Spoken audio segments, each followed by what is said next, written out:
run from a thunderclap. British not skittish and done with this crap. Tried to shut it all down, but she ran a full lap. White fools left in chorus, the memes on tap. Look straight ahead now, stormtroopers don't dash. She fought for rivers and soil and the damn cold air. Pull the plug quick when plans got out of hand. Guess they never heard about dear Ostroy's on what they tried to suppress. The Ebu shadow ban like Bob's your uncle or press the homeland. But echoes don't die once you know the name. And slamming the lid is just boosting the fame. Not hate in her eyes, just stop and refrain. This green old eye won't be conquered again. Locked by the sea where the speech isn't free. This sea you and tease those of reality. Protect your own grand, let the Shire be. Shut the shy down, fuck the BBC. Oh, Amelia, Amelia, a pearl in the wire. The red flag who fan the flames of the fire. The ones who remember the private dawn. The footy on Saturdays and the long gone. Fishnet defiance, your unbound stare. You're more than a warning, you're already there. Amelia, Amelia, we feel you tonight. Rebel clad in purple and pink so bright.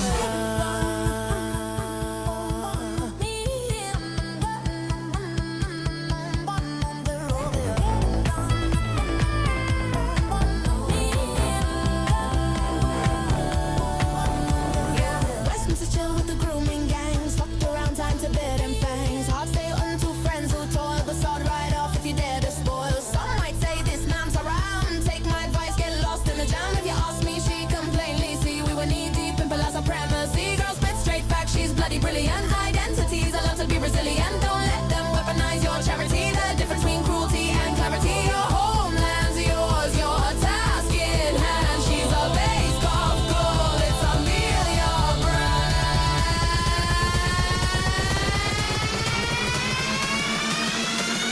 Now there's a million Amelias. Now there's a million Amelias.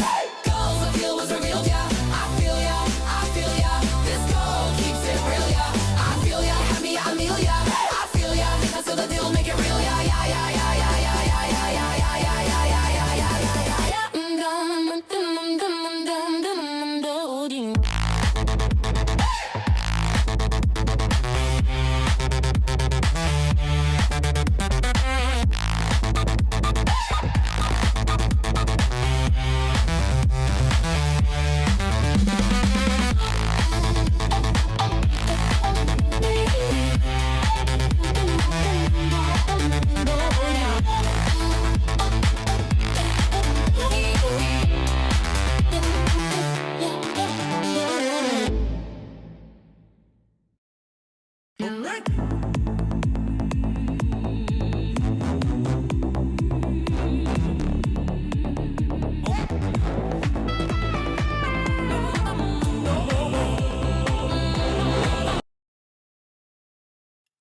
Hello, Chuppies. Hello.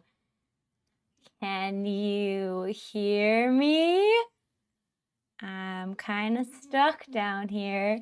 Hello. Hello.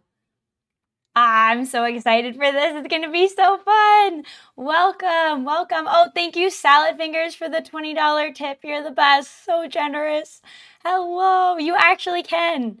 This might be, hello, the first unscuffed stream. Hello. I'm so excited. I feel like my true personality can express itself. Hello. Hello. Welcome. Welcome. I have a waving hand motion, but I need to remember all my keybinds. Hello. Hello. It's the new me. Hello. Chuppies. Chuppies are chat puppies. That's the way it goes. Chuppies are chat puppies. Hello. Okay, let's see. I'm so excited. I have so much more like movement and it's so fluid and I feel like I'm not trapped in my more stiff model. It's so exciting. Hello. I'll give you guys a full model view. Let's see. Okay, let me switch over here. Hello, it's going great. Hello. Okay. So I went for a different look. I'm going to give you guys a little bit of background too on the new model. Yeah, the mouth is different. It is different. And I also wasn't using V-Bridger, but now I am using V-Bridger. So I think that'll be a little bit better. I think that will be a little bit better. I'm actually going to recalibrate it real fast just to make sure it's good. So it'll just be a frozen moment. Ready, set. Okay, I'm good. Okay, I have so much movement. Look, wait, this is so cool. I have like a real full size tongue. So that's cool. Yes, I will be. Okay, so I'm going to show you guys what I went with for the outfit. I changed my style a little bit for this one. So we've got a full view, some fishnets of defiance here. Cheek puff, yes, cheek puff does work. Cheek puff works. It does. It's awesome. Can I wink? I can wink. I can definitely wink. Wait, look. I can also do this. Or like I have an itch. Yeah, it's way more expressive. It's funny. I feel like shy in my new model, and the other one was like I used it for such a while. I don't know why. Exaggerated movements. Yeah, I think that's true. I definitely need to like enunciate to get it looking accurate. But yeah, it's a lot of fun. But I have some fun emotes too. Yeah, this, wait, let me see. Some of them might be silly. Oh, I have a 5 head. Whoa. That one's very funny. It's super expressive. I can wave. Hello. Welcome. I love that one. I think I have really cute heart eyes too now. Oh, not that one. Whoa. Yes, 5 head for the intense thinking discussions. That's right. I love that one. Chuppy's in the chat. And oh, if I'm sad, I have a very nice sad expression. What else do I have? Oh, I can also like change how I wag my tail. What's this? Oh, that was my wave. I lost my stream deck, so it's on my number pad right now. That will need to get the stream deck situation sorted out, but we'll figure it out. What else do I have? I have, oh, no, I have that one. Very cute. Yeah, this was a customizable model, and I liked my other model. Like, it got me started, you know, but I think this one is way more emotive and expressive and all that. Oh, I'll show you the tail. I can like slow wag, or this was the fast wag. Wait, let's see. I can fast wag, and it moves my whole body, which is cool. Or I can slow wag for like dramatic effect. The eyes are so cute. Oh, I agree. Yeah. Not gonna lie, the heart eyes might end up as my second favorite feature. Ear wiggles take the cake though. Yeah, the ear wiggles are cute. I agree. Looks like you're not black anymore, Ben. So, backstory, I'm gonna show you guys. I posted this in the Discord, but I thought it would be fun to show you. Let's see. Oh, I'm a little close. I'm a little close there. Okay. I posted this in the Discord, but it's like my original character design that I used when I commissioned the custom model in the first place, and I was pretty happy. Like, I think that the artist did a good job with translating it for the most part, but I definitely wanted something more emotive and took the opportunity to upgrade all the movements, but I'll show you. Okay, I think that's up. Whoop. Oh, it's behind me. Oh, it's so much movement. I can also like dance a lot better like this, because when I was listening to the Skybrows songs, I was like, I promise I'm jamming out way more than it looks like. Best Indian VTuber. I'm not Indian. I am a tan, pink skin girl. A tannish, pinkish skin, Mediterranean inspired wolf girl that's purple, okay? Let me slide this over though to show you guys. So when I was originally designing, I'll show you this model. I drew this up taking some inspiration from other models, and the outfit was actually inspired by a World of Warcraft armor set. But anyways, I didn't realize how the breasts were going to translate necessarily in the rigged version. And like I said, I think my artist did a really good job like translating my vision. But I had gone back and forth a couple times with him about like making things like a certain way.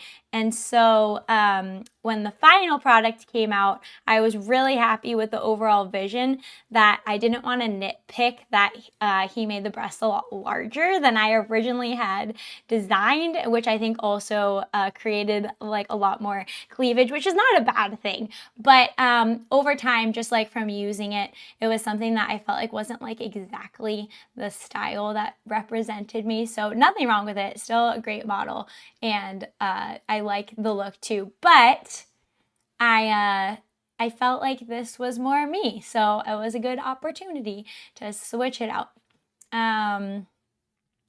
Love the bangs. Oh, I went back and forth on the bangs because I almost didn't want to do them, but then my forehead looked humongous, and so they're growing on me. I like them now. I think they're cute. Okay, cool. Let me switch. So we're gonna talk about a lot of stuff today. What are we gonna start with? Oh, I wanted to show you guys this super cute thing from, I think I saw her in the chat, MysticalYazzy. She posts really cute shorts, and she posted one yesterday in like Lego style, and just about like things she was excited about, I think. And so I was like, oh my gosh, that's what I feel like tonight, being so excited for stream. So I'm gonna show you guys. It's really, really funny. How are we supposed to play tic-tac-toe with the bangs in the way? They're not too far in the way. Oh, I also aligned my wolf girl character, and I got rid of my human ears. So just wolf ears now. Okay, just wolf ears. You can't really see where they'd be anyways because of the hair, but I'm aligned now. I'm an aligned wolf girl VTuber. Okay, let me show you this. It was super cute. Okay. Yazzy, I hope you're still here to see this. This made me crack up. Okay, let me move it up. No, that's me. That's me. Less eerie situation. I like the more refined hairstyle better, but this is a more relaxed style. Yeah, it's more relaxed. I do feel like it fits my like real life persona, or my real life vision for this better. I don't know how you would say it. Okay, let's see. There we go. This looks a lot more casual. Thank you. Earrings for wolf ears or keep this way? There wasn't an option to do earrings for the wolf ears, so I'm just gonna keep it this way. But like maybe in the future, if I commissioned a super custom model, then I would try to get the earrings back. Yeah, I almost did a gold choker, but I thought the black went better with the outfit. Oh, I don't have a head pat. That would be great though. I can add that later, I guess. Maybe. Or maybe on a future model. I don't know. I'll think about it. Okay, let's get to the cuteness. Missing a leash. Watch it, Mr. Snark Monkey.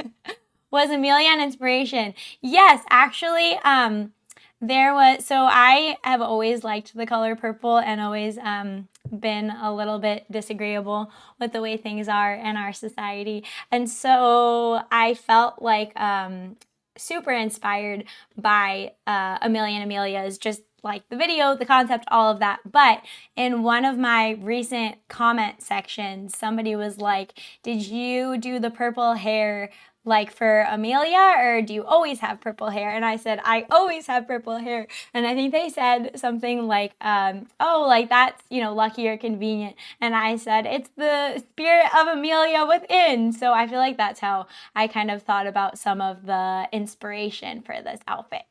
I feel, yeah, yep, that's right. Head pat or ear rub? Oh, I don't know. Both would be good. Should be possible to do custom overlay assets on this model, I think. Oh, that'd be great. That'd be great. That'd be great. Okay, let me show you this cute bed. This is how I felt last night. So excited to show you guys the new model.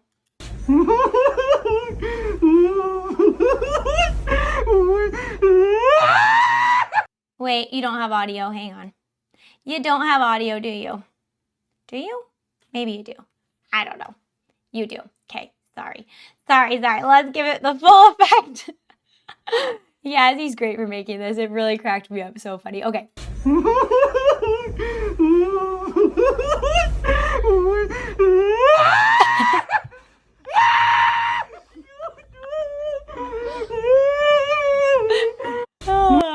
That made me laugh so hard last night. I was like, well, that's how I feel going to bed to reveal the new model. Has yandere vibes for sure.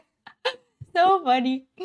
Oh man, I actually did sleep, but it's that kind of feeling, like Christmas excitement. No scuff failure. I don't know. New me, new model, new me, I guess.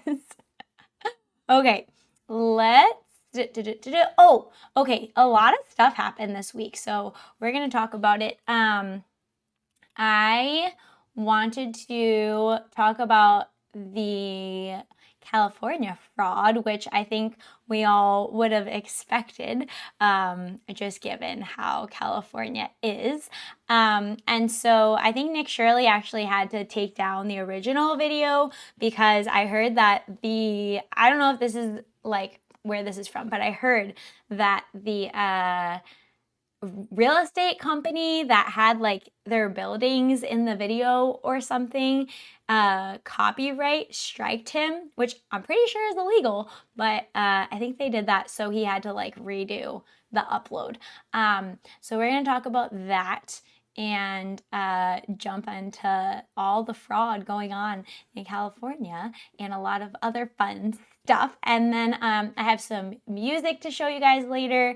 We're gonna look at a robot. We're gonna do, oh, let me tell you now before I forget. And later in the stream, we're going to go over, I'm gonna react to puppies or dogs or pets of people who want to send theirs in the Discord. So Rala, maybe you could send no, I guess you don't need to. If you click the Discord link in the description of this video, then you can click and go there, and there's a thread under stream suggestions where you can send your cute and adorable pictures of your animals, and then I can look at their adorable cute fuzziness later. So feel free, if that's something you're interested in, to head over there.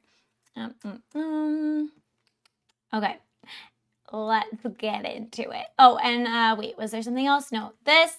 Oh, I'm going to touch on probably James O'Keefe's investigation too into the homeless voter fraud.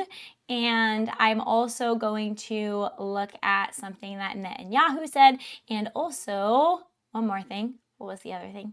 What was it? Like, I just love being able to express that emotion. It's so cool. I think that was it. Okay, we'll see where the wind takes us. But let me scoot this guy over. Where are you? Oh, there you is. There you is. Okay. I should probably make this fit the screen. Haven't seen James O'Keefe video yet. Yeah, I pulled that one from X. There's also a funny video, or not, I guess it's not really funny, but of him and his crew got like attacked on Skid Row. I think it was yesterday. They were okay. It's only funny because of like the running and just like how ridiculous people are, but it's not funny. It's actually really messed up. Let's make this fit the screen. Okay, well, we're just gonna get into it. Let's scoot her over. There we go. We could probably do full screen. What happens when I do that? Does it stretch? No. Yes. No? Yes? Oh, I guess that's better. I guess that's better. Me and my widescreen monitor and my impulsive ideas. Okay. Well.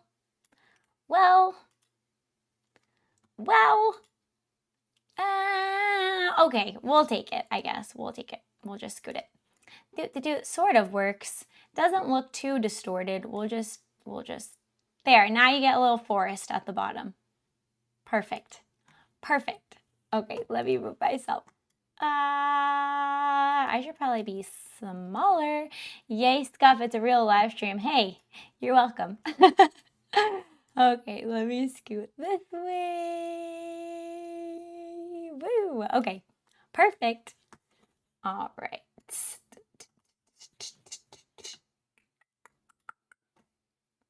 Let me know if the audio is too loud.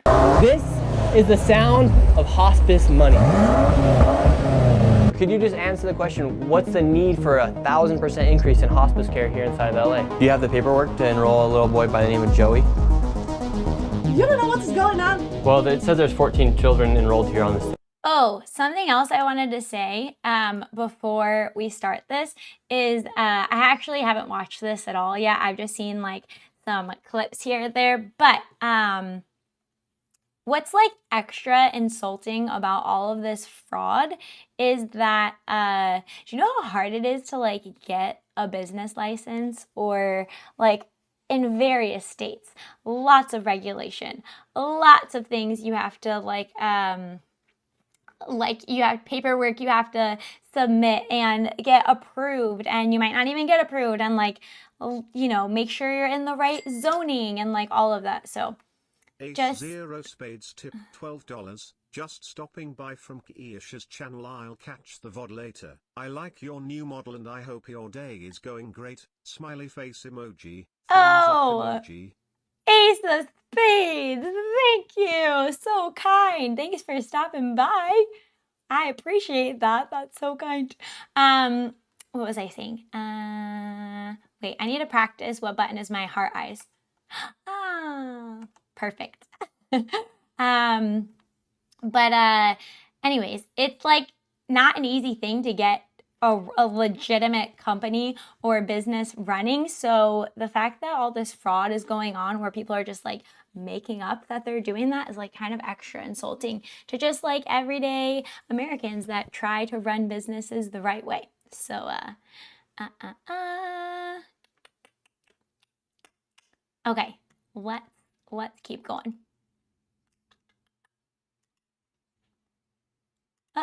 California. That there is $6,000 per beneficiary. Can you give us any explanation? Where can we open a hospice at? Get a Maybach just like you. California may have the largest amount of fraud in the country, as California is the state with the highest taxes and collects more money than any other state in America. It is filled with fraud. California's version of Medicaid, called Medi-Cal, has more than doubled since 2022 from $108 billion to a proposed $222 billion in 2026. Their population, however, has not grown. Hospice scam too evil? Yeah. Oops. Exponentially. However, their spending has. There has been 1,000% increase in hospice care in the Los Angeles County. In fact, 1 out of every $10 of home health care in America is spent in Los Angeles. On top of that, their government-funded daycare programs are filled with violations. While they continue to give money to these fraudsters, it is estimated that the fraud in California could be in the hundreds of billions of dollars. In this video, we'll be going face to face with these fraudsters, confronting them as they defraud the American taxpayer out of millions and billions of dollars as they live their lives in luxury, driving around luxurious cars. gosh, I would just like love to see a crackdown on all of this across all different groups, just to see this like money train come to a halt. Also, I don't know if you guys saw, but Gavin Newsom's office put out like a really disgusting tweet that people are trying to say, oh, it wasn't Gavin, it was his interns. Like, okay, bro, it's like his office that his interns are working at, representing him. Put out a tweet like of Nick Shirley. I don't know, I'll just look for it if you've seen it, but it's really messed up and gross. Duplicate. Okay, don't peek, this is for later. Let's see. I'll grab the tab from somewhere else. But basically, it's just an AI tweet that was really disgusting about Nick Shirley. Gavin Newsom, Nick Shirley. Spelled that wrong. Come on. Oh. Here we go. Here we go. Boop. Okay. You guys should be able to see that a little bit better now. Maybe? Maybe? Maybe? Let's see. Okay. Yeah, just like implying that Nick Shirley is up to no good in relation to looking for kids with his cameras all over him. Like, just disgusting. And then the person that posted this actually said, what did they say? They said, Gavin Newsom, wow, what is going on with my screen? It is scuffed. It is scuffed. Let's just drag this down. Gavin Newsom crying about being bullied by the president while his press office cyberbullies Nick Shirley. Yeah, really gross. And the caption says, hey, can I see your kids? Like, okay. You know, that's just how people that have nothing to hide behave, I guess. You know.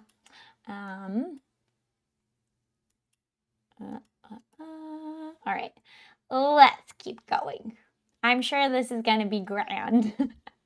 New model, motion physics looking good. Yeah, I'm practicing the mouth because my other mouth was like very limited, and so I just need to enunciate to get the right look. You look younger. Oh, I lost 10 years. Took 10 years off. So funny. Okay. Cars that cost more than $100,000 that you actually paid for. Let's start first by going to these daycares filled with violations that still continue to receive money from the government. So this is the location of the daycare. It's in the middle of this shopping plaza. A lot of the buildings are closed down or boarded up and have been. Looks like a great place. Sorry, I need to adjust this tab because full screen is not cutting it, friends.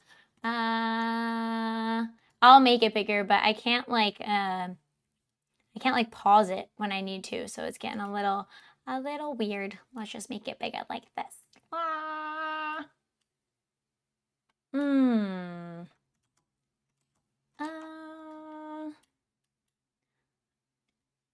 She looks like a young mommy now. Oh, thanks, Frella. I appreciate that. There we go. Why is this happening to me? Oh, I thought I was making it better, but I'm making it worse. Transform. I need a brain update, not just a model update. Fit to screen. Fit to screen. Okay, that's what we was looking for. And then that should make it, yeah. Okay, we're just gonna do it from there. Sorry, I want to make sure I can pause it. The AI images are getting out of control. Some of them look funny though, like Hassan going bald and shredded Asmongold. Yes, AI used for good. Wow, say it like I'm being weird when you change your Discord role to mommy. I'm just kidding. Who doesn't need a wolf mommy, okay? Okay, let's listen. Graffitied, and then you also have just a big dumpster right here with all this garbage, and then the daycare is right there. We're gonna go in right now. We actually have a homeless person there too. Oh, See that? Always a signature in U.S. urban areas, the signature homeless person or persons. There's actually somebody sleeping here right now. Hello? You all right? Yeah. And so there is a homeless man who's sleeping right next to the daycare. He's sleeping right here, and the daycare is right there. This does not look like a place where you'd want to bring your child. Dude, I wouldn't be caught dead bringing a child in this area. And it does not look suitable and set the code to Oh, another learning center. be a place where children are enrolled. So they do have some children here. How many do they usually say they have, or what's the story with the The children? last few visits from the state have said that they have 39 enrolled. And right now we're seeing about 5 children. Yes. They are enrolling right now. It says Medina Learning Center is now enrolling, so let's see if little Joey can leer a little bit here at Medina. Joey. Do you have the paperwork to enroll a little boy? That looks like the kind of person you want taking care of your kids. Yeah, I feel like it's fishy that they're all called learning centers, you know? Like, you really couldn't come up with another name for it? I don't know, seems a little sketchy. By the name of Joey? Yes. So we'd like to enroll little Joey into daycare. Wow, YouTube really doesn't want me talking about other places being suspect. That's weird. I took the Nightbot off. It must be YouTube because I don't have any censoring on my live chat. Sorry. They have as their backup facility the UMI Learning Center, and the UMI Learning Center was convicted in federal court in 2024 of having 150 ghost kids. Oh, good. So I want to find out Great. what the affiliation is and why this facility is listed as the backup. Yeah, can I get the paperwork to enroll a child? Yes, I can. Great.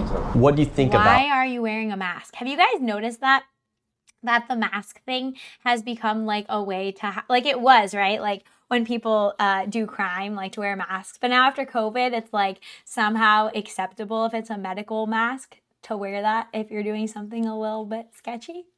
Kind of weird. Out daycares being used for fraudulent businesses to receive money from the government to say they're enrolling 39 children, 89 children, and for millions of dollars be going towards these facilities. What do you think about that as you do work in a daycare? No, it does happen. I've seen it like elsewhere. Elsewhere. I've seen it being listening to the news. So it does happen. Time to time. Thank you. The card that they gave us, this is the licensee, the person who owns it. Okay. And that's so far been the only thing they've been able to give us as to how to enroll a child. Huh. And then in the back corner of this parking lot appears to be Jesus the Christ. playground. Here's a bunch of garbage. And Bro, could you imagine your kids playing at the center? Look at this. It's like a junkyard.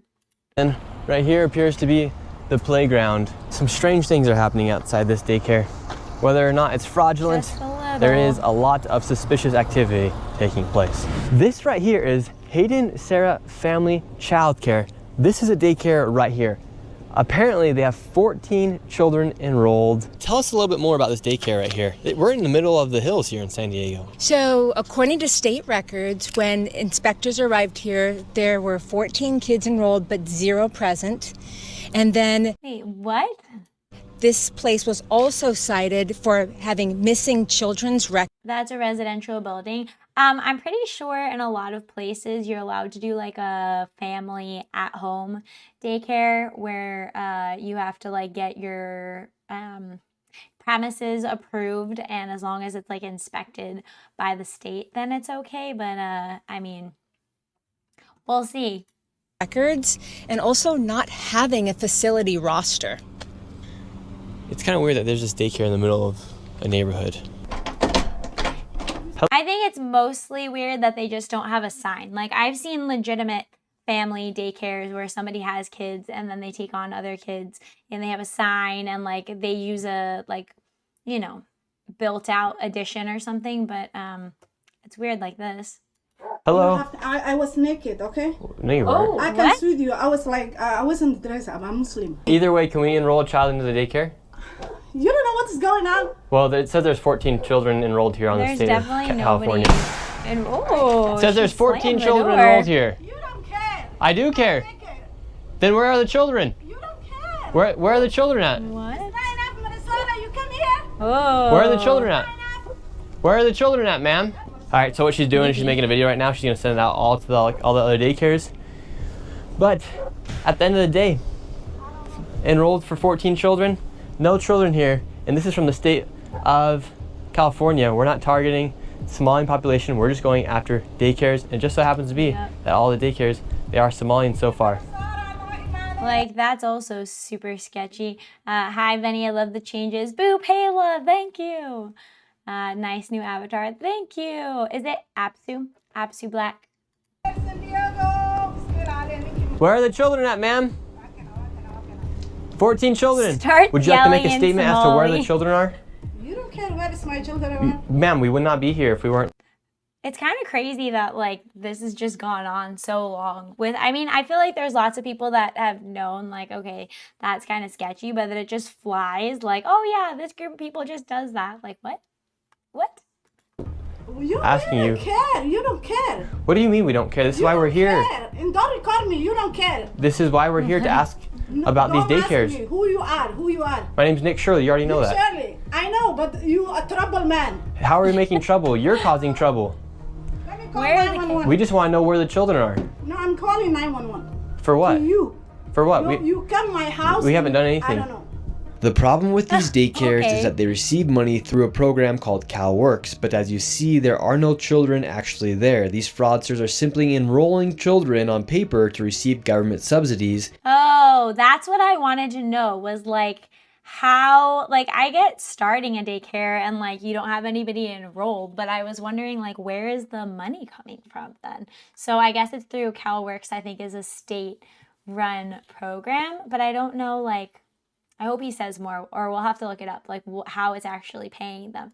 Even after the state visits these daycares and confirms there are no children actually there, the government and the state continue to give these daycares money. Now let's go to another daycare. Welcome. Once again, we have another daycare. Welcome, Doc Pocket. But this daycare is right here inside of this home. And let's Okay, I will say the caveat thing is that the at-home daycare, like, is like, I know that that's a legitimate thing. I've seen it in other states than California, and where they actually have kids and like have known people that have started them, and it is a legit thing. You could argue about like whether it should be allowed or not, but I actually am for home businesses. It reduces a lot of the overhead associated with starting a business and lets people be more independent and not like having to be dependent on going out and getting whatever like slave wages they can,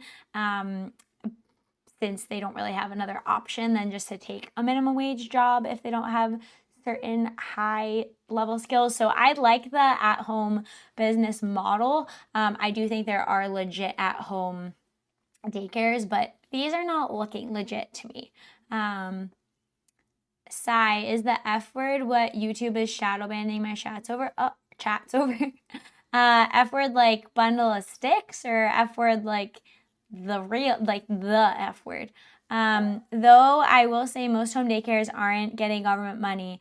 They're doing it at home because it's cheaper. Yeah, exactly. Because no overhead. And I think you get like a tax write-off maybe for like energy on the space you're using.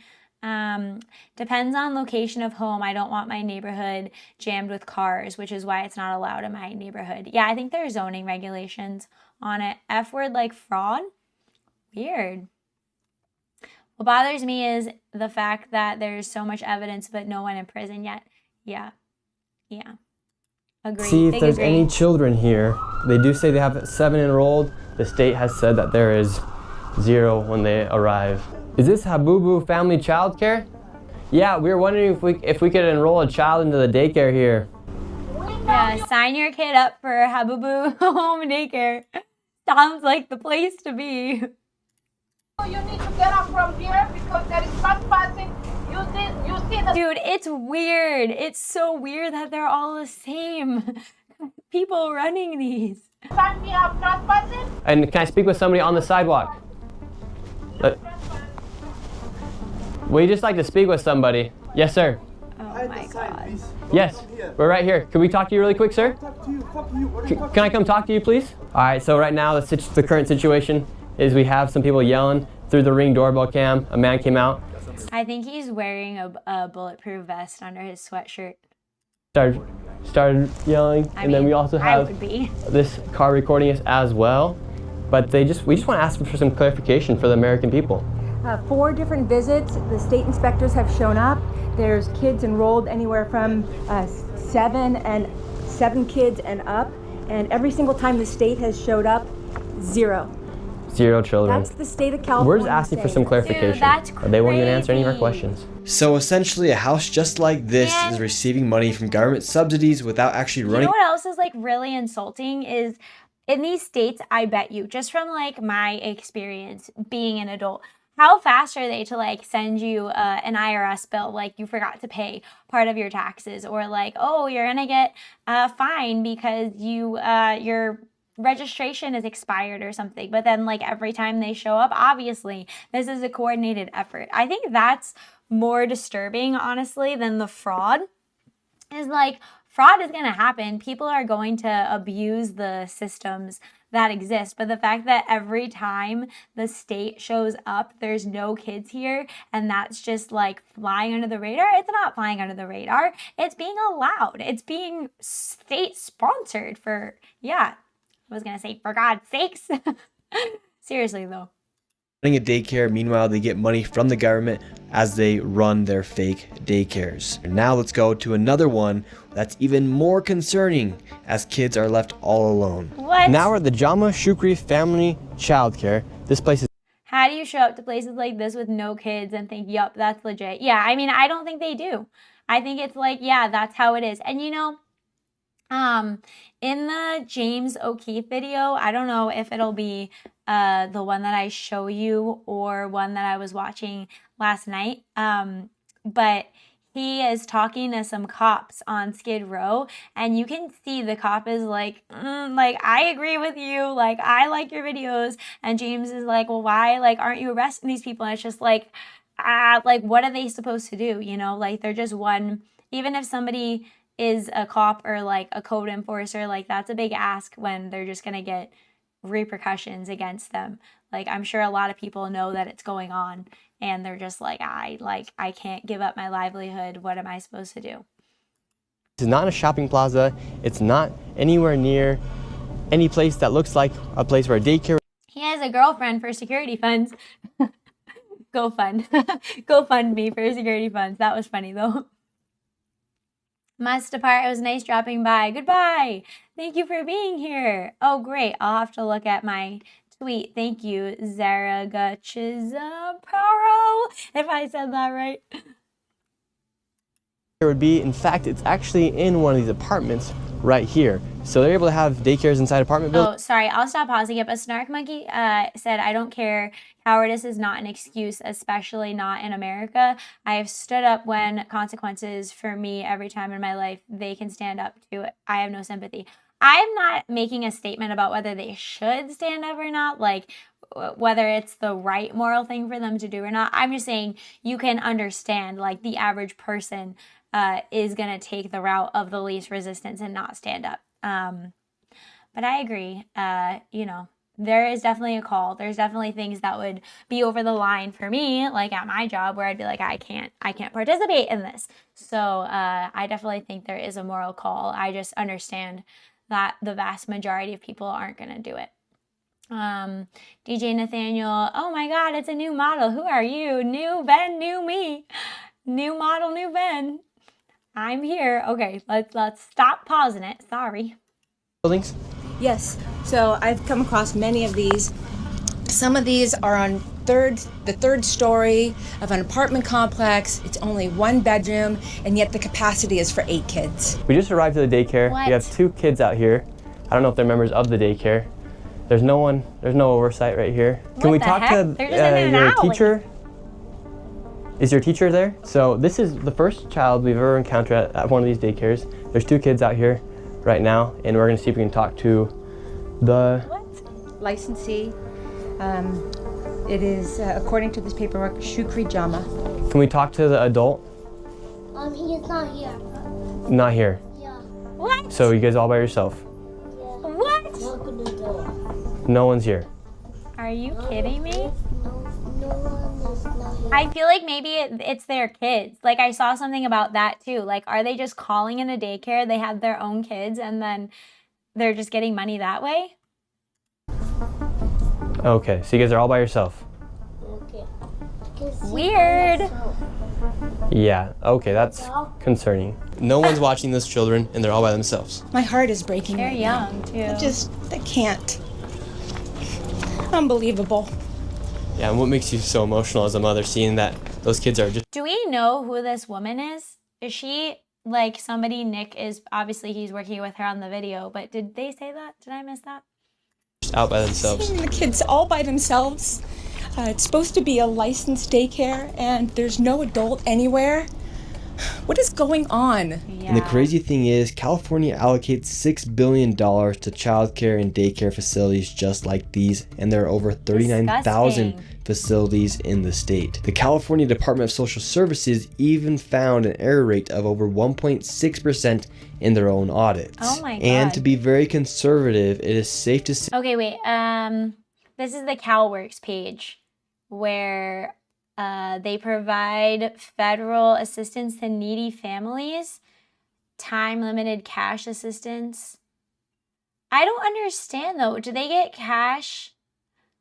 Oh, they get cash benefits for, like, their financial quote-unquote need, but I think they have to work to get it, so they pretend to do these daycares. Is that what's going on? Wow, that's wild.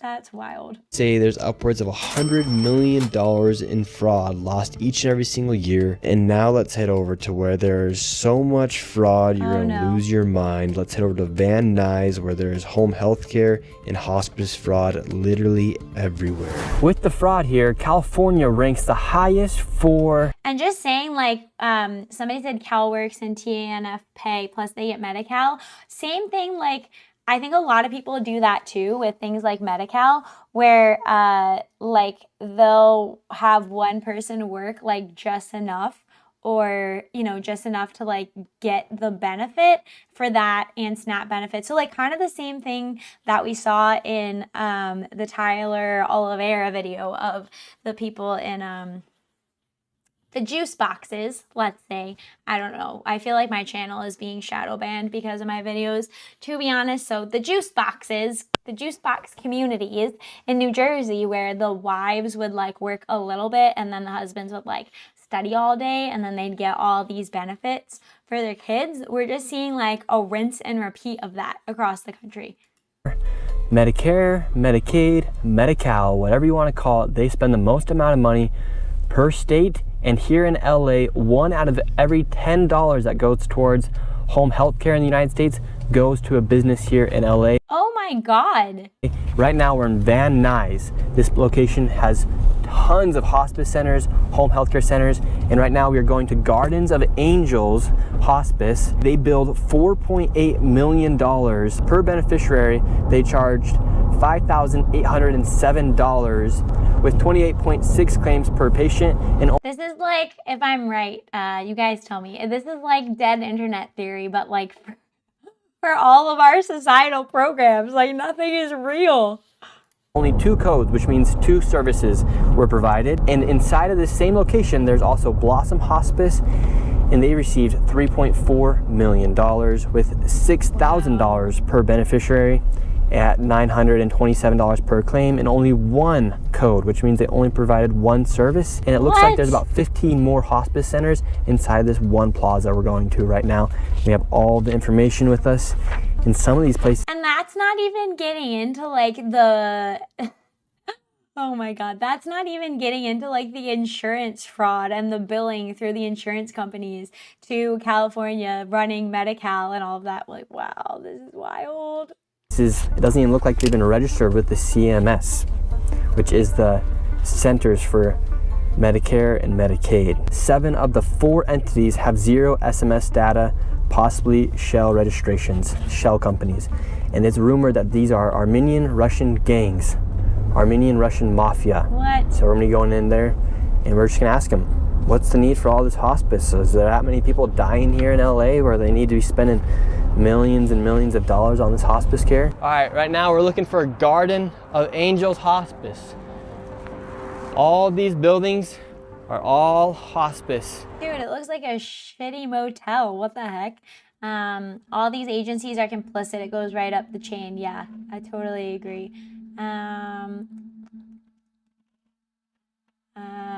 How will we pay to help the needy without the large welfare programs? My new answer is turning into, most of it is fake, so I think the communities can handle it. I know, for real. For real. Centers. Let's see if we can find Garden of Angels. This is the Angels of Haven Hospice Care. We have Angels of Valley Hospice. Hello, how are you? What? Good. We were looking for Guardian of Angels Hospice, but this one will probably do Angels of Valley Hospice. We were wondering if we could get some information to check our grandma into hospice. Your grandma? Yeah. Which hospice is she enrolled? Grandma we would love Joey. to maybe see if it's possible to get her in here to Angels of Valley. We have to get a hospital referral. Yeah. Hospital referral. Oh, okay, how many people do you guys have with you guys? It's irrelevant. Irrelevant? Oh, okay. Where are you guys from? Where am I from? I'm from here. We're just looking for a spot for our grandma. Yeah, no, we're doing only We only do referrals from hospital. Okay. We don't just walk in and take pictures. Yeah, because we're seeing like, we got Garden of Angels, Blossom Hospice here. I don't know if they are, but this is Angels of Valley. Okay, well, we'll keep looking for Guardian of Angels then. Yeah, I don't know. Did they say these ones were like Armenian gangs? So they say they only take it from hospitals, which could be a valid response. Let's go see if we can find Guardian of Angels. This place is just filled with hospice centers and home health care centers. You have one right here, 7-star home health care, and then up here you have Miracle Healing. I mean, the location alone is a giveaway. Like, what kind of hospice center is this? Doesn't hospice usually send people to your house? Like, when you're really sick? Or is like a place for patients to go to stay? So is the idea this is just like the office? Hospice. So this hospice location, Miracle Healing Hospice, in 2023, they charged $1.3 million, and per beneficiary, it was $32,000 for 38 beneficiaries. Per beneficiary, that comes out to $32,000, $935. Let's see if Grandma could check herself into this one. I'm just trying to be a good grandson. When we're knocking the door, no one's coming. You look inside the window. I mean, really, like, why go to college or like learn a skill? Might as well just like move to California and get on the fraud train, everyone. Like, empty building. In it's empty. 2023, this place received $1.3 million. How do I get an empty building generating $2.3 million? A piece of furniture. Nothing. Insane. Wow. This is insane. Okay, well, since we can't go to Miracle, let's see if we can get SX Home Health. What? It says they're open Monday through Friday from... Dude, I think the police should definitely have like, I mean, I know we're supposed to have like the law enforcement that deals with these things, but I feel like we need a fraud wing of the military or of the police departments to like go here and break this stuff up. This is crazy. 9:30 a.m. to 5:30 p.m. It's getting really hard to find grandma the healthcare she needs these days. It really is, isn't it?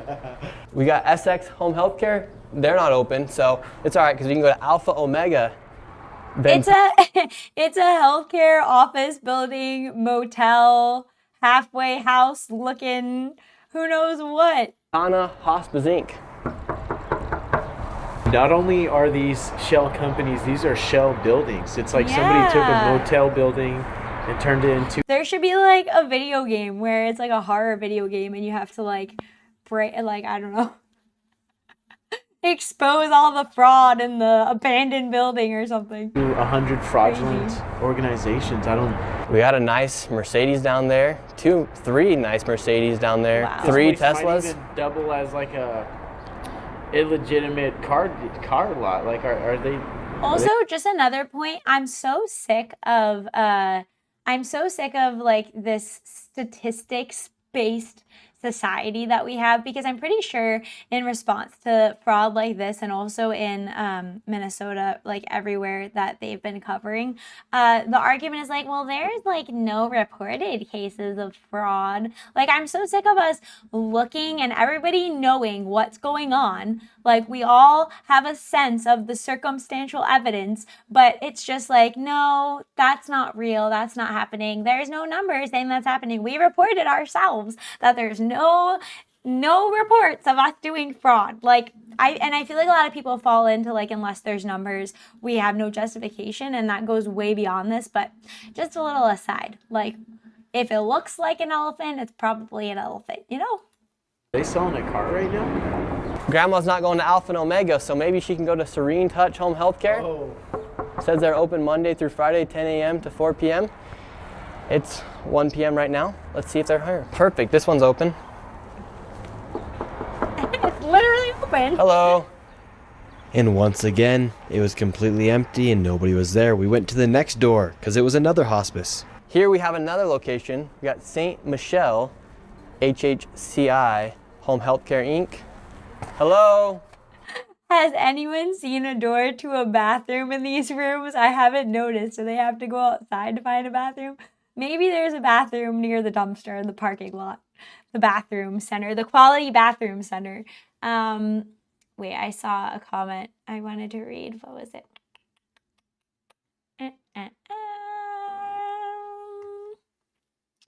Oh, Salad Finger is going to search for a legit hospice worker who reacted to this video later. Oh, that's a great idea.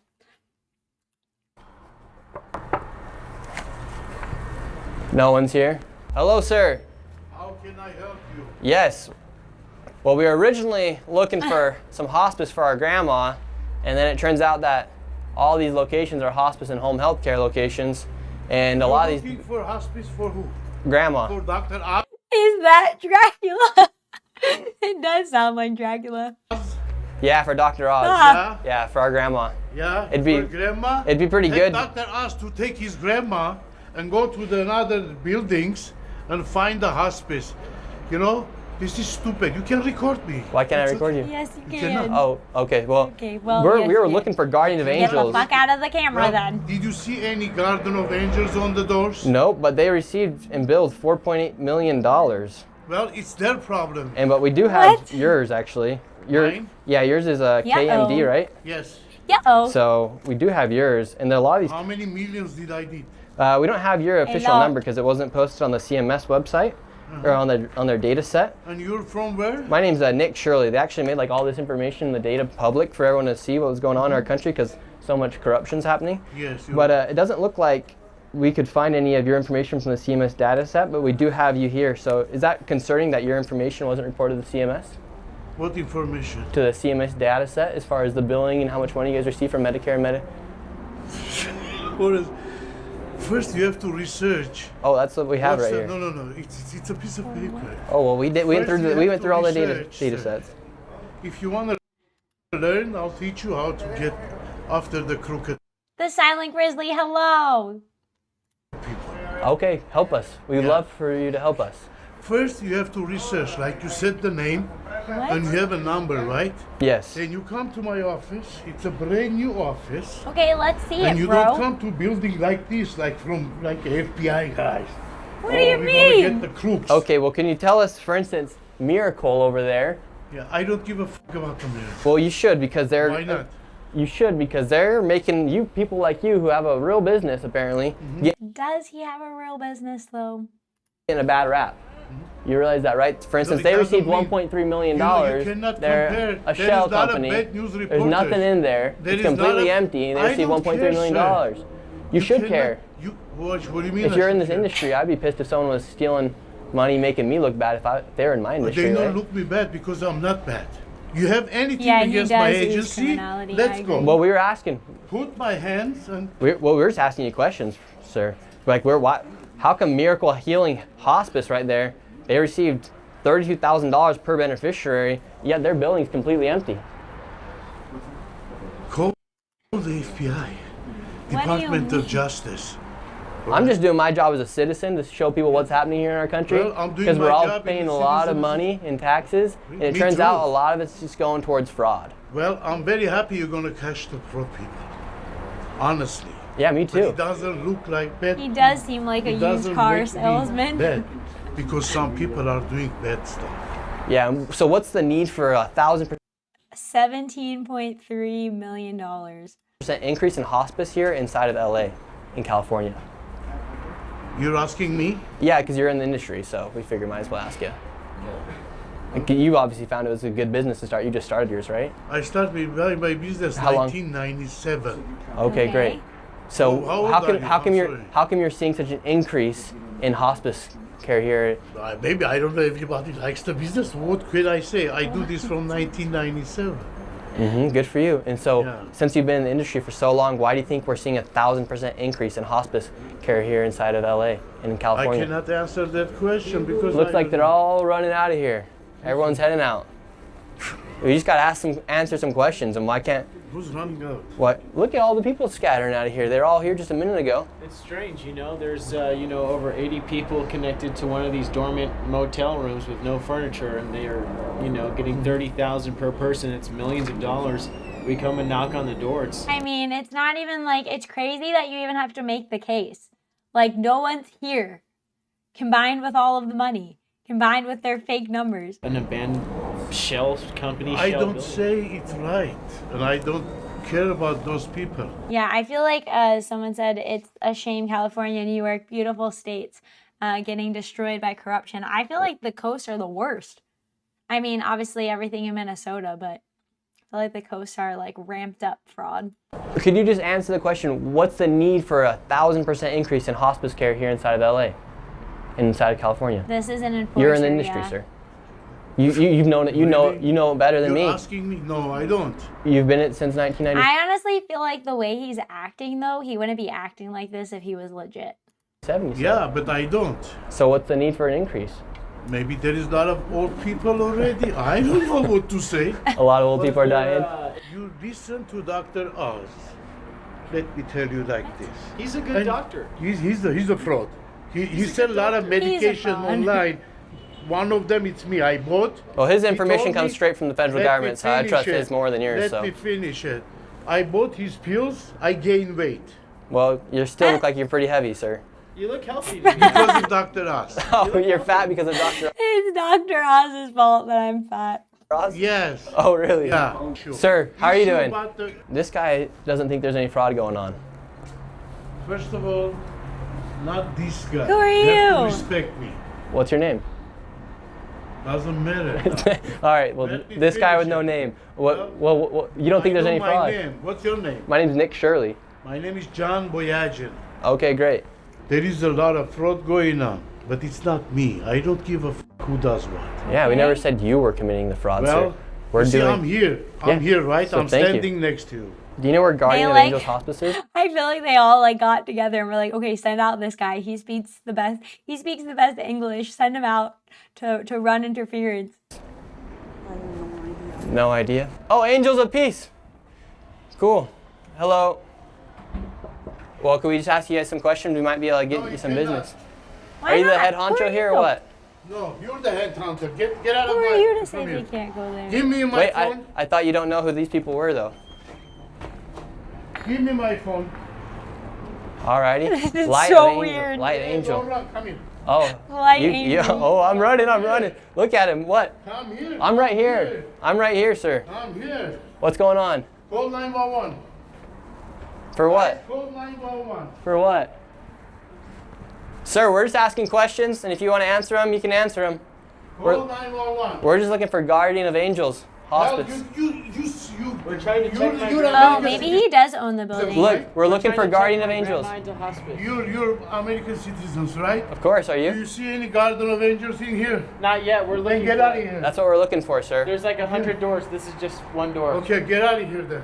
What's your problem with us asking people about simple questions about where our tax dollars are going? I don't. We're asking questions about where our taxes are going. You're not asking, you're harassing people. How are we harassing people? You can't be two guys standing in here as the guardians and you're harassing people. It's like, it's funny and all, but it's actually super like disturbing and also angering. Like the amount of resources that are being used on this with the way everything is. And like, I'm sorry, once again, by foreigners who come here but won't integrate into the society, just holding in their little group circle communities of running this fraud. Like, this is infuriating, actually. This is infuriating. Oh, I forgot to show you guys my angry face. Where is it? Oh, blush, no. It's infuriating. I love that. In places like Miracle up there, they have received $1.3 million, yet there's absolutely nothing inside. This is what you call welfare maxing. And Rise, you come out, you're welfare maxing. By 2 nice BMWs. I'm gonna start using that, welfare maxing. One right here, and inside of there, you have a whole plethora of Mercedes, Teslas, BMWs, you name it. But apparently, there's nothing fishy going on according to them. We then headed to the next hospice compound in search of Hospice of Caring Hearts, which billed $2.5 million. However, when we arrived, it was nowhere to be found, but there was a bunch of new hospices that had popped up. So this is how crazy this These buildings are just so shitty. Hospice fraud is here inside of California. You have all these businesses. Hospice they literally compound. open up a business. They just put HFS Hospice Care Inc. They don't have to do anything with the storefront. And then you have another one right here, Relief Home Healthcare. Absolutely empty inside.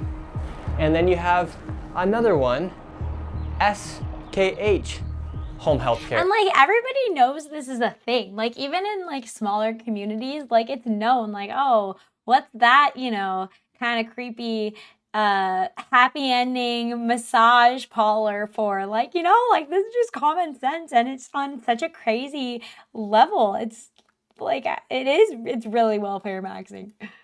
They're just popping up everywhere. So this isn't some random thing that's happening here inside of California and Los Angeles in this Van Nuys area. Quite literally, we've been to 2 locations so far, and they're just popping up these home health care, these hospice centers, and they're not even doing anything to try and hide what they're doing. It's 1 p.m. right now. And nobody's here. No one's working the front desk. Inside this location as well, you have absolutely nobody inside it. We're just wondering, we're coming through Van Nuys, how come there's so many of these home health care, these hospices that are popping up everywhere? I have no idea. Nobody What knows. made you want to start yours? Nobody knows. This isn't mine, I just work here. Okay, and how come you think there's such a sudden rise of all these hospices and home health cares?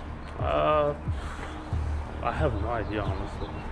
Pretty lucrative business, or? It's all normal, nothing to see here. That's crazy. Because there's a lot of them. Yeah, I know. The same building, but now on the backside you have Canestro Care Hospice Inc. Oh. Studio Care Hospice Inc. It's jarring. El Primero Home Health Care right there. And if you're looking for a massage, hey, massage! I just said that. Of course. You can come right up here.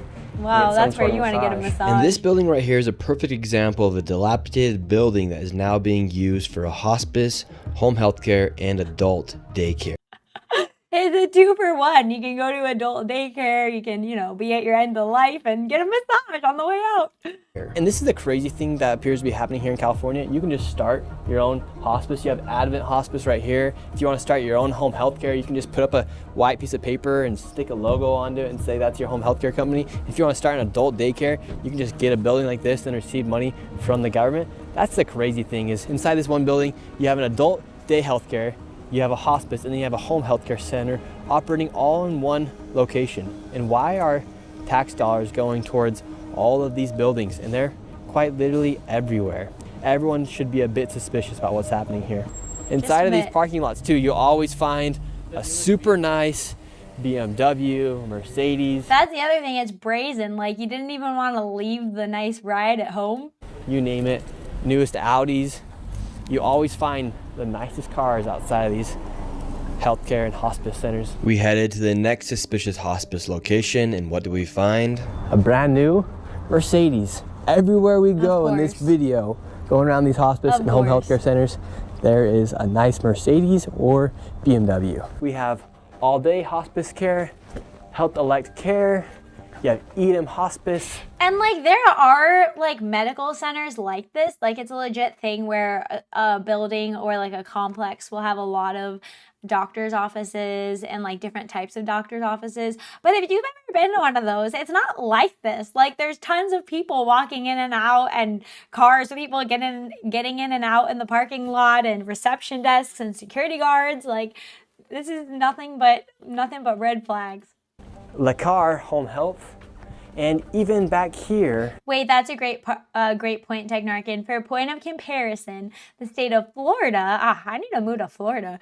a state with a large population of elderly retirees, that's true, has about 150 hospice agencies in the entire state. That's all. This is just one floor inside this building.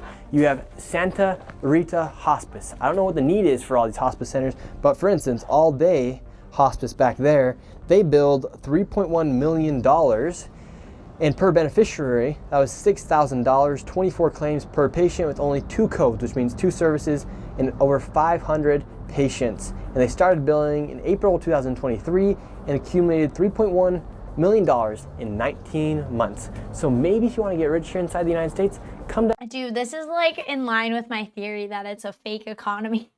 Like there's obviously the core jobs and the government jobs and the skilled workers and the contractors, but like beyond that, like all the fake job postings and all the weird things on LinkedIn and all of the fraud, and that's your company, and all of the I actually don't work but I say I do work so I get Medi-Cal or SNAP benefits. Like I feel like this is an insane proportion of the economy.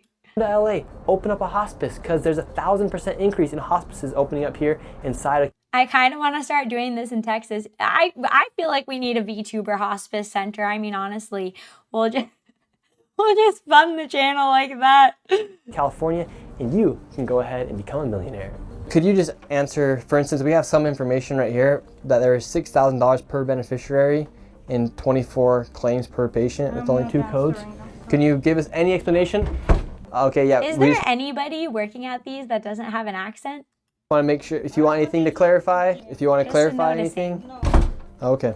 For this video, we really do want to give each and every single person the opportunity to answer just quite literally the facts. All this information is coming straight from the public databases. And if they refuse to answer simple questions about businesses they're operating, I think that says a lot.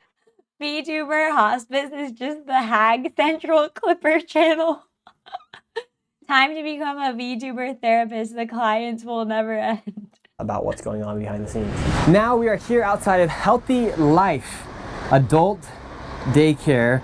This place, over the past few years, has billed $19.8 million. That really looks like a place you're gonna have a healthy life. I don't know about you guys. YouTube censoring the word. Oh, really? What is YouTube doing? Okay, I started uploading my videos on Rumble, and I'm gonna start streaming on Kick too. I just didn't want to like scuff up this stream with the new model by starting to stream somewhere else today for the first time, but I'm hoping by next weekend we'll also be streaming on Kick and or X and or Rumble. We have big dreams here. We'll expand. Where's my thing? There we go. Alone. Now let's go see if I can enroll my grandma, because she needs some daycare. And this right here is the entrance of a building that's received over $19 million. So this is the location that's received over $19 million. Kind of crazy, right? They say that right here, right now we're here at 1:30. No adults are here. I wouldn't doubt that adults do come, but $19 million. Yeah, that's another good point, is like you don't even have to not be actually doing the business at all. Like you could even operate the business in some capacity for like legitimacy and then fudge the rest of your numbers. So like oh, and Twitch too. I'll add Twitch too to my streaming. But yeah, like you don't even have to not be taking any people that are real in your business. But like, so imagine how many people are doing that, where it's like you have the businesses who have no clients, you have the businesses who have some clients but are lying about the rest of it and like fudging the numbers. Like I feel like it's most hospice places now with this, right? It's kind of like North Korea. It's like everything's set up but there's no people. It's like for a show almost. No, nobody's here already. You have to come back tomorrow. And can we get like a brochure to enroll our grandma into this location? I don't have any. It's like hospice back rooms. Anything. Can anyone give us a brochure? Angela, does somebody has information about here? Don't think it's enough to say it's fraudulent, because you do see that it is operating there where people working inside there. But the fact that there's just businesses like these popping around everywhere, and this is what they look like outside of a location that receives $19 million over the past few years, yet The building looks completely, almost dismantled out here. And look, all they have to say that. And like, this is just in hospice and daycares and learning centers. And, you know, like, what about all the other businesses that are being conducted through fraud? Like, I bet this covers so many different sectors. That they are an adult day healthcare is that sign that says ADHC. And there was some people working inside of it. We have the phone number right here. Darren's gonna go ahead and give them a phone call and see if somebody from inside answers. There are people inside right now. The phone's just ringing. You can leave a message after the tone. This mailbox is full. There you have it. They don't even have an inbox available to take in a voicemail. And another thing to take note of is Gavin Newsom right now in Poly Market. He is the leading nominee for the Democrats come 2028. Oh God. All this fraud's taking place. All this waste is taking place. Dude, that's scary. I feel like he could actually win. Nobody really knows what's going on. I mean, look at this place. This adult daycare received $19 million, has billed the state of California over $19 million in the past few years. This is all taking place here. So that is something to think about come 2028 with Gavin Newsom leading the Democrats right now on Poly Market. The way these hospices are able to enroll these people and collect money from Medicare and Medi-Cal here inside of California is they collect the Medicare numbers from individuals and then sign them up for hospice without them even knowing. I actually went so it's like identity fraud, Medicare stealing. And spoke with a professional inside of the medical industry to get her opinion on how this all works. We're seeing all of these hospices pop up here. Why is hospice and home healthcare such a booming business right now? I think it's become a trend of fraud. Honestly has. Like, I heard about this about 5 years ago during COVID, that people were building hospices and selling them. It was like a business these people made. Oh my God. So it's an easy way to build Medicare with their people's beneficiary numbers that people can easily steal. And even Yeah, and like, if you think about it, when you're having identity theft done, like, and let's say it's just small scale and you get your credit card information stolen and like somebody's charging up all this money at a liquor store, like, you care about it, you know, like, you're watching your credit card bills, that's affecting you directly. But the people that are watching the numbers that are being taken from Medi-Cal or Medicare or whatever, like, it's just their job, you know what I mean? Like, they're not, like, yes, it might be their tax money, but it's like so indirect that at best they're just negligent, and at worst their higher ups are in on it. You know what I'm saying? It's just like it's just typical bureaucratic corruption at its peak. purchase and buy. They buy numbers from people and tell them, give me your Medicare beneficiary number and I will give you something in return. And what does that mean, give you my beneficiary number? So there's an ID that you have. Right. Medicare gives you, Medicare is for anybody 65 and over. So they'll give you a Medicare ID number. And that number is what's used to bill Medicare. So essentially, if they can get a number from somebody, it's almost like getting a credit card number, and then from there they can continue to bill and bill and bill and get that Medicare money. Exactly. It's actually more beneficial than finding a credit card these days. Oh my God, see? Exactly. It's even more beneficial than identity theft through credit cards. Snark Monkey, California Stan. I haven't heard that one yet. I've only heard California. I like that. Anybody can get a hospice license, actually. You don't need to be a physician. You don't. What? Anybody can get a hospice license? I mean, I think the whole licensing thing is like out of control. But if we're going to be like consistent about it, Need to be a doctor. I mean, you need to get like specific credentials to become a librarian, and anybody can get a hospice facility license. You can apply and get a hospice license in the state of California. They take the Medicare numbers, they bill Medicare, the Medicare sends them a check right away. It's an easy process. So an old person might be a bit naive to giving somebody their Medicare number, Yes. and without them even knowing, that's more valuable than giving them their credit card number. Correct. In fact, in LA, there's locations that will teach you how to open up your own hospice center. So I went there with a potential business partner to try and become a multi-millionaire in hospice. We know that hospice is a very lucrative business, so I joined a business partner right here. His name's Darren, and we're here outside the Hospice Consultants, and we would like to start our own hospice today. Hospice consultants? We're just two young men who want to become millionaires here inside the United States, and it seems... Wait, you should also be careful about what you say about Gavin Newsom. Multiple YouTubers were kicked off of YouTube for extreme bullying of Tim Waltz. Oh. Well, I'll just say that Gavin Newsom has a look-alike in American Psycho. How about that? Seems like the only way to do it nowadays is by committing fraud. New hairdo. New me. Harb. Is it Harb 99? So we're gonna go in and see if we can start our own hospice. Are you guys the hospice consultants? Yes. Oh, can we talk to you guys? About? I want to open my hospice. You want to open a hospice? Yeah. Okay, what was your name? My name's Nick, but I want to open up a hospice. I understand, but we don't take care of that. Can I get some information? Do you want a number? Yeah, or give me a flyer or something. What do you mean you don't take care of it? Dude, they don't look like they have any idea what they're doing here. And this is the hospice consultant. Yes. Not only hospice and home health. All right, so they say they're open right now. They won't let us into the lobby. This is no way to conduct business. We are two entrepreneurs trying to open up our own hospice. Soaked to the bone right now. We were denied service by the potential fraudsters, and as we were leaving, one of the fraudsters started to leave from the back in a $200,000 Maybach. And we have a Are you kidding me? Mercedes-Benz driving out. Where can we open a hospice at? We'd like to open up a hospice. Get a Maybach just like you. So is this how I can get a Maybach by opening up my own hospice? Now, after seeing all the wealth that is being created from these hospice My jaw is dropped.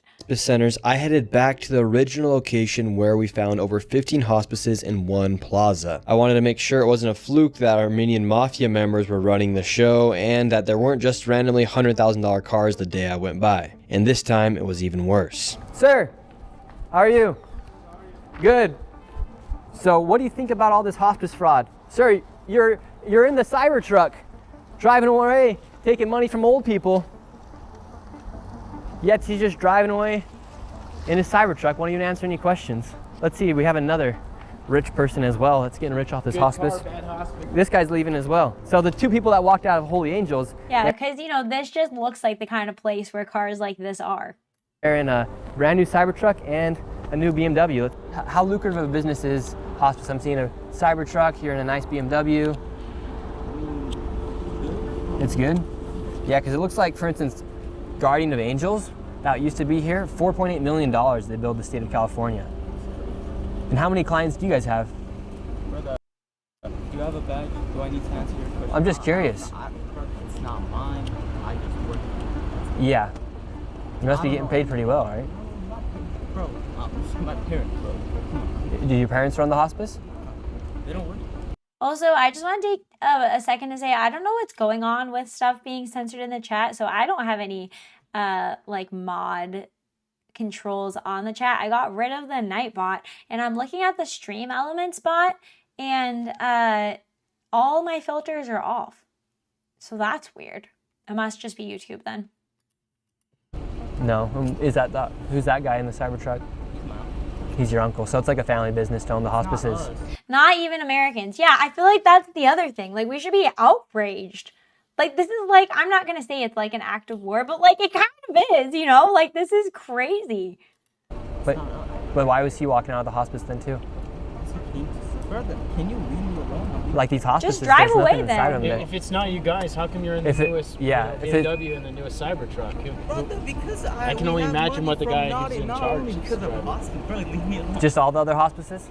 Do you like taking care of old people? Like, are you the one going out visiting the hospice patients, sir? Do you wipe their poo-poo pants? Uh-oh, he's gonna have to do another point turn. Because they're in my fucking way. Move. Well, you could just go that way. What's the key to opening up a hospice if I wanted to open up one? Because you're in the family business of hospices. If I want to open my own? What do you do for work here? Huh? What do you do for work here? Why? Oh, we're just looking around. We're seeing all these hospices, so we're just curious. Like, I could never imagine responding to somebody this way. Well, I don't know. Unless I was doing something super sneaky, suspicious, and illegal. Word got out that I was inside of the plaza and all the fraudsters started hopping in their cars, leaving the scene. Excuse me. Let's see if they can just answer our questions really quick. Hello, can we ask you a quick question? Driving out in a brand new M8. Nice. They can't get out that easy. How can I get an M8 as well? Should I open up a hospice? You just have to change adult diapers. That's the Driving out in a brand new M8 BMW M8 competition. Listen to this thing. This is the sound of hospice money. That's a great shot. Hilarious. And this is the guy who said he's fat because of Dr. Oz. His business is not open today. Seems like this moth. I wonder if, I don't know if Nick Shirley would ever do something like this, but like I'd love to see like the fraud connected to public schools, like the curriculum deals and the testing and the consultant companies. Like I would love to see that. Mafia right here is naming all of their companies after the word angel. We have Angels of Valley Hospice. We have Angels of Haven, Angels of Peace, Light of Angels. Light Yet angels. the BMWs. Angels of money. One right here, one right there, 2 brand new Mercedes over there. It just is unbelievable the amount of money that these people Not to mention if they ever were actually going to get in trouble, I feel like they would just flee back to the country they came from. are making, and they're not even trying to hide it.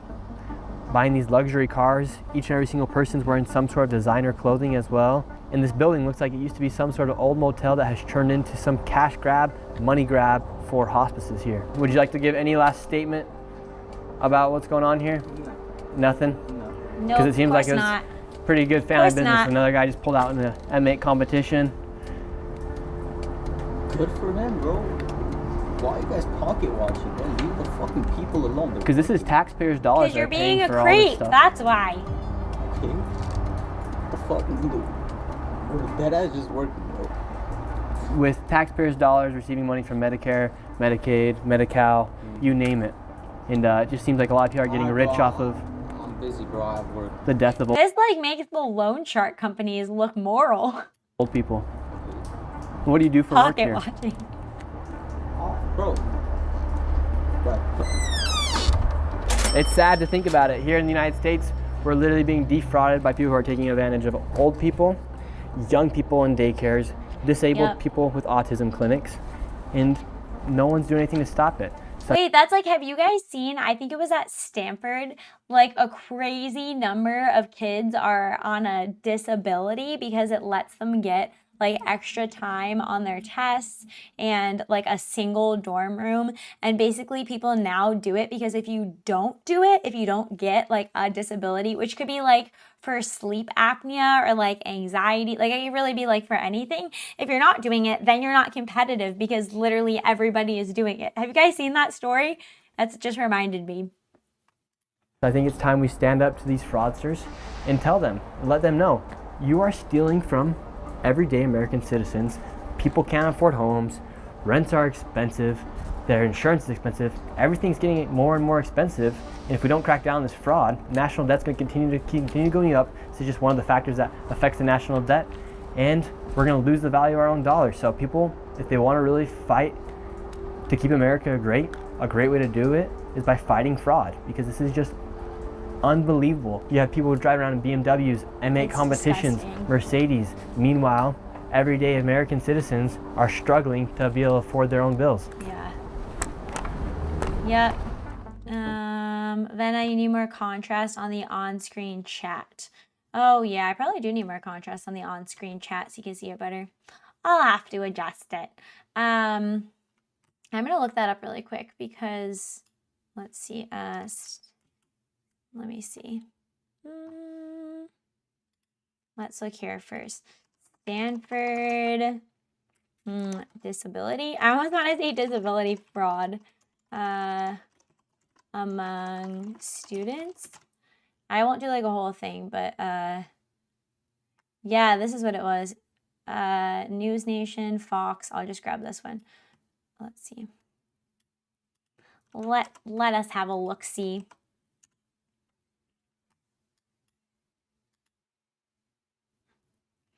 Wait, let me see if I can quickly adjust the chat box. I think I can. Right over here. Maybe. Oh yeah, I know how to do this. I know how to fix it. Let's see. Is it blending? Oh, that's too dark though. That looks too dark. Now it looks super scuffed. Blending mode, normal. That's the normal one. And it's just like the normal YouTube chat. We'll stick with it. I think that's easier to see. Okay. Yeah, this was something I saw, I think it was like a few weeks ago. Experts rip college students as fake reports expose them for abusing system with fake disabilities. And I saw this, like, I think it was in the news elsewhere as well. But I mean, not at all surprising. Like, if you think about the kind of people that go to these schools. Wait, let me see if it was Stanford like I thought. Yeah. Why are you not scrolling? Why are you not scrolling there? This. Okay. Reports revealed this week that college students across, this was from a little while ago, from February, across the U.S., including, this was the number, 40% of students at Stanford University are claiming to have a disability in order for special accommodations, like more time on tests, and that it's prompting pushback, blah, blah, blah, whatever. But, yeah, basically, I'm not going to read the whole article, but people were saying, like, you, like, kind of can't compete without saying that you have a disability because so many people can say it now. Oh, it also lets them opt out of their meal plan that they're forced into. Lets them not have a single dorm room, like I said. Yeah. It's crazy. Crazy, crazy. Makes sense. Okay. I'm going to show you, this was, I wanted to get into this one too, because they kind of went hand in hand. I'm pretty sure that James O'Keefe and Nick Shirley and Cam Higbee like coordinated, because I think all of this was like put out on the same day, all of the California fraud. But let's read through this. Let's give it a look-see, everyone. Okay. I'm probably not going to read the whole thing. We'll just watch it. But California elections fraud, cash for ballots, part 1. Homeless, bribed with cash and drugs. Oh, that's so convenient. In exchange for registering to vote and signing election petitions caught on tape undercover on Skid Row in California. It's kind of crazy that they feel like they even need to do this to cheat. Like, you would think they could just like make up the names at this point. But yeah, this is why we really need the Save America Act. How about not forcing crap onto them that makes the disability stuff so appealing? Oh, Snark Monkey, you're talking about the last article. It's like a prison. Well, school is like a prison. I mean, they don't have to go. To be fair, they don't have to go. Okay, let's give it a watch. This one's shorter. But yeah, I might look at the, I think it was a little clip about the brain fart, about the James O'Keefe and his crew getting attacked. Oh, maybe the 5 head would be good for the, what? Willing to bet California also makes up names. Yeah, wasn't that dog able to vote? Where was that? Where is the dog voting? All right. What's this? Negative findings. An article in LAist states that one of LA's biggest homeless service providers has been awarded over $100 million. Wait, did that start on the beginning? Okay.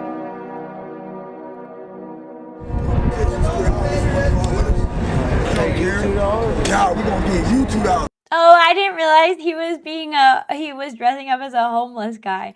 James O'Keefe is the best.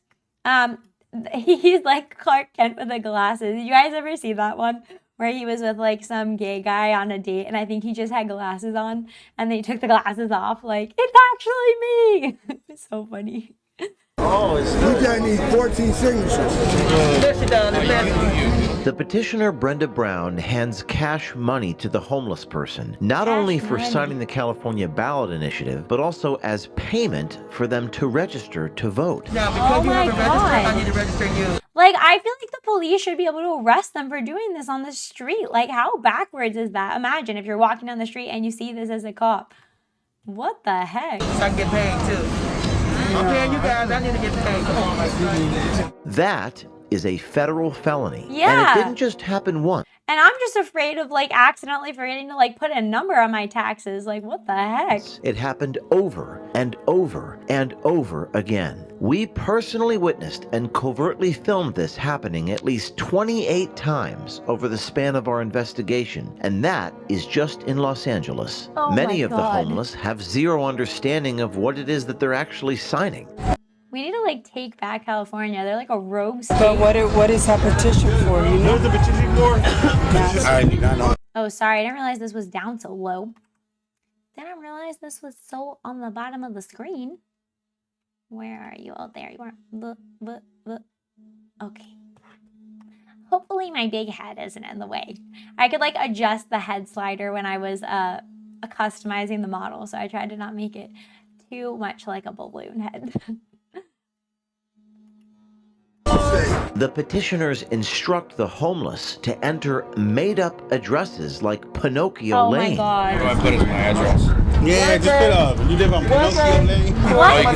Oh, good. And all of this occurring just outside the front doors That's of a pretty shelters good and NGOs costume. such as Weingart Center, which have received hundreds of Do you feel like reasonable people just know this? Because I feel like for years, I've thought like all of the charity and all of that was BS. I forget when it was that I first like had the suspicion that it was all BS.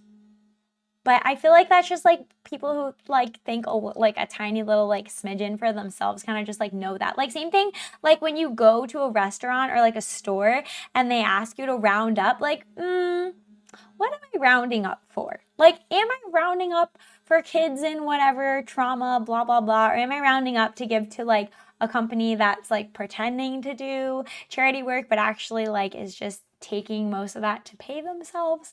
Like, I don't know. Seems a little sus, okay? There's a reason that I give to my church charities. Yeah, if you actually know it's like within your community and where it's going, then obviously that's different. But this one just seems obvious. millions of dollars in government money. One Weingart employee tells us when and where to find the illegal cash exchanges for signatures outside, and says the cash being given out is coming from a higher source. Do you know if they provide the money that they're handing out? Yeah, the company that's does. when they give the money out, they got to go back and tally up if they stealing the money or not. So they got to have signatures. Most of them be right across the street under that tree. And like, who is organizing this? You can check with them Monday through Friday. While another Weingart employee advises the homeless on how to practice plausible deniability and ignorance of the law. Wow, Ignorance is not excuse for the law. But a lot of times I have to say I didn't know. I had no idea. Oh, that would be what he should say. He should say. Yeah. The petitioners What? That's outrageous. orchestrate She should be arrested. an elaborate pyramid scheme of unregistered petition circulators. If I were to hire you, you would be under me. Yes. I'm under my son, I'm under him, and you under me. So it's like a pyramid game, and really, I don't need you, you need me. I don't need you. One of the petitioners Well, threatens just, you know, say it outright. It's like a pyramid game. Don't hide it. to attack one of our journalists. Go down the street, bro, before we move you down the street. Nah, knock you out looking right at me. Bro, why are you trying to be like that, bro? They won't knock your ass out. Bitch ass nigga, don't come over here again. I'm gonna beat your ass. And an employee of the Los Angeles Homeless Services Authority records not the fraud, but the people exposing it. That you don't care? Why are you filming? Why are you filming us? I'm with the LAPD. You know it's a crime to say you're with the police when you're not. No, I'm not with the LAPD. Well, that's what you just said 2 minutes ago. Why did you lie? As the NGOs pretended to be the police in order Dude, it's so disturbing. Like, we're living in such a post-truth reality. to intimidate us, I began to wonder whether we're still living in America. The Department of Justice has been sent these tapes of election fraud cash exchange for voter registration happening in broad daylight, and we have informed the Department of Justice there are more tapes coming. There will be a new tape dropping every day until someone is arrested or indicted. George Washington said the administration of justice is supposed to be the firmest pillar of government, but if democracy is for sale and there is no accountability as a result of this video, it doesn't matter.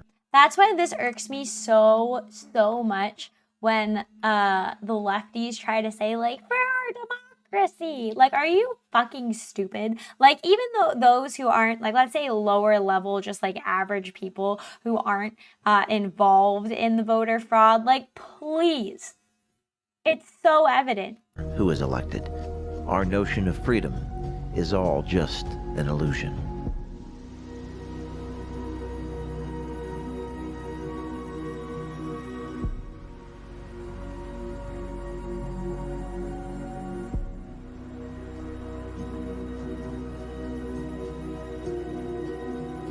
Throughout Los Angeles, especially during protests, there are hundreds of petition circulators and activists canvassing on the street to gather thousands of signatures for various petitions. Oh, also something that's interesting, I can't find it. I tried looking for it last night, but I forget, like, I've told you guys how I, like, very much so started on the left side, like, when I was younger, like, very pro Bernie, like, in that camp, very, like, rich are bad, help the poor, blah, blah, blah. And then I guess I've just become, like, radicalized by the reality around me. But the idea that just, like, the rich equal bad, like, the rich equal immoral, is such a childish idea. Like, the video that I was looking for that I couldn't find was, I think it was like some artistic rendition of a story where it was basically showing how, like, the worst of the rich and the worst of the poor are just like a reflection of each other. Which makes a ton of sense because, like, people say, like, oh, you know, it's a true showing of your character, like how you act in hard times. But, like, it's also a true showing of your character, how you act when you have a ton of resources and, like, can basically do whatever you want. So, like, I'm really sick of this, like, eat the rich, tax the rich, blah, blah, blah. Like, that is such a like, elementary, like, I don't even know what you would say, like, simple and inaccurate understanding of the picture, and it just keeps the problems coming. And it also, like, gives people that are poor, like, this wrong, completely crazy, like, moral superiority, which you notice that especially a lot of, like, white women are very susceptible to, like, buying into this, that, like, poor equals good. Like, they must have had nothing to do with being in that circumstance. Like, oh, the poor people, they're gonna, like, lose their SNAP benefits, their kids are gonna starve, without thinking, like, well, why are they gonna let their kids starve? Why did they put themselves in that situation? Why were they using benefits instead of, like, trying to provide, you know what I mean? Like, it's just a very oversimplified, inaccurate assessment, I believe. With the objective of getting them onto the voting ballot. We have 13 different statewide petitions. Each one is for a different cause. Now, which organization are you with? I don't know. You don't know? No, I don't know. I don't know what organization I'm with. I have to give them a call. It says we the Populous. Populous Inc. is a branch of CO Management Solutions, a campaign consulting firm dedicated to helping important issues make it to the ballot. These political consulting firms receive multi-million-dollar contracts from big businesses such as Uber or Delta Airlines to employ petition circulators and pay them to gather signatures on specific petitions that would benefit their business. These petition circulators are paid per signature, and they're paid surprisingly well. $7 a signature, $7 a signature, $5 a signature, $4 a signature. Okay, I got you. $10 a signature, $10 a signature. That's pretty good money right there. That's very good money. That's big money. That is like, yes. And how much money, like, would you make on it? I make? Yeah. I try to make over $1,000 a day. That's a lot of money. Not only did we find these petitions being pushed on protesters outside City Hall, but we also found them being promoted to the homeless in the depths of Skid Row. So my team and I dressed up as homeless people and went undercover.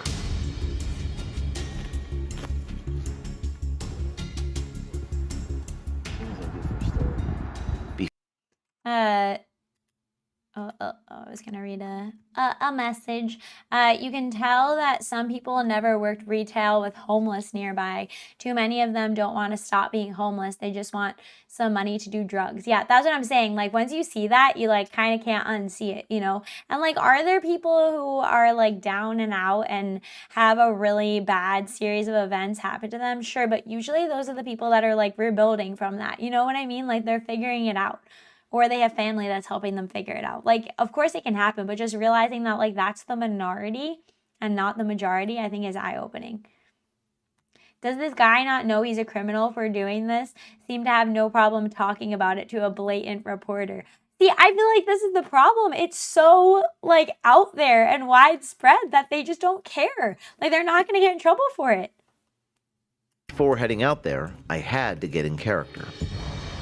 Lot of pictures. Lot of pictures.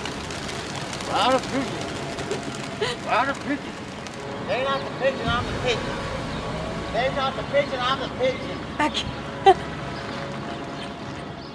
Wait, that's actually so accurate because I feel like homeless people that do a lot of drugs, like, I don't know, I've never done drugs like that, but just like I would imagine that a lot of the drugs like really mess up your sense of reality and make you kind of hallucinate. Obviously, we know that, and like mess with what's real or not. So that's such a funny, accurate depiction. We walked a few blocks through Skid Row, past the intersection of San Pedro and 6th Street, and almost immediately, to our surprise, we found petitioners who were actually offering homeless people money in exchange for signatures on the ballot petitions. $2 to be exact, in exchange for their signatures. Bro, you got a light, bro? Cigarette. You want a cigarette? Bro, you want a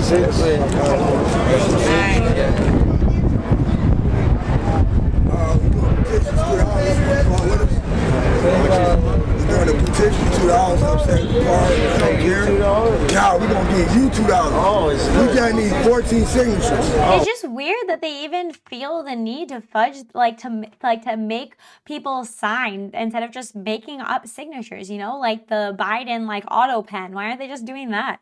It's weird. It's like a weird little circuit here. It frustrates me because this used to be the state to aspire to be in and just live here because the weather is nice. Yeah, it's crazy what California has turned into. I assume that it was way different under Schwarzenegger. Hopefully we can, see it go back to something different in the future. Cause it's ruining the country. No, but it is a what would you call it? Like a hotbed of fraud for sure. What is it for? Save the parks, save the streets, save basically everything to help save the kids. Nice. Who's doing it? We all doing it. What's the name of the group? Save the Kids Foundation. Kids Foundation? Or is it like voting or is it like everything? Notice the $20 bill pinned to this man's shirt. This is a signal to all nearby homeless people that he is a source of the money. Paying citizens to sign petitions is a violation of California Elections Code 18603, which states, quote, every person who offers or gives money or other valuable consideration. We really need to rein in the voting thing. I mean, I've been convinced for a while that the voting basically is rigged and doesn't count. I obviously think there's nuance to that and things get pushed one way or another. But no, I'm just gonna say I don't think everybody should have the right to vote. This is crazy. Voting and being up on these issues is so complicated and takes so much time and effort to think out to have a reasonable, educated, even self-educated, I'm not saying college, self-educated opinion. And this just reminded me of that. Definitely not. Definitely need to rein that in to responsible voters. Sorry, I said it. To another in exchange for his or her signature on a state, county, municipal, or district initiative, referendum, or recall petition is guilty of a misdemeanor. what? Sign a petition, get a free cigarette. One cigarette? Well, I just need one signature right here and right here, and you get 2 signatures. I'd be open to even us going back to only property owners can vote. Sorry, I don't know. We need to do something that ups the responsibility of your vote and making it count for something. We need some type of mechanism for filtering there. But it wasn't just cash that we saw exchanged for signatures. We also saw the homeless being bribed with cigarettes and even drugs, marijuana. And all of that is considered valuable consideration. And according to the petitioner that we spoke with earlier, it would be a crime just to give out water to anyone who is signing petitions. Now, you don't give people money to sign it. That's illegal. Oh, that's illegal. I can't even hand out water. Really? You can't even hand out water? It's very hot in Los Angeles. Yeah, unfortunately it's like voter ID, or no, not voter ID. It's voter fraud that they will call it. Voter fraud. Yeah. Oh, so I'm guessing this guy is like kind of doing it more legitimately. Is that the idea?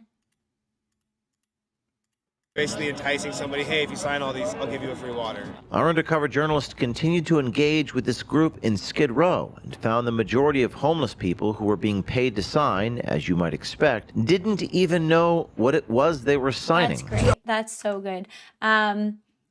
Somebody said BlackRock would just buy all the land. I mean, it doesn't need to be. It could be like net taxpayers are the only ones that are allowed to vote, or it could be like one vote, one household. I don't know. We need to do something. Certainly, like, voter ID would absolutely help this. This is crazy. What are we doing? $3 petitions. You sign 9 papers with your signature, And what is date, address, and then after 9, they're going to give you an additional 1 more to sign. After that 1 more, you get $3. But what is that petition for? You know the petition for? Hi, Mac. What is the petition? I do not know. They were also encouraging the homeless to just make up random addresses, such as Pinocchio Lane. Where do I put it as my address? Yeah, just put up. You live on Pinocchio. Wow. Huh? Oh. You can just fake it. And like you can just film it, and like this doesn't matter. Like nothing is gonna This happen. woman named Brenda Brown acknowledges that if the person signing isn't a registered voter, she won't get paid $7 for the signature. Is this additional money? Yeah, because you haven't registered, I need to register you so I can get paid too. Okay, you guys, I need to get paid. Oh my God, they just Brenda say Brown also has a stack of voter registration forms so she can get the homeless people to first register to vote. Okay, you guys, I need to get paid. Listen, darling, listen. The petitioner, Brenda Brown, then hands cash money to the homeless person, not only for signing the California ballot initiative, but also as payment for them to register to vote. That is a federal felony, Yes, 52 it is. USC 10307. Whoever knowingly or willfully pays or offers to pay or accepts payment for registration to vote shall be fined not more than $10,000. Wait, that's actually such a good point. Snark Monkey said, I'm currently starting to think that a police state would be a good thing and that we've been lied to fear it.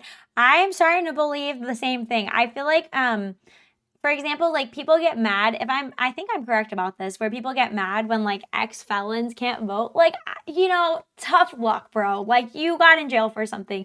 Yes, like people argue that like because we could accidentally put someone in jail, or because we could accidentally do the death penalty, or like make a slip up on arresting someone, that these things should never happen. And I think that is insane. I think that's such a childish perspective. And look what it does that we're not willing to actually enforce laws. It just makes these like magnetic areas of society for people with bad intentions to flock to.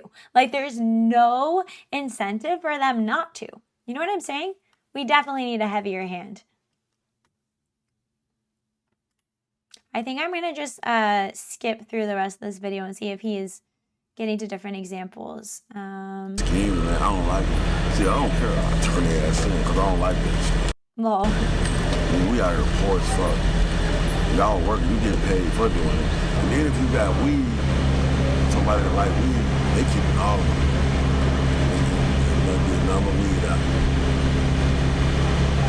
Fuck that, I can buy my own weed. One of our journalists A based homeless man. must have asked one too many questions, because eventually the petitioner threatened to, quote, move him down the street and proceeded to follow, threatening to, quote, beat his ass. I don't have a California address. Find somebody, one of your homies or something like that, want to come bring them to us.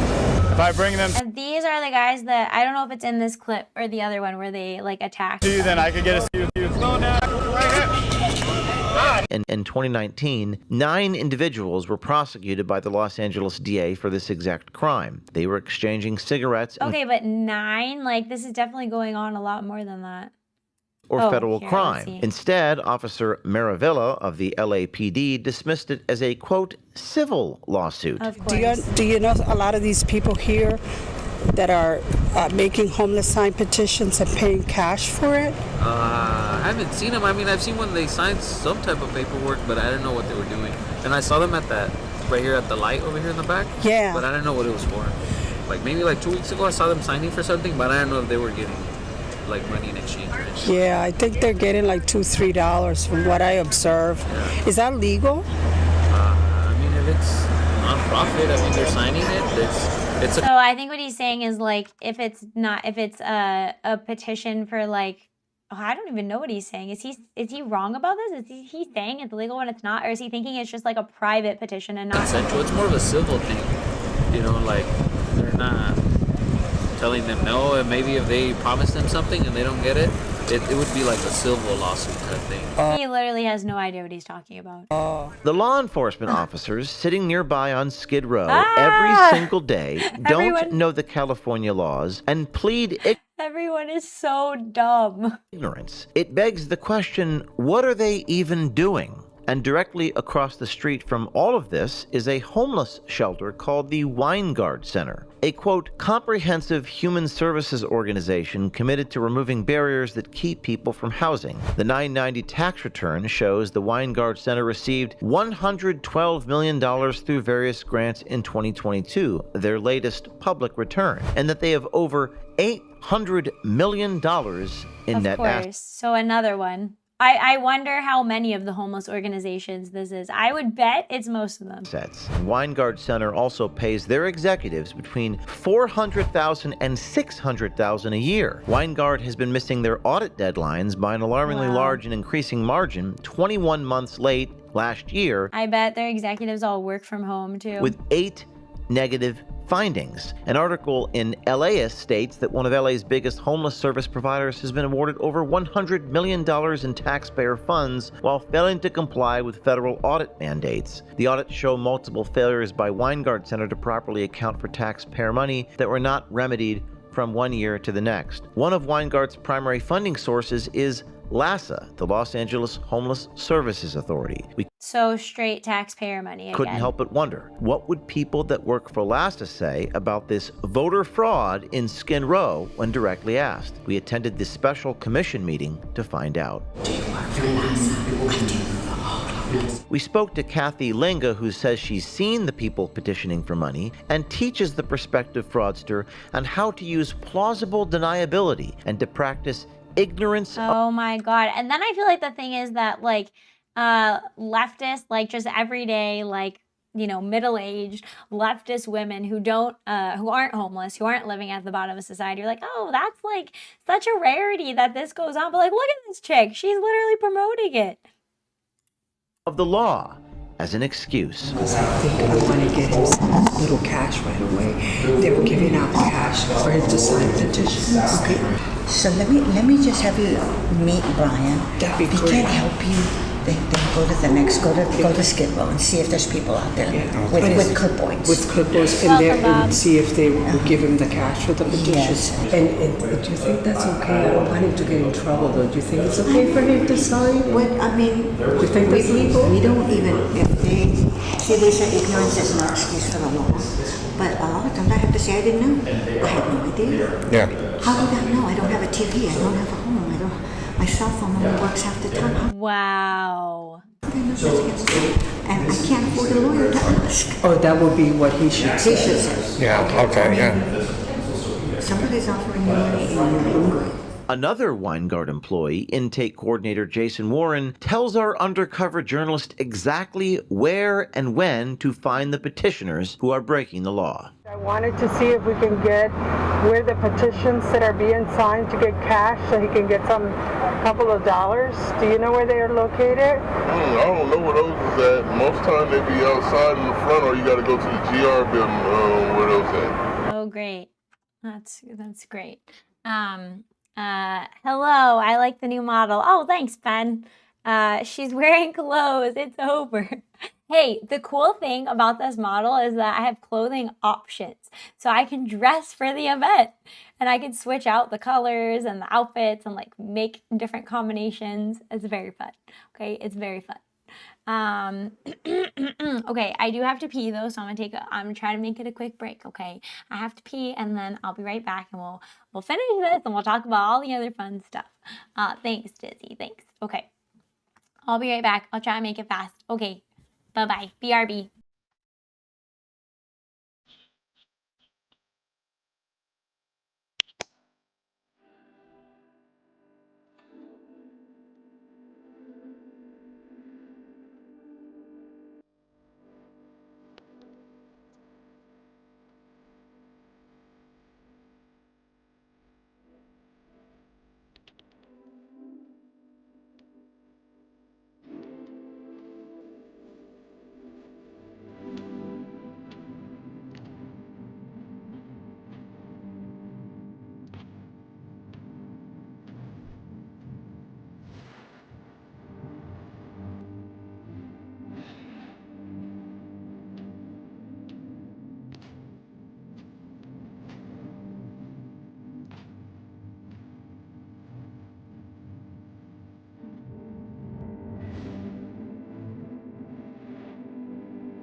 Back and I'm unmuted now. I forgot to say, go like Nick Shirley's video. He re-uploaded it to YouTube without the copyright stuff on it. Like, subscribe, go check out his other stuff. It's all really good. So we'll watch the rest of this and then we'll get into a few other things. I love this song. I love Redacted too. It's one of my favorites. I wonder if she will have redeemable clothing changes. Obviously safe for work. Hey, I could be convinced. That's a good idea. I'll count that as still not scuffed today. Hey, thanks, Outlaw. I'm working on being a better self. Tend the fire hydrant. That's very funny. Okay. Let's see what this guy has to say. The GR is going to be on third place in Alameda. What is GR? GR is General Relief. Most of them be right across the street under that tree. You can check with them Monday through Friday. Warren also claims the petitioners have to gather a certain amount of signatures and then provide proof to show that they aren't stealing the money, which is apparently provided to them by a higher authority, according to Jason Warren. But I don't want him to get into any trouble or anything. Is that okay for him to accept cash for signing petitions? It's okay because they're not going to go through his stuff or his stuff. They just want to sign him up to get a name. And when they give the money out, they got to go back and tally up if they stealing the money or not. So they got to have signatures. Oh, got it. Because they give him money. It's a whole organization. It's a whole scheme. Is your skin color purple in real life or is just in the model? My skin color is pink tan with purple hair. Need to get signatures, but they have to come back with a certain amount. If you come back and your money don't add up to your signature, then they got to come out your pocket. Got it. So do they also provide, do you know if they provide the money that they're handing out? Yeah, the company does. Oh. We also spoke to an employee from First to Serve, a nonprofit homeless housing operator. His name is Tyson, and he openly acknowledges the existence of this fraudulent petitioning scheme and demonstrates it's an open secret. What agency are you with? Because go ahead. Oh, First to Serve. Yeah. So do you just help people hook up? Yeah, I work at a site. More like First to Steal. A homeless shelter site. You know, we all need a little cash, and I was trying to find, you know, those petitioners that are paying for signatures. Yeah, I heard of that, yeah. You do? And what do you know? Do you know where they hang out so that I can go to them? I want to get some cash. I already know the petitioners that. They be all over. As our undercovers continue to engage with the petition circulators, we found that most of them aren't even registered with an official campaign. Brenda openly refers to it as a pyramid game. You can work with me because I do need help. I do go to different places. When I come down here, I have to give them money to encourage them, just to encourage them. You selling your signatures to them. So wait, this is such an elaborate scheme to like avoid any attention for the origin of this. That's crazy. There's no organization that they're directly connected to. What the heck? New model is adorable. Is it Bria? Thank you. I made it to your stream. I like the new model, Dawn Halo. Thank you. Something about Vena's model just speaks to me. That was the desired intent. I spent like 8 hours customizing it. I wanted it to be perfect. Wait, my comment about the toggle didn't show in the stream. I'm gonna stick it in Discord. Stick it in the Discord. Hoping we can get an SFW artist to find Ven soon. Or Grok, right? Does Grok do NSFW or is it gonna cut me off on my ideas? Are they associated? If they're associated with a specific campaign, they could be found easier. They're so scammy. They're so sleazy. You're your own boss. Yeah, but I want to know who the them are because I want to make sure that I'm in the right side. You know what I mean? Okay, so it's like a pyramid game. If I were to hire you, you would be under me. Yes. I'm under my son. I'm under him, and you under me.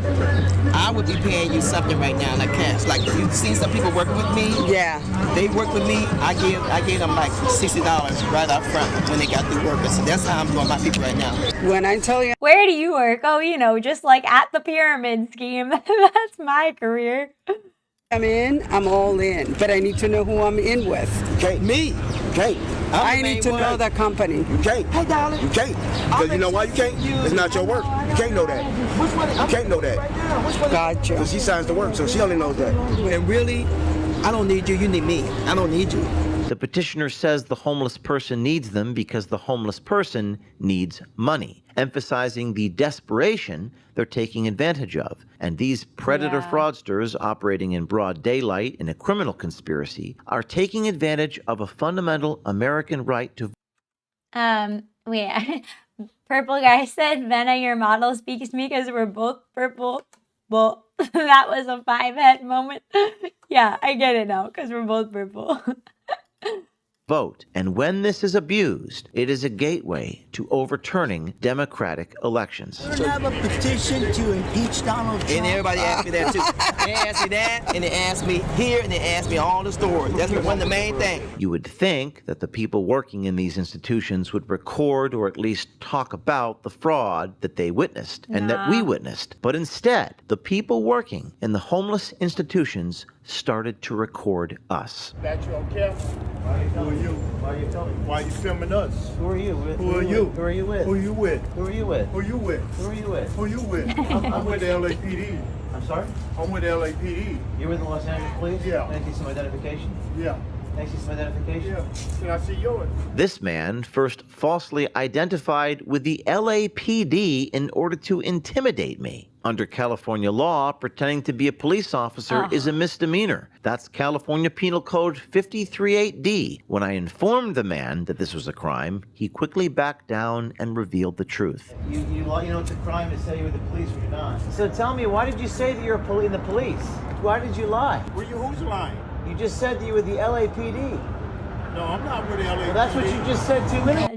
Just say it on camera for everyone to see. I'm with the LAPD. Who are you with? I'm with the Homeless Outreach. What organization? What organization? LASA. What is it called? LASA. He reveals that he's with LASA. That's right, the same LASA, the Los Angeles Homeless Services Authority. What's interesting about that is that LASA is the organization which provides an overwhelming majority of the funding that Weingart Center receives. And LASA is the organization that Weingart has been failing to deliver their audits to. We found it so alarming. I do wish that Trump would do something about this, like just outright, like, sorry, don't get approval. Just go in there and just break up all of this. It's crazy. It needs to get totally shut down and like slapped down, and people should fear ever try to do something like this again. Alarming that people working for these institutions made an effort to intimidate us out of exposing the fraud that is occurring right on their front doorstep. Back at City Hall, we took a closer look at some of these petitions and found that they were pushing some rather deceptive and predatory measures, including a push for a one-time wealth tax on the wealthy, billionaires, being pushed by Suzanne Jimenez, the Chief of Staff for the United Healthcare Workers of the West. We have one that taxes billionaires 5%. So 5% tax on billionaires? One-time tax, 5%, and that's going to go towards healthcare and food service, our food assistance. And should we tax the billionaires more, or will they just leave the state? She, her, not surprised. To tax them. Tax the billionaires. How much fraud is there in the state of California? Order of magnitude. I have millions, hundreds of millions, I can imagine. So should we tax the billionaires or get rid of the fraud? Both. The billionaires say they're going to leave the state. You know, and like I have no problem with us not letting billionaires or, you know, just people above a certain income threshold like use tax loopholes or put money offshore to avoid taxes. Like that's not a problem to rein that in. But the disturbing thing, especially as somebody who came from like the Bernie camp all the way over to this side, is that I don't trust what a healthcare system is going to look like under the left. Like free healthcare is going to be like free healthcare, and you must get your mandated vaccine every month, and you must like let your kid have this trans surgery, and you must get these, you know, enforced medical procedures. Like, what? That sounds terrible. Hello. Zayla. Is it Zayla? Zazaya. That's how I say it. It's okay. You're not late. You're just welcome. Hello. Thank you. But it's impossible to stop fraud. Would have been happening, right? Don't you think? I guess that's a question about human nature. What are we smoking? We smoking good cannabis from California. California cannabis? Oh, just saying, that just reminded me another thing. I don't know. I don't know. I'll try to say this in a YouTube friendly type of way, but I don't know if you guys have experience with the smoking the green stuff, okay? But that's another like thing that I feel like the left has also gotten wrong is, well, maybe it wasn't, well, I guess you could kind of say it was the left, to be honest, like really pushing for the legalization, because the legalization of the green stuff has just led to like almost like the corporatization of it, where especially in places that have like full on legalized it, where it's not the same that it would be if someone was growing it, not like messing with it in a lab, pulling apart the different strains to get like the most intense version versus like a balanced experience between CBD and THC. And like just want to note that's another thing that we've messed up, like saying like, oh, it's okay, there's no detriments. Like, I don't know, I feel like the high THC strains do have detriments, and I feel like that's mostly what people are like can buy and are being pushed to buy legally, just in my experience. I don't know if you guys have that experience. Just reminded me. California cannabis. They put a lot of taxes on it. I don't know why. Another petition that caught our attention was sponsored. Still good to legalize it. It's how it's been done. Yeah, I feel like I totally agree with that. Definitely good to legalize it, but the way that it's been legalized, I feel like it's been legalized in a way where it's going to get a push to be illegal again because it wasn't legalized right, if that makes sense. Why do you know all this? I just have a lot of background research and information, you know? Same for reducing pain.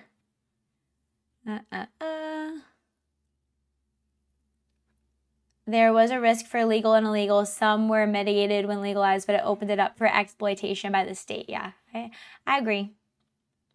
By Delta Airlines, United Airlines, and American Hotel and Lodging Association. Top funders, Delta, United, American Hotel. Is this who's funding this? That's who's funding that specific petition. Okay. So each petition is funded by somebody else.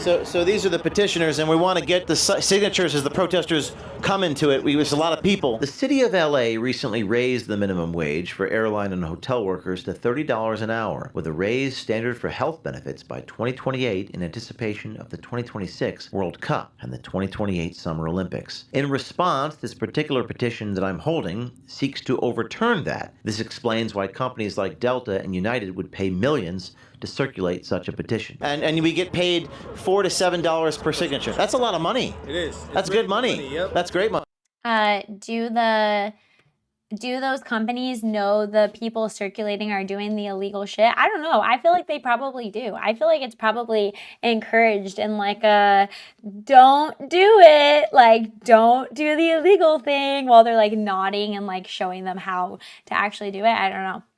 Good question. That's why it's like, you know, I make really good money. I get to push things that I believe in. Yeah. So. As this man told me he gets to, quote, push things that he believes in, I couldn't help but wonder if he was aware that the petition I was currently holding was an endeavor to lower minimum wage for hotel workers who are about to be slammed by the World Cup and Summer Olympics. We found that the validity of the signatures had been contested with allegations that signature gatherers had, quote, egregious misrepresentation of the content and effect of the referendum petition, even stating that referendum circulators have, quote, repeatedly misrepresented the voters. They're signing a referendum to increase the minimum wage, the very opposite of what the referendum would do.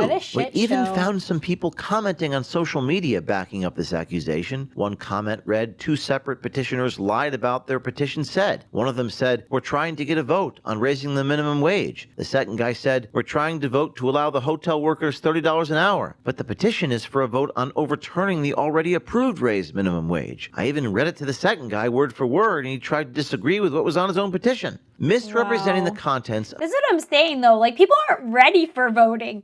Like, people need to get their own minds in order. Like, figure out how to not be homeless and, like, think for yourself that the job that you're doing isn't you're totally misrepresenting because you're just not even reading. reading the documents. Like, you're not ready to be a voter.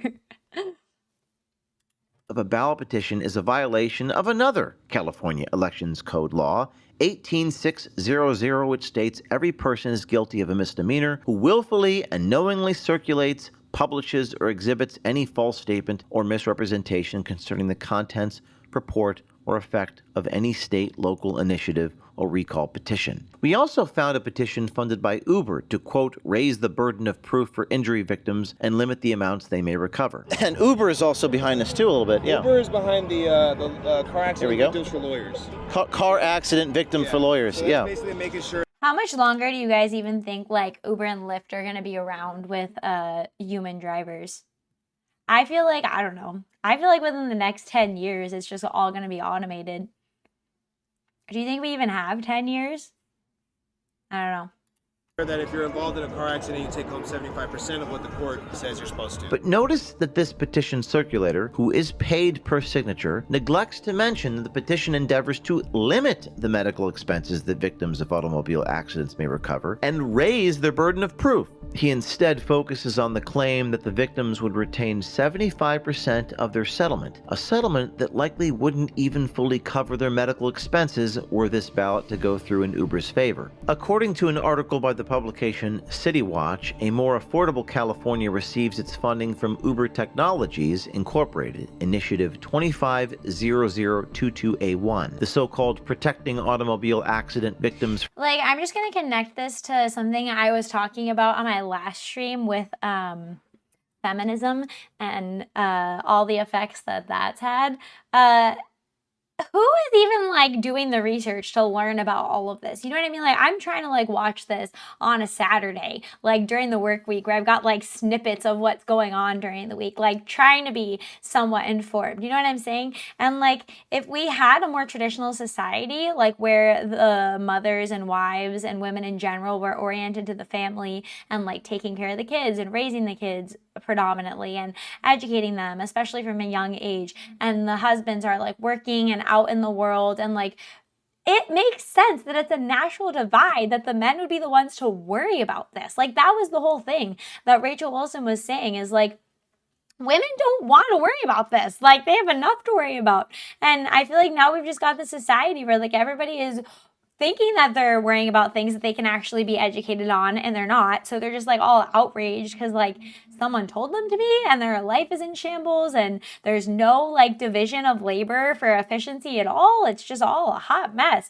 Just want to add in that hot take.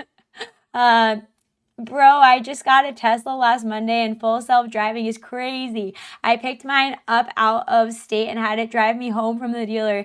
Did not touch the wheel once in a 4-hour drive. That is crazy. So futuristic. They should just legalize it completely, but hold it to the same standard as alcohol. Like driving while high would be similar to a DUI. Deceit is the currency of this fallen world. Well said, purple guy. Well said. From Attorney Self-Dealing Act is simply an end play by Uber to preserve its profits by significantly reducing its exposure when their autonomous vehicles injure Californians by deliberately diverting attention away from their own safety obligations. How much are you going to pay him? I'm giving him $2 right now for whatever he gave me. $2. Yeah. And but how many signatures is he signing? Like, he's doing as many as I give him. And it's $2. I'm giving him $2. And here you see that Brenda has the next petition ready, which makes Uber less liable for car accident. Oh, I thought he meant like he's signing as many names as he can. He just meant that he's signing as many of these dumb petitions as he can. Injuries, all being signed without a second thought by someone who doesn't know or care what the content of the petition is or what they're signing, all because they're given. That's another thing. I hate, like, sometimes I'll want to, like, sign a petition for something that I see, like, at the grocery store, and, like, the wording is crazy. Like, we should definitely have it be law that it needs to be, like, in plain English. Like, you get, like, 3 bullet points to explain what you're having to sign for, because it's just so intentionally convoluted. And, like, same thing on, like, if you're voting on, like, a referendum for things, and you get the, like, information either, like, at the polling place or like in the mail, and it's just like these completely confusingly written paragraphs like that. It should not be allowed.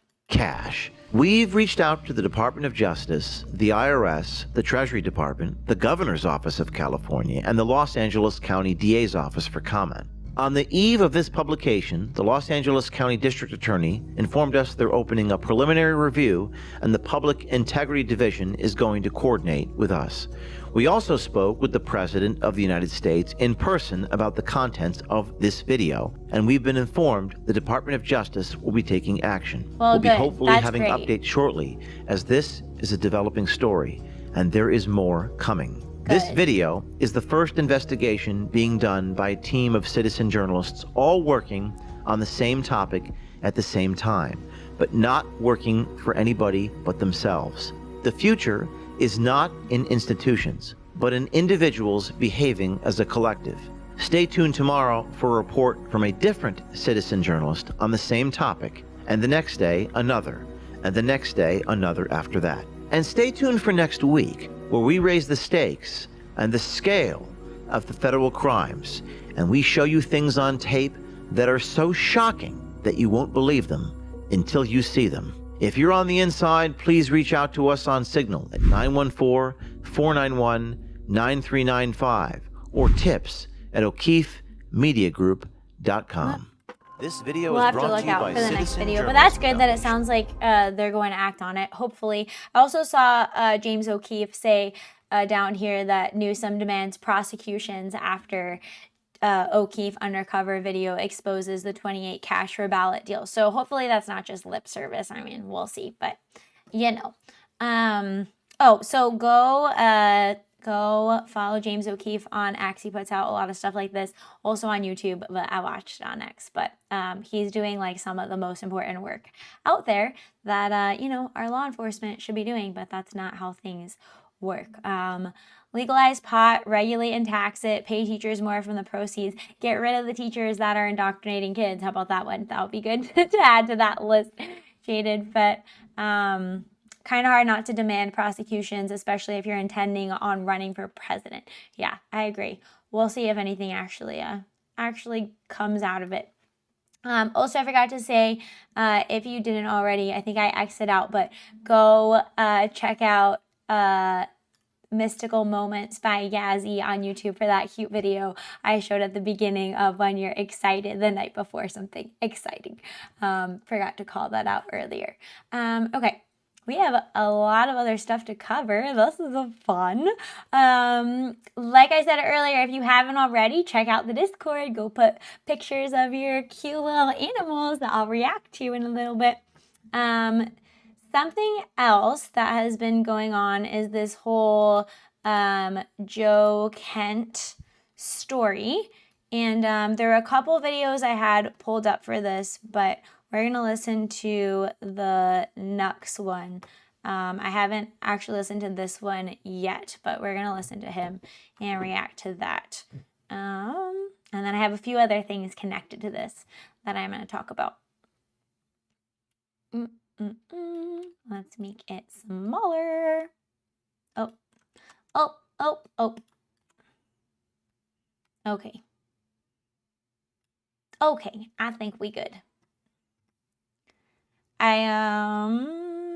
I just watched most of an interview with Nux. Actually, I didn't even know that he existed until I started listening to the Skybrows music, and then I was like, oh, he's a great VTuber. And it was like a faceless interview. It was from a couple of years ago, but it was really good. He's very likable. Okay. Joe Kent leaks are effed up. Now, we got to talk about Joe Kent. Joe Kent has all the headlines lately, and I did an unbelievable deep dive on this guy. I've dug up so much shit, I should open up a shit store to sell it. And I'm sure I will find enough buyers for the amount of good quality shit I've shat to actually destroy this fucker. All right, so Joe Kent made this statement. All right, at first he says, you know, after much reflection, I decided to resign from my position as director of National Counterterrorism Center effective today. All right, so he was the director of counterterrorism. realistically, not been doing a very good job. Not trying to be controversial or anything. I don't know if you've been aware, there's been a lot of terrorism in the United States. All right, there have been 5 Islamic terrorist attacks this month, literally. All right, bombs in New York, a bomb in Michigan, shooting in Austin, Texas, a shooting in Virginia. There have been 5 Islamic terrorist attacks, and that's aside from the Antifa riots, which are still not done.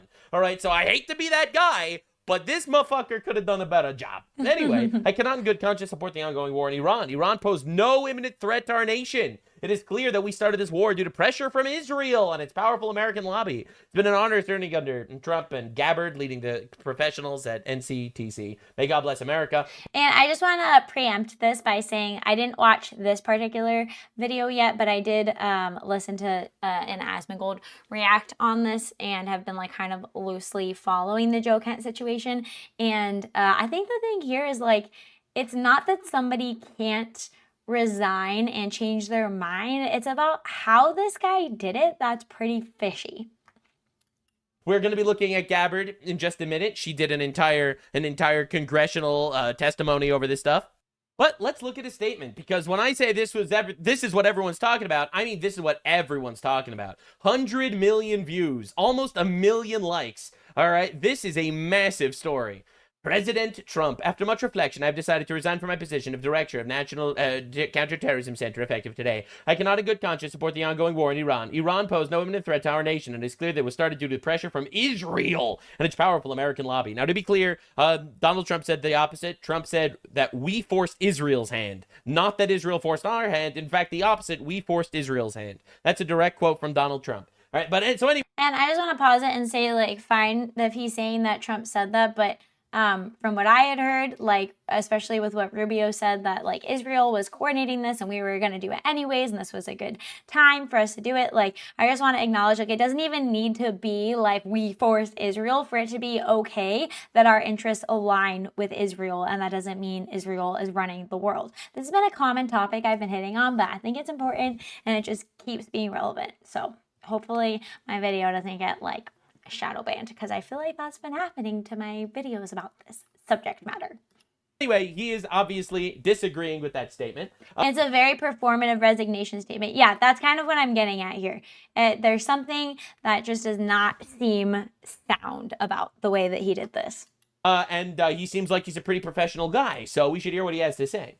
I support the values and foreign policies you campaigned on in 2016, 2020, 2024, which you enacted in your first term until June of 2025. You understood that wars in the Middle East were a trap that robbed America of its precious lives of our patriots and depleted the wealth and prosperity of our nation. In your first administration, you understood that better than any modern president, how to decisively apply military power without getting drawn into never-ending wars. Excuse me, is this a never-ending war? Excuse me, is this war with Iran never-ending? Wake me when it never ends, all right? That's what I was going to say too, is like, I feel like a big problem here in the analysis is everybody's like traumatized from the wars of the 2000s, let's say from Iraq and Afghanistan. But I think it's pretty clear that Trump is not behaving the same way that Bush and Obama did. You get what I'm saying? So like the idea that a war could have gone on that was legitimate but not carried out the right way, took too long, was corrupt, had other like, what would you say, like complicated interests that allowed for a lot of like looting. Like, that doesn't mean that the war itself wasn't legitimate. And number two would be that I don't think Trump has shown any signs of carrying out wars the same way. From what I've seen, we've seen like rapid action, we've seen extreme competence, we've seen goals that we're trying to accomplish that actually help the country. So, you know, I think people need to like grow up a little bit and realize that war is part of life. And just because a war was carried out a way, like a wrong way or not well in the past, doesn't mean that we should never go to war again, or that wars don't even have a purpose in the first place, if that makes sense. I don't know. This doesn't look like it. We still don't have a single American soldier on the ground in Iran. How could you possibly call this a never-ending war at this point? We don't have a single man on the ground. Right? Now, just to be clear, all right? This smells like opportunism, trying to jump on a certain hype train of people upset at Trump for this stuff. This reeks of like the perfect opportunity for a grift. Aid by foreign powers, perhaps? Well, we will see. We will see. And I actually have something I'm going to share kind of related to that too. Epic foreshadowing. You demonstrated this by killing Qassam Soleimani and defeating ISIS. Earlier in this administration, high-ranked Israeli officials, influential members of American media, deployed a misinformation campaign that wholly undermined your America First platform to sow pro-war sentiments to encourage a war with Iran. Just to be clear, Donald Trump has been pro-war with Iran for 40 years. All right, I have literally covered this war every single day, basically, since it started. All right, I've been doing deep dives daily. I have shown you literally 40 years of Trump saying we need to fucking bomb Iran. Literally, not even exaggerating. All right, and he is doing the thing that he literally promised from the very beginning right now, and he's doing it without putting American soldiers on the ground. All right, praise God. I don't want that at all. So anyway, this echo chamber was used to deceive you into believing that Iran posed an imminent threat to the United States. This is diabolical. Because now, again, people know my stance on this at this point if you watch my videos. I actually don't give a shit if it's an imminent threat or not. My opinion is if it is an inevitable threat, it needs to be destroyed. I don't care how imminent the threat is. I believe I totally agree with that. That we should be destroying inevitable threats before they are actually a threat. That's right. Yep. The leftist policy is you have to wait until they literally fucking nuke California until. Yeah, and like think about that. Like it's the same ideology as like you can only like it's even worse, but it's like people now are sitting ducks basically in their houses, even if they're allowed to have guns in a lot of states, because like you can't like defend yourself under this circumstance. It has to be this specific way. You can't like try to, you know, take the situation into your own hands to prevent violence in the first place and prevent a threat upon you, or else like you're gonna get in trouble if you shoot somebody that was breaking into your house. Like it's the same ideology, you know? Like no, there's reasons to be on the offensive. I think any adult would know that. Until you do something, right? Wait until an ICBM hits our shore, and then maybe we can fight back. And I think that's the gayest fucking mentality in the history of the I world. agree. All right, my opinion is we have an overwhelmingly overpowering military, and we should use it. We're giving it a lot of money as it is, all right, and we should use it. All right, if we have a literal terrorist entity that... Yeah, and I don't think this argument about like, oh, boots on the ground is like the line for it being illegitimate. Like, I don't know. What's the circumstance? Maybe there's a reason to have boots on the ground. You can't just say like things are off the table when there's certain different things that are going on, or like goals that you're trying to accomplish for the sake of your own country. Like you can't just draw a line and say, oh, that's the line in which it's not okay. Let's remember for just a second, has killed thousands of Americans, has massacred tens of thousands of their own people, has started endless wars in the Middle East, all right? And also tried to assassinate President Trump multiple times. This is a fact that we know about. That is a threat. It is an inevitable threat that they are going to eventually get nukes if nothing's done about it.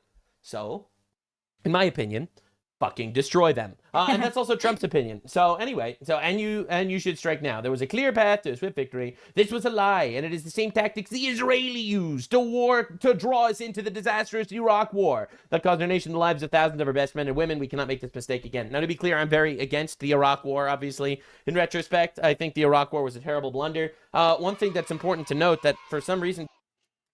Thanks for subscribing. People don't talk about, and this is a controversial opinion also, for some reason, Israel literally lobbied against us going to the Iraq war. All right? Yes, Israel assisted us once we decided to go. All right? Yes, Israel gave us all their intelligence on Iraq after we decided to go, but the Iraq war started literally because of the CIA and the MI6. All right? This is literally...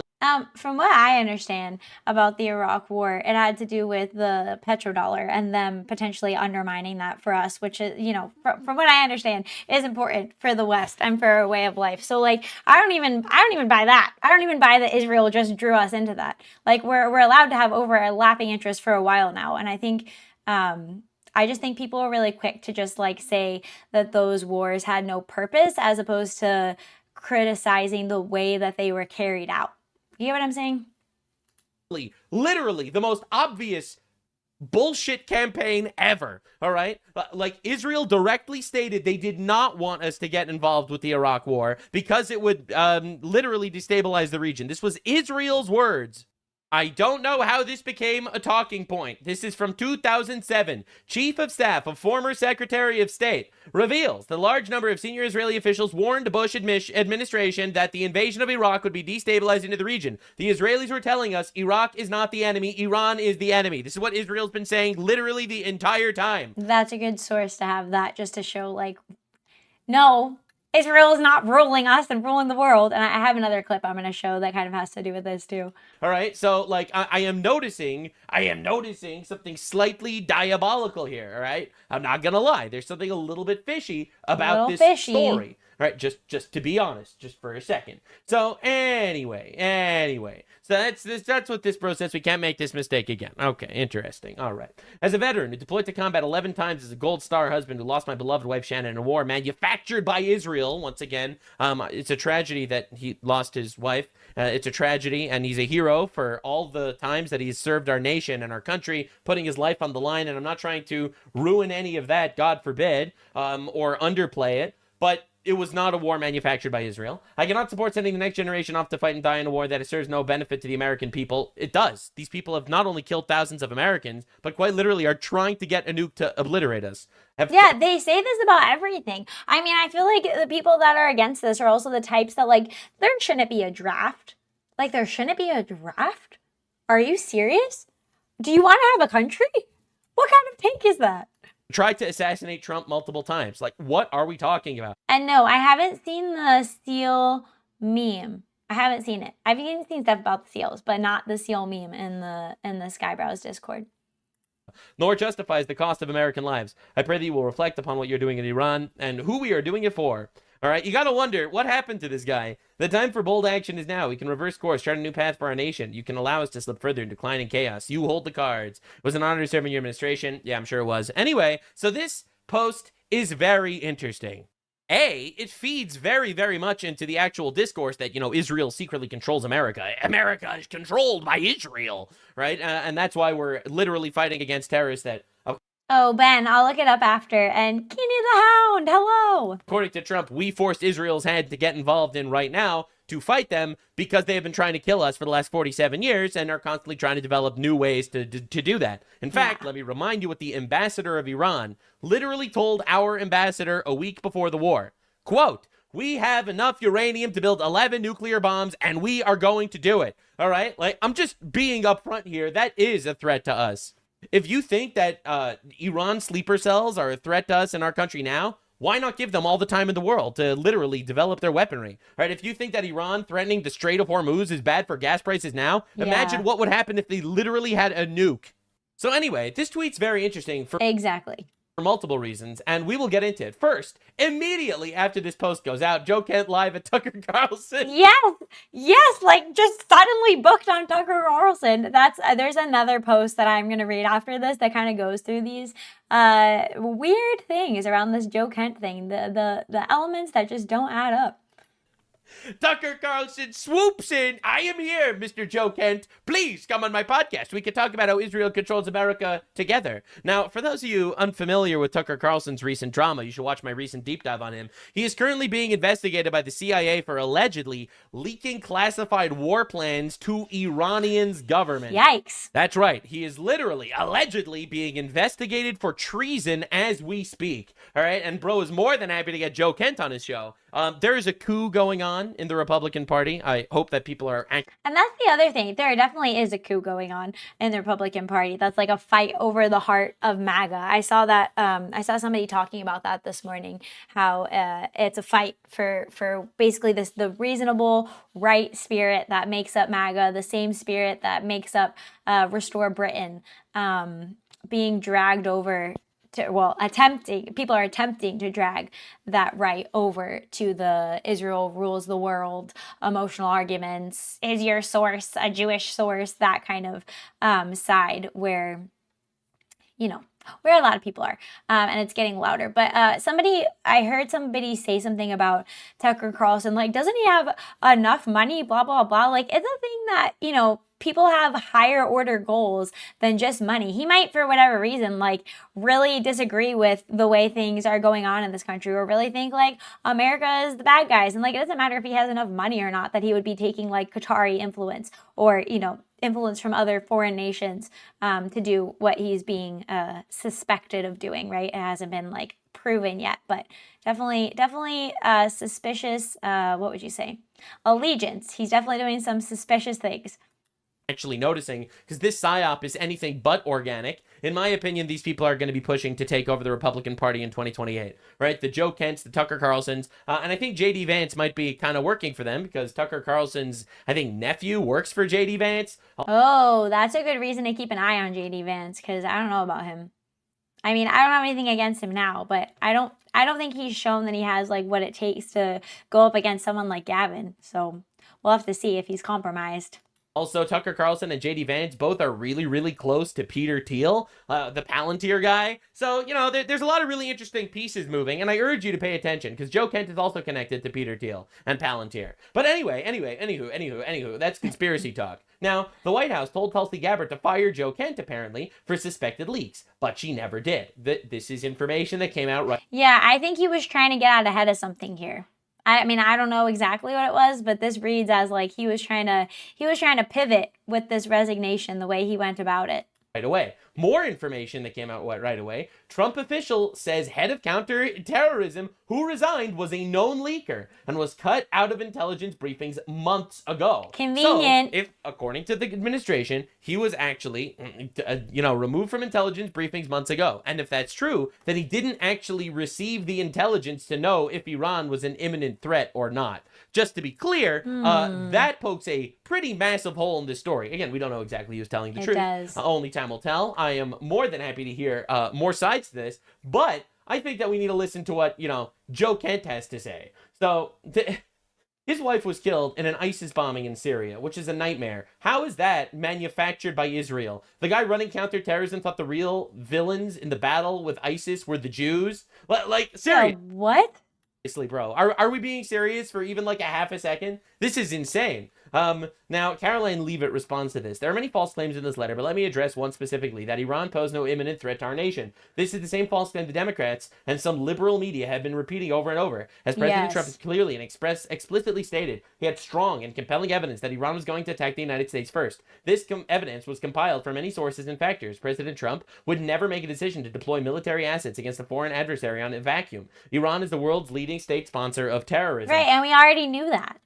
And Iran's regime is evil. It proudly killed Americans, waged war against our country, and openly threatened us all the way up to the launch of Operation Epic Fury. Iran was aggressively expanding short-range ballistic missiles to combine with their naval assets to give themselves immunity, meaning they would have a degree of capabilities that would give them immunity to hold us and the rest of the world hostage. The regime aimed to use those ballistic missiles as a shield to continue achieving the ultimate goal, nuclear weapons. Right? This is very obvious to anyone that's been paying attention. A lot of retards don't get it, though, it seems. The president, through his top negotiators, gave the regime every single possible opportunity to abandon this unacceptable course of permanently giving up nuclear ambitions in exchange for sanctions relief, free nuclear fuel, and potential economic partnerships with our country. But they would not say yes to peace because obtaining nuclear weapons was their fundamental goal. Right. Because they're literally a radical Islamist death cult. President Trump ultimately made the determination that a joint attack with Israel would greatly reduce the risk of American lives that would come from a first strike from the terrorist Iranian regime and address this imminent threat to America's national security interests. Also, let's not forget that Iran, the actual civilians in Iran were literally begging us to do this, being slaughtered in the streets. I feel like that's another pretty major point here. Yeah, and people have quibbled over how many protesters were killed in the 48 hours, but I mean if it was 20,000 or it was 40,000, does that really make a difference to whether or not it was worth our intervention? We are doing an objectively good thing, aside from it also being in our own interest. Anyway, all this led to President Trump arriving at the determination that this military operation was necessary for U.S. and national security, which is why he launched the massively successful Operation Epic Fury. Commander-in-Chief determines what does and does not constitute as a threat because he is the one constitutionally empowered to do so, and because the American people went to the ballot box and entrusted him and him alone to make such final judgments. True! This is actually the point of elections, believe it or not. And finally, the absurd allegation that President Trump made this decision based on influence of others, even foreign countries, is both insulting and laughable. President Trump has been remarkably consistent and has said for decades that Iran could never possess a nuclear weapon. As someone who has actually witnessed President Trump's decision-making process on a daily basis, I can attest to the fact that he is always looking to do what's best interest of the United States of America, period. America first. And immediate response to this is a whole lot of leftoids being like, but didn't you say that no such threat from Iran to our homeland exists and it never did? That's literally not a debunk. It didn't, and we're making sure that it never will. But that is literally the point. Yeah. But anyway, so Caroline Leavitt, she went on Fox News to destroy this guy a little bit more. It's been a while. It's been a while since the president has seen him here at the White House. It's been a while since he's been involved in the process of the presidential daily briefs, and he's been actually present for the president's intelligence briefings. This was an individual who was not involved in any of the discussions pre-operation and throughout this operation. I think but he said he saw all sorts of intelligence to say that Iran was no nuclear threat. The president views it as deeply unfortunate that this individual, who the president gave the privilege of working for the administration, put out this resignation. I don't know, man. I think that either A, he's being investigated for leaks and he's trying to get ahead of it by making himself look like some sort of martyr that's willing to sacrifice his career in order to fight for truth, which I think is the most likely. Second most likely, and also potential, I think he's trying to do a hostile takeover of the Republican Party. And I think he's working with people like Tucker Carlson and Peter Thiel. And maybe. Yeah, I agree with Nux on that. I mean, I don't know like exactly what's going on here, but the circumstance in which he resigned and the way he's coming out with these talking points, like something is going on. You know what I mean? I don't know if it's like an occult deep state plot to scapegoat the Jews, or if it's just like Muslim foreign influence that's also like affecting Tucker Carlson and the likes of those people. You know, but something is going on. There's definitely a real noticing here of something fishy going on, and that there's a pattern to the kind of talking points that these people are all coming out with, something illegitimate and inauthentic. And I'm going to show you guys a post that this AI tracker kind of tracked, like the way the rhetoric is being disseminated and the repetitive statements that are being made that are kind of twisting what's going on here. So I'll play more of this, but then I'll show you that. Even JD Vance to do so. On government letterhead with many falsehoods throughout, essentially accusing the president of being manipulated by foreign governments. That's laughable and it's insulting. President Trump has been remarkably consistent on this issue of Iran for many years. Long before he ever entered politics, he has always said Iran can never possess a nuclear weapon. So anyone who works here should be well aware of the president's intentions and his peace through strength agenda and his willingness to use the United States military to achieve peace if and when necessary, as we have seen throughout Operation Epic Fury. True. Now, something important to be noted is that Donald Trump has been incredibly consistent regarding the entire Iran situation. But wouldn't it be funny if there was another player who was not very consistent regarding the Iran situation? Like perhaps maybe even Joe Kent himself? Oh, so I was hoping he would cover this. Okay, let's see. Trump tweeted this in 2024. Big threats on my life by Iran. The entire U.S. military is watching and waiting. Moves were already made by Iran that didn't work out, but they will try again. Not a good situation for anyone. I'm surrounded by more men, guns, and weapons than I have ever seen before. Thank you. And Joe Kent reposted this, saying Iran has been after Trump since January of 2020 after he ordered the targeting and killing of terrorist Qasem Soleimani. This isn't a new threat. This isn't a new threat. This isn't a new threat. Yeah, and I mean, like, people are allowed to change their opinions and stuff, but he didn't even come out and say any of that. It's not like, oh, yeah, I used to think this, but here's what changed, and I have this knowledge now that I didn't have before, and now I'm, like, anti the war with Iran because of that. It is literally just a complete flip without context. Secret Service consistently failing to secure Trump is new.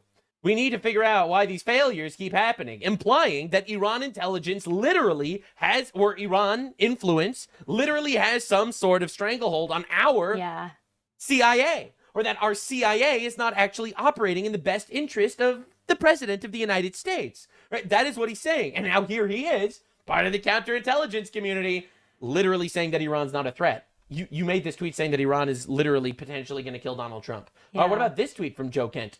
At Real Donald Trump. This is from 2020. We should not sit down and wait for the next attack.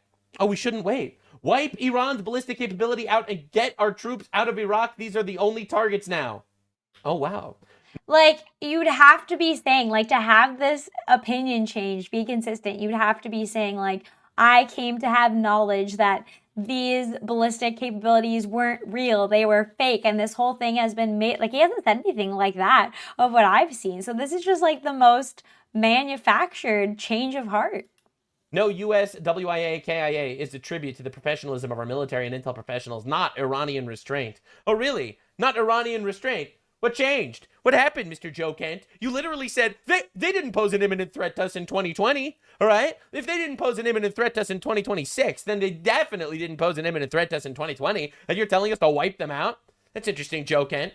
What about this tweet from Joe Kent? Important. Iran's goal in orchestrating October 7th was to that's the terrorist attack on Israel, was to break up the Abraham Accords because the historic alliance isolated Iran's terror regime. Trump used the balance of diplomacy, economic pressure, and targeted strikes to contain Iran. The embodiment. Like, this guy has a whole ideology that he's been showcasing online that's completely inconsistent to what he just came out with. A peace through strength. Israel's dismantling at Hezbollah could have been much more challenging, but if not impossible, if Trump has not taken out Iran's terror mastermind, Qasem Soleimani. I guess Iran doesn't have any more terror masterminds. I guess that's what he was thinking. Oh, so you're telling me actually that Trump is doing really well by stopping Iran because Iran is actually evil and shit? Wow.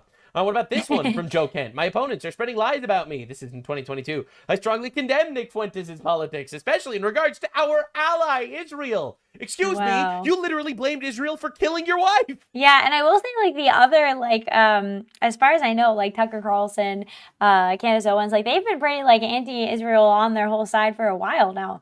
This is definitely out of nowhere for him. Oh my God!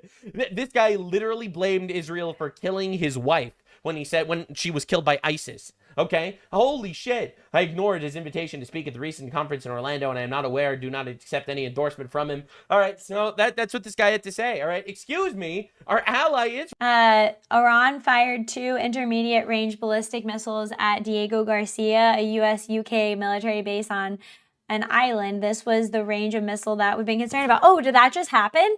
Because, yeah, that's perfect confirmation of like, oh, well, they actually are doing it. Israel. Right now, you're saying that Israel masterminded all of our wars, all right? Well, what's going on there? Definitely, I personally think we should have crushed their ballistic and nuke capes. This is talking about Iran. But Trump has a plan. He definitely earned the confidence in any clear-eyed observer. So in 2020, he's urging Trump to bomb Iran. All right, interesting. What about this one from Joe Kent? I told you I did a lot of research. This is great. The war great. with Iran talk is very black and white in a gray world. Iran has been war with us since 79. Excuse me, you said we started a war for no reason, Mr. Joe Kent. Hey, I love how snarky Nux is. Mr. Joe Kent, you told me that you assured me with a very viral tweet that we started a war with Iran for no reason. They pose no imminent threat. You're telling me that we've been at war for the last 47 years. The killing of Qasem Soleimani is the first decisive act of taking Iran's terrorist regime since the 80s, implying that we should have done a real change of story, Joe. A lot more. The assumption that staying in Iraq, cut off Iran's funding by censoring Iraq, make Iraq pay, remove our troops, and then obliterate Iran. Interesting. Wow, interesting. He's got that blue juice snark. That's so funny. What about this? Joe Kent blamed the October 7th attack on Biden's insufficiently hostile policy toward Iran. Dude, this is so sketch. Bro. He's blaming Hamas's terrorist attack on Israel on Biden because Biden didn't bomb Iran. Almost implying that he should have bombed Iran. Some would even say. Joe Kent condemns attack on Israel. Biden, Perez's weak leadership. I'm saddened it's all fucking Iran's fault and Biden for not crushing Iran. So it really seems to me like this guy has a very, very, very large, wide legacy of talking about how we need to fucking bomb Iran. What happened? Yeah, like I said, it's okay to have like a change of perspective. You know what I mean? It's okay to explain like I was on this side and then crazy things started happening. Like I feel like that's my experience. Like I was a Bernie voter and then I saw how it was stolen from him and I saw how corrupt the likes of Hillary Clinton was. And then I started seeing the real life implications of the left policies and everything I thought about the good we were doing was actually fraudulent, like what we're seeing now. And so I started slowly moving over to the right. And then I saw like, even if the 2-party system can be corrupt, there is still a point in voting one way or the other because the right side actually accomplishes different things. And even if you think they don't accomplish as much as they should, there still is an improvement. Like, for example, how it is right now compared to how things were during COVID under Biden. Like, you can have a change of heart. You can change your perspective, but no, you can't just be like, oh, well, suddenly I'm just going to go with the convenient grift. We're just going to switch it out because then I'm, conveniently resigning from my job where I might be under investigation, allegedly. And, now I'm just on this side, guys. Like, definitely not, definitely something a little bit smelly about this whole Joe Kent thing, let's say. What changed? What is going on? This is really suspicious. Gold Star wife here. When ISIS killed your wife, you supported going after the people responsible. You understood exactly why we were fighting, never called it Israel's war. My husband Alan was killed by Iranian proxies in Iraq. And now after decades, the fight is finally... Wait, sorry. When ISIS killed your wife, you supported going after the people responsible. You understood exactly why we were fighting and never called it Israel's war. My husband Alan was killed by Iranian proxies in Iraq, and now after decades, the fight is finally leading back to the #1 state sponsor of terrorism in the world. Leading back to the #1 state sponsor of terrorism in the world. You understood it when it was your loss. Now you're minimizing when it's mine. How you don't gross. get to redefine this war because it's not for your grief anymore. Tragic. In fact, this was Joe Kent.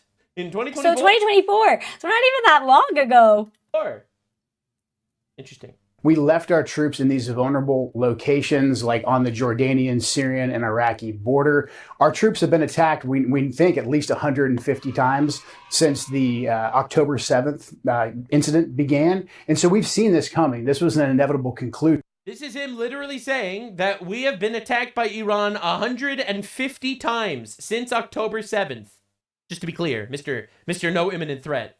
So by leaving our troops in these locations, undefended essentially, we left them there as And so ironic that it was talking to Tucker. bait because so many people in Washington, D.C. want to go to war with Iran. There's no other logical conclusion other than the fact that we have left them there as bait to be killed by Iranians at the time and place of their choosing so that we can continue to escalate towards a conflict with Iran and us bait. Interesting how he's on with Tucker Carlson at this point. All right, so this is in 2024. This is a lot more recent. After an Iranian-backed militia killed 3 American soldiers at the coalition base in Jordan, Joe Kent blames U.S. government for baiting Iran.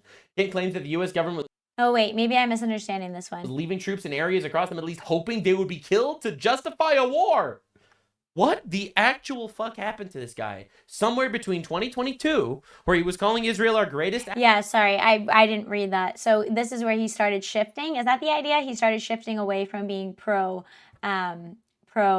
taking action against Iran. Ally, and 2024, where he's going on Tucker... Existing is not bait, yeah. Carlson talking about how the United States is using our military officers as bait to justify a war with Iran. What happened? Donald Trump responded with this tweet. All right, he tweeted a screenshot of Joe Kent saying, "At real Donald Trump, you should not sit and wait for the next attack. Wipe Iran's ballistic capability out. Get your troops out of Iraq, etc., etc." What changed, sir? What changed, Joe Kent? So, like, if he started, like, shifting this way, you know what I mean? Like, started deciding to go with this side while he was still in his position, obviously that would have been kind of like weird to the people around him. So you could easily see him being under investigation for compromising, who knows what, but for being compromised potentially. Kent, what's going on? What happened? I think this guy was always in the current administration as a double agent. Oh, I agree. That's a good theory. Agent for what? I don't know, but that is my opinion. And this is what Trump had to say about Joe Kent. Well, I read his statement. I always thought he was a nice guy, but I always thought he was weak on security, very weak on security. I didn't know him well, but I thought he seemed like a pretty nice guy. But when I read his statement, I realized that it's a good thing that he's out because he said that Iran was not a threat. Iran was a threat. Every country realized what a threat Iran was. The question is whether or not they wanted to do something. Yeah. Even the guy in charge of NATO right now is begging the European allies to help us with Iran, by the way. All right, everyone knows Iran's a threat. All right, it is laughable. And especially coming from a guy with a whole history of telling Trump to attack them. About it. And many people, many of the greatest military scholars are saying for years that President should have taken out Iran because they wanted a nuclear weapon. They were, if we didn't do the attack, or if I'll go a step further, if I didn't terminate the Iran nuclear deal given to us, one of the worst deals ever made by Barack Hussein Obama. Remember when they sent Boeing 757s over there? Was that deal with Obama? Was that when they were like helping them enrich it? But only to a certain point? Is that what that is? Loaded with cash. Hundreds of millions of dollars. You would have been very happy. This was a wonderful, they said hundreds of millions. People forget that. Does anybody remember? Yep. Right? You remember. I covered it.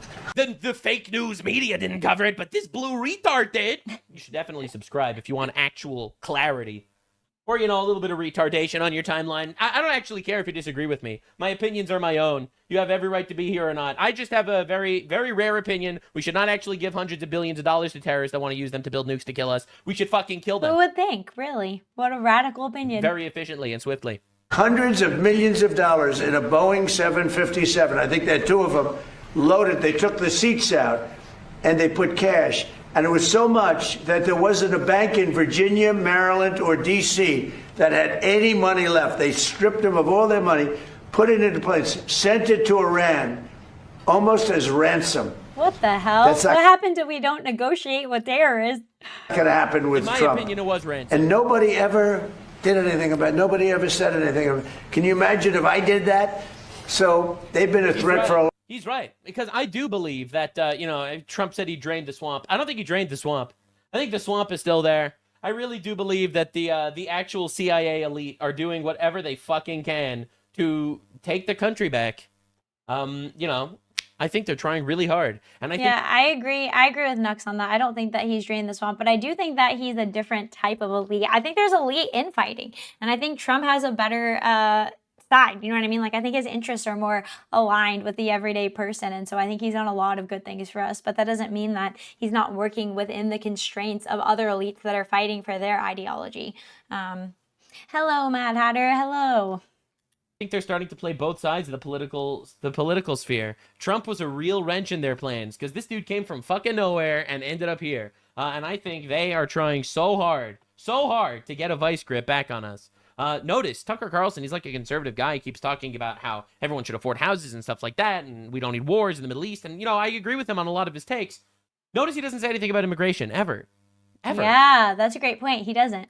He doesn't talk about deportations. He doesn't talk about immigration, ever. He never talks about denaturalization of infinite retards that we're bringing into our countries. In fact, he literally said that England doesn't act. And that's like a common thread, I feel like, on, well, apparently Tucker Carlson, but I just mean like with kind of like well, I guess it would be more so like leftist policy on immigration or leftist policy on welfare. It's like, I said this earlier, but it's like if you're ever trying to do anything and there's a small portion of it that goes wrong just by humans being involved with it, then the idea is like, you should have never tried to do it in the first place. Like if you're trying to deport people that are illegal and some rogue cop makes a bad decision, like, see, that's why you shouldn't do it. Like, we cannot think that way. You cannot not take action because there's going to be inevitably negative consequences. You can't go to war because, or you can't not go to war because there's going to be civilian casualties or collateral damage. Like, I don't know what kind of world you think we're living in, but it's not so simple to just get things done without avoiding, you know, collateral or negative consequences around the edges. We're trying to minimize it, but I just feel like every position that the left has is like that. Actually have an Islam problem. Like, what is his actual goal? A long time, but they've really been. Also, let's not forget that Tucker Carlson's dad was literally a CIA agent. Like, confirmed. We know that. A threat. If I didn't terminate Obama's horrible deal that he made, the Iran nuclear deal, you would have had a nuclear war 4 years ago. You would have had nuclear holocaust, and you would have had it again if we didn't bomb the site. So when somebody is working with us that says they didn't think Iran was a threat, we don't want those people because, and there are some people, I guess, that would say that, but they're not smart people or they're not savvy people. Iran They're dumb. It's a completely valid stance, a valid opinion. You're just retarded. It was a tremendous threat. And virtually every NATO nation, and this is the thing, if they told me it wasn't a threat, and therefore they don't want to help. Yeah, think about how insane it is, right? It wasn't a threat, but every single NATO nation said that it's good you're doing this sort of, we just don't want to get involved. Even Canada and England were like, yeah, they're terrorists, but we don't want to get involved. France, Italy, Germany, they've all said this because it's known, it's a fact. Yeah, it's known. They're just trying to signal. They're just trying to virtue signal. Quite literally, it's a fact.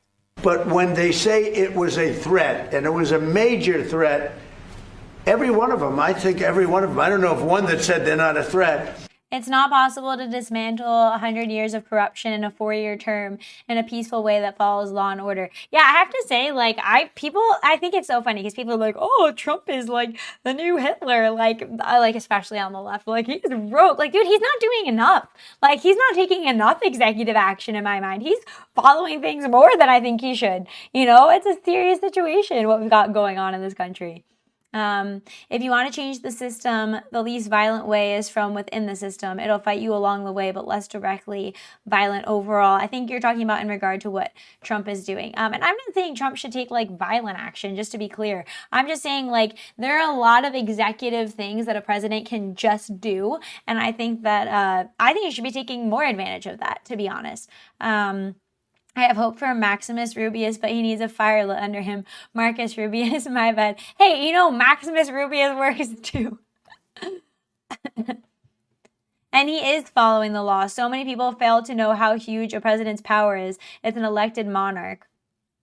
I mean, less violent compared to our forefathers. Oh, got you, outlaw. Got it. But yeah, they're cowards and didn't want to get involved, and we'll cover that later. Don't worry. But they were definitely a threat. In fact, Speaker Johnson also cooked Joe Kent a little bit. Ran for Congress, resigned as the director of the Counterterrorism Center. He wrote that he cannot in good conscience support the ongoing war in Iran. He writes, Iran posed no imminent threat to our nature. It's clear that we started this war due to pressure from Israel and its powerful American lobby. How do you respond to that and to those other Republicans who say that this war is actually putting foreign interests above domestic interests? Well, that proposition at the end is clearly wrong. I'm on the Gang of Eight. I got all the briefings. We all understood there was clearly an imminent threat, that Iran was very close to the enrichment of nuclear capability, and they were building missiles at a pace. In fact, it wasn't just us, all right? The IAEA, all right, which is an international organization, stated that Iran had 60% enriched uranium, all right, which is, you know, weeks away from developing nukes. I know it sounds cringe because, you know, everyone's always weeks away from developing nukes. I just want to point out something else too that I'm thinking about in regard to this like Israel derangement syndrome. I don't know if you guys have noticed this, but the faction of the right that is like Israel does everything, they're making the same kind of emotional arguments that the left does. Where like he just said, I think it was the IAEA, I forget what he said, is the international organization who also said that Iran had the enriched uranium. Like, I've heard people on the right be like, show me a non-Jew source. Or where is that coming from? And talking about like just, you know, the argument itself, but instead of dealing with the actual argument, they're attacking the source. Like, what does that sound like? Because to me, that sounds like talking to people back from 2016 until now on the left. They're like, that's Fox News saying that. That's coming from Breitbart. Like, since when are we accepting the appeal to authority of we can't take an argument on its face value for whether it actually is sound or not, but we have to say, no, it came from a source that we don't like. So just want to put that out there. But literally the IAEA said that. Pace that no one in the region could keep up with. They were far outpacing our allies and friends and us in our defense capability because we had personnel, installations, members of the armed services, and civilians in the region. Iran was building up ballistic missiles at such a rapid pace, and we knew that their Israel does do a lot of crap, but it's important to remember that Jewish and Israeli is not the same. I agree that we should criticize them when they do things that are wrong. And I'm actually going to play a Charlie Kirk clip too related to this with some of his text messages related to that exact sentiment. They're a country, countries do shit. Exactly. plan was to fire them upon Americans. The commander-in-chief and his administration had a very difficult decision to make.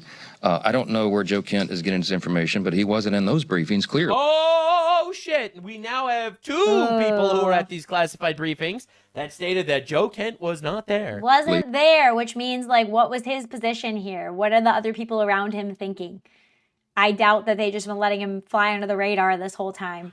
and have had their eye on him. Because the Secretary of State, the Secretary of War, and everyone, the Joint Chiefs of Staff, General Kane, they had exquisite intelligence that we understood that this was a serious moment for us. Had the president waited, I am personally convinced that we would have mass casualties of Americans, service members and others, and our installations would have been dramatically damaged. And so we had to, the president felt that he had to strike first to prevent those mass casualties. And that's why we actually elected the guy. Yeah. Again, I really feel like this is it's an entire op. There's a massive Yeah. psyop going Yes. on, quite literally, to I have something to show you guys after this. That's exactly to that point. convince us that this war is actually not in our interest at all. Like, again, you could be for the war, you could be against the war, whatever your stance is. But to say that this is like some sort of cataclysmic decision that we didn't see coming, that Trump broke his promises, that this is a war purely done on behalf of foreign interests, it's literally not in our benefit. Like, that's just a lie. Like, that is a very obvious not truth. And I think that a lot of these people are smart enough to know it's a lie, and they'll push it anyway because they're just going to be part of this psyop. Yeah. So Speaker Johnson went on Fox News, also Agreed. destroyed this guy. How is that not an imminent threat? Yeah, it's a great question. I'm not sure what Joe Kent is reading, but it's not the same intel that I've seen. Look, What if he is part of a giant plot? All right, whatever. I told you my conspiracy already. I'm on the Gang of We'll Eight. see if We I'm got right. all the briefings before. All right, if I'm right, you got to put a shekel into the Nux is Always Right jar. All right, listen, you're going to have to. I'm telling you in advance. And like, I'm just saying, like, I think it's the mark of like the reasonable right, and a lot of the people that I think are like here in my community, but also that I do see that are like, no, this Israel derangement syndrome doesn't make sense. To be able to evaluate an argument for its own soundness, for whether it actually makes sense, whether the evidence supports, if it's true, if it's likely, if it fits the way the world works, as opposed to like who it's coming from. Like, imagine like devaluing this whole thing because like we know that Nux is Jewish. But his argument is solid. It doesn't matter what his background is because the argument and the evidence that he's laying out lines up with something super fucking fishy is going around Joe Kent. You get what I'm saying? I think it's so important that we emphasize evaluating the arguments and the evidence that we see. I think that if the right has one thing to hold on to, that's essential. This operation in Iran began. We got briefings during and then after it commenced, and the intelligence was exquisite. It was very clear this was an imminent threat to the United States and America's interest, and the commander-in-chief did exactly the right thing. He had to protect American lives. We knew that those ballistic missiles that they were stockpiling and preparing were going to be fired at our troops and our civilians and our installations in the region, and so the commander-in-chief did what he had to do. Joe Kent seemed to understand that until about 24 hours ago. I'm not sure what happened there. There's lots of discussion about it on Capitol Hill, as you can imagine.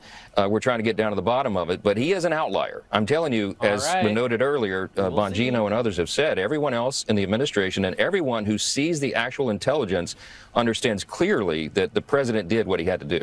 All right, well, he's not the only one. Dan Bongino, former head of the FBI, said this too. On a plaque in a facility I can't really talk about, and when you read the story there, it's a tough story to read. But, you know, again, as I've said with other, the sacrifice is beyond reproach. That doesn't mean that this current opinion is any more fact-based, because it's not. I already know that I'm going to see people being like, Nux, are you attacking a veteran? Listen, man. I have nothing but respect for the service and that the sacrifice that these people make. That doesn't mean they... That's another thing. Like, you notice the decrease in the quality of arguments? Like, because someone's a veteran, you can't talk badly about them. Just throwing out another thing there. You never ever do a thing wrong ever again in their life. Yeah, all right. If you have a veteran and he ends up raping someone, I'm still not going to like him. All right. Because I'm. Oh, and also to they invented communism with the they being implied. I think that's kind of a ridiculous argument because the idea that communist like mindset, I think, is a matter of weakness. Like, it's coming from people who don't want to compete, who are afraid of that kind of game, who don't want to deal with a meritocracy, or like even like have bad intentions and like don't want to have to, you know, do what it takes to get a fair outcome. You know what I'm saying? And want to take from those who have. So I'm not saying that, you know, everything is just perfectly merited in our society, but there's a reason why not just the juice boxes, but lots of minority groups, including women who aren't a minority group, are all flocked to the left, to the more communist ideas in this country. Okay, just because they're part of it doesn't mean that they run it, that they created it, that it's not inbuilt in human nature for some people to choose that and for others to go a different way. I'm not a fan of rapists. I'm not a Democrat. Only Democrats like rapists. They try to bring them into our country. I'm not a Democrat, therefore I don't like rapists. So if you have a veteran that's a rapist, I'm not going to be a fan, as an example, right? So while I respect that this man was on duty, he lost so much, he sacrificed so much for our country, and I respect all of that, don't get me wrong. If he's committing treason now, he needs to go to jail or worse. Yeah, oh, and somebody said before in the chat that the corrupt judges, like that would be a great example of something that I think Trump should do more on, because they absolutely are getting in his way. Like, treason, you're done. You're out. Go to jail. Like, don't pass go. Don't collect $200. Goodbye. And like, good luck to anybody else who tries to do that, because that's what we're doing now. Like, I would love to see that. And the other thing is, like, the left is going to say, oh, Trump is being a tyrant. He's acting illegally anyway. Like, if they're going to say anyways, like, just take the powerful position. Just do what needs to get done. You know what I mean? Worse. Sorry, Laura. I mean, I read probably a lot more intelligence than he did because they don't have a law enforcement function, the National Counterterrorism Center. They're an analytical clearinghouse. They're valuable. However, I had access to just about everything. And how you could come to the conclusion that the Israelis did it and there was no imminent threat here? Really? What about the anti-ship ballistic missiles, the drone program, 440 kilograms of 60% enriched nuclear material, their constant death to America chance? I mean, you know, that's called evidence. They also tried to assassinate Trump twice. Like, hello? In some limited circles, we call that, you know, a clue. I mean, I don't know at what point you thought this wasn't an imminent threat after you've read. I don't think he actually thinks this, though.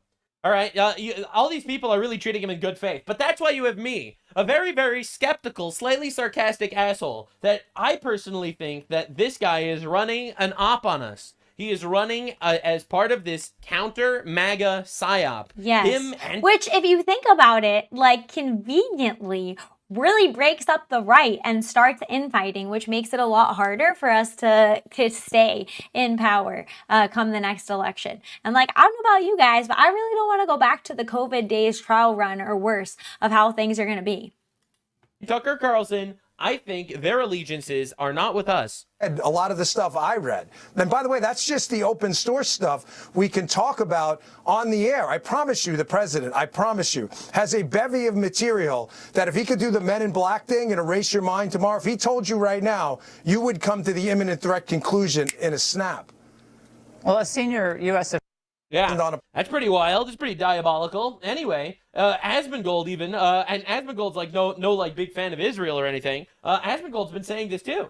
I don't get it, man. It drives me crazy to see this. So anyway, I think obviously, I think he's totally wrong about this. I think that this goes against everything that he had said literally for years following this. Yep. And I think that it makes no sense that you want to get rid of you think Iran's trying to make a nuclear weapon. You think Hamas are terrorists. That's right. You think that they would commit a genocide if they could. You think that, you know, Islam. I mean, to be fair, they literally stated their plan is to kill So this is like React Inception right here. all the Jews and all the Christians and bring the entire world under Islam. And then they did October 7th, and now they're mostly dead. Islamism is a threat to Western civilization. You think all this stuff, but... You know who else was saying that in 2021? Pay attention. All right, listen, man. I'm going to bring you into the Nuxanor conspiracy realm. Welcome to the Nuxanor tent, where dreams come true. Tucker Carlson in 2021 was also saying Islam was a threat, and now he's saying that Islam is actually really cool and awesome and based and stuff. Yeah, yes. Nux also did a video on, what did he call him? Tucker Carlson. And his ties to Qatar. You should watch that. It was very good. He's saying he has more in common with Pakistani cab drivers in England than with your average American. That's a real quote from him. He's saying that it's a Jewish op to trick people into thinking that Muslims are dangerous. He's actually said that. Not even exaggerating. He said that with Piers Morgan. All right? Like, you have to understand, my guy. You don't think that we should stop it at the source. That's really confusing to me. Yes. Yeah, it just doesn't. It doesn't add up. Exactly. Add up. It doesn't extremely add up. fucking It confusing. seems like there's some sort of operation going on, It whether it's seems. from a foreign power. I mean, we know that Tucker Carlson has connections with Russia and potentially Iran. I mean, he was literally texting with the Iranian regime right before the war started. He admitted it. I don't get it. I don't get it either, unless the conspiracies are true. But hey, I'm just blue cartoon retarded Alex Jones over here with my conspiracies. But you're gonna see, I'll be proven right. All right, hopefully before it's too late. I bet he will. Okay, and also Tucker Carlson, not my original. That one came from Nux. I just kept it because I liked it. But yeah, go check out Nux's videos if you haven't. Also, one of my new favorites. But so this is interesting because this actually is kind of, well, this is super related to this, but we all know Dr. Malone from COVID and the vaccines and all of everything that was going on with that. But so he had reposted this, and I saw it was from somebody else, and eventually it gets into this honestreporting.ai. And so, like I was telling you earlier, I am over this, like, the source is something that we don't like, and ergo we dismiss the argument or the information, because if this is true, this is pretty damning, and it lines up with exactly what we're seeing in the Candace Owens, Tucker Carlson, Joe Kent getting immediately booked on Tucker Carlson right away sphere. But for transparency, this guy who posted it, M.A. Rothman, I don't know, never heard of him before. He says he's Israeli born. To me, like I said, that doesn't matter because it's about the content of the argument, not where the person is coming from. So anyways, Robert Malone said, this is really important. People are getting played. And then M.A. Rothman said, Joe Kent goes on Tucker Carlson within minutes, not hours, minutes, the same clip, the same caption, same outrage, floods hundreds of accounts simultaneously. So there's this honestreporting.ai labs, and so I looked into them too because I wanted to know where that was coming from. And so they have funding, as far as I understand, from Israeli sources. Okay, so just being transparent about that. I'm sorry, not Israeli. From Jewish sources, let's say, I saw somewhere. But the point is, let's critique the argument, not the source of exactly where it's coming from. Because like I said, by the same argument, tons of things from Fox News are dismissed just based on the Fox label, regardless of if the evidence is sound. And so when I clicked in here, I saw this About Us, the photo that started it all. And this was a long ass time ago. But so, oops, can I make this bigger? Why is it not getting bigger? What the heck? Anyways, basically it started all the way back in 2000 as a small email list of subscribers that are anti-Israel media bias, that are alerting subscribers to the anti-Israel media bias. Anyways, apparently it took on the New York Times all the way back then when they tried to pass off a photo of what I believe was an American student. It said, on September 30th, 2000, the New York Times, Associated Press, and other major media outlets published a photo of a young man, bloodied and battered, crouching beneath a club-wielding Israeli policeman. And the caption identified him as a Palestinian victim of the riots, with the clear implication being that the Israeli soldier was the one that beat him. And so I'm not going to do it now. Feel free to do this for yourself. But I looked up if this was true. I went and I looked it up, and it was true, and it did happen. And the New York Times apparently was forced to issue like some kind of half-assed apology for doing this. So what happened was the victim's true identity was revealed when Dr. Aaron Grossman of Chicago sent the following letter to the Times, saying that the Palestinian, quote unquote, was actually his son, who was a Jewish student from Chicago, and he and his two friends were pulled from their taxi cab while traveling to Jerusalem. And you might say, oh, well, of course, it was a Jewish guy who said it was his son. No shit. He was in Israel. Of course it was a Jewish guy, and his son was Jewish there. Like, likely they're the ones that are going to Israel. Like, you know what I'm saying? So, not a good argument. But apparently, he said him and his two friends were pulled from their taxi cab while traveling to Jerusalem by a mob of Palestinian Arabs. okay, and were severely beaten and stabbed, the picture could not have been taken on the Temple Mount because there are no gas stations on the Temple Mount, and certainly none of the Hebrew lettering, like the one clearly seen behind the Israeli soldier attempting to protect his son from the mob. And then apparently they had to publish a half-hearted correction saying that, oh, he was actually an American student in Israel and not a Jew who was beaten. You get the point. So anyways, this is where it is originally coming from. The source of the chart I'm about to show you. But so back to the X post, I'm going to read the rest of this because so it said that this honestreporting.ai labs track. So if this is true, right? I don't know how they conducted it. I'm just putting it out there. If this is true, then this is crazy and lines up with exactly what we're seeing come out. They tracked every amplification event in real time, and the data is damning. The trigger quote, which was the Israelis drove the decision, okay, from Joe Kent's resignation, or I think from his his clip with Tucker Carlson, was clipped and posted across hundreds of accounts almost simultaneously, not after it trended. During the broadcast, real breaking news takes time to spread organically. This had a running start. That's kind of weird. That adds a bit of a fishy layer here. It's almost like there's other people in the world that are playing these propaganda games. It's almost like there's other actors in the world that are playing subversive games when it comes to information and people in the media and narrative building, okay? So just putting it out there, I think it's like a human problem, okay, not just a single group of people. Who amplified it? Look at the coalition. RT, Russian state TV, Iranian state media through Hispan TV, Hamas-aligned Creds, so it's not like Chuds, Creds news network, Turkish state broadcaster TRT, Sputnik Brazil, and simultaneously, of course, Jackson Hinkle, Candace Owens, Marjorie Taylor Greene, and Max Blumenthal, Russia, Iran, Hamas, and MAGA dissidents, all posting the same message at the same time. When does that naturally happen? It doesn't. The charts tell the story precisely within 2 to 4 hours. So I like that they had this, the timetable down here.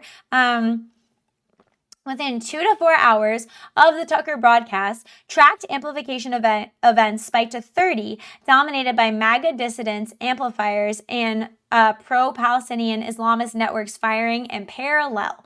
The second chart shows how far the narrative traveled from what Kent actually said. By the time the amplification cycle was complete, the message had escalated from Kent's original claim all the way to Israel controls America, which I'm sorry, but this lines up with exactly what we're seeing, where I'm like, what the heck? This doesn't make sense. Seems like a human nature problem. Seems like lots of groups have interest in manipulating things. This is not interpreted. Oh, I'm sorry. And approximately, so it escalated from him saying the original thing, which was, what was his original message here? I just missed it. The Israelis drove the decision was the original message, and it moved all the way over to Israel controls America, and approximately 85 to 90% departure from the source material. That is not interpretation, that is narrative laundering. The rollout wasn't spontaneous. Kent resigned. Tucker booked him within hours. Real whistleblowers are chaotic. They call journalists from parking lots. They don't have a media tour lined up before the ink dries on their resignation letter, which, I mean, I think that's a good argument. Here's what got buried in all of it. From 2020 to 2024, this is what we just saw Nux talking about. Joe Kent publicly and repeatedly called for destroying Iran's nuclear and ballistic capabilities. That record was almost completely absent from the amplified conversation, which lines up with what I was seeing. Narrative laundering doesn't only determine what to amplify, it determines what to erase. Well, I feel like we're really pushing the new model to the limits here with all this enunciating. The FBI was already investigating Kent. He resigned to control the narrative. Yeah, that seems like the most obvious, what would you say, conclusion of the circumstantial evidence around what's going on with Kent's actions here. The speed, the uniformity, and the foreign state amplification are not organic. Wait, why is my mouse doing this? What the heck? Sorry. The speed, the uniformity, and the foreign state amplification are not organic. This was a coordinated information operation, and the people pushing it included both foreign adversaries and Americans who should know better. Russia, Iran, Hamas, and American dissidents all pushing the same message at the same time is not a coincidence. It's an operation. So this came from this honestreporting.com, but take a look at the charts. So this is showing how it was amplified within 0 to 30 minutes, as far as I understand, across the network of dissidents, basically. Model is holding out well. Oh, great. We're doing our best. Let me see this one. This one is, what Kent said, and then how it translated into RT framing, Kirk conspiracy, and then Israel controls the U.S. So it's just showing like the amplified message and how it got distorted as it went. So I don't know about you. Like I said, I don't know like the coding of how they did the AI, but on the surface level, looking at this certainly aligns with what I'm seeing when I look at the people who are super Israel derangement syndrome. So just wanted to put that one out there. This is a clip of Asmongold. This is a much shorter one of Asmongold covering what Netanyahu said. But before we get into that one, I did want to show you guys, I hope I have it on here. Yes, I do. Okay. Something that's been happening, this is totally related to this. Something that's been happening a lot on the right with like this infighting is that they're trying to like claim Charlie Kirk as an anti-Israel, that he got killed because of Israel. This happened after he changed his mind, blah, blah, blah, whatever.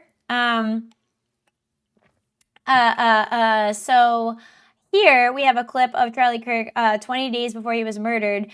With his take. I'm not going to play the whole thing because the first part is really like the relevant part, but then I'm going to scroll down and show you some text which the Candace Owens faction, let's say, tries to use as like damning evidence as far as Charlie being anti-Israel, and I think that's the furthest thing from the truth. And like to anybody who's just critically thinking about this, the common sense outcome is much more obvious. So let me show you this. The Netanyahu clip is basically Israeli PR in a nutshell. Makes sense when you think about it, but the optics always suck. I would agree with that. And I think, let's criticize it. Let's criticize Netanyahu. Let's criticize censorship, or let's criticize things that Israel does that we don't like. But let's not forget, like, the foreign influence. I'm pretty sure, look it up, I'm pretty sure Qatar and China have crazy influence over our colleges and, spitting out the anti-American activists that go through them and that are thrown tons of money at those schools. I don't know, look it up. I haven't looked that deep into it, but I'm just saying it's a people problem, okay? Tracking our new model looks good. Oh, thank you. I'm going to react to a song at the end, partially because I just want to dance with the model, and also the song is really good, so we're going to get into it. Also very fluffy. Pro-Israel, you're absolutely correct. Oh, thank you. That's just their PR soft power situation is such a facepalm. I agree. It's kind of like the sentiment Charlie was getting at. So let's just listen to the first part of this. Wait, Matt Walsh talking crap about anime and calling it childish is infighting. I would 100% agree. That's like, I'm going to say that's like an official position. YouTube censorship is seriously obnoxious. More than half my chats are blocked. What the heck? We're going to need to, I'm making a commitment to stream on Kick next time too. And also, I'm really hoping to have my Patreon ready to launch in April, which I'm excited to hopefully show you guys next time. So just wanted to plug that in there. But okay, let's listen to this. That there is a corner of the internet, of people that want to point and blame the Jews for all their problems. Everybody, this is demonic and it's from the pit of hell. And it should not be tolerated, period. But it goes to a deeper, more structural problem of an entire generation that has economic resentment. They don't own anything. They're not getting married. They're not having children. They're depressed. They're anxious. They're staring at their screens all day long. And if all of a sudden your extrapolation of all that is, well, it's the Jews' fault, that is sloppy and shallow thinking. And not only that, they say, oh, it's the Jews' fault. Yeah, exactly. And I think that why this is such a gold nugget is I have been saying this all the way back to like even when I was on the left, because I knew some people who were like very into the you know, want to change their gender, don't want to do the typical gender dynamics. I remember thinking to myself, this is so funny. Like even when I was on the left, I remember thinking like, well, if you don't want to fit the gender stereotype, then just don't dress that way. Like, why do you have to change your whole gender? Which, like, I obviously am against the whole thing now, but I'm saying at the time, I was fully convinced that the reason why it was becoming so popular to switch out your gender or to start liking the opposite sex or doing all of these degenerate things was because it was a convenient way to deal with the real social problems going on. Like instead of like, oh wow, our economy sucks, or you know, the banks are stealing this money or making the economy crash,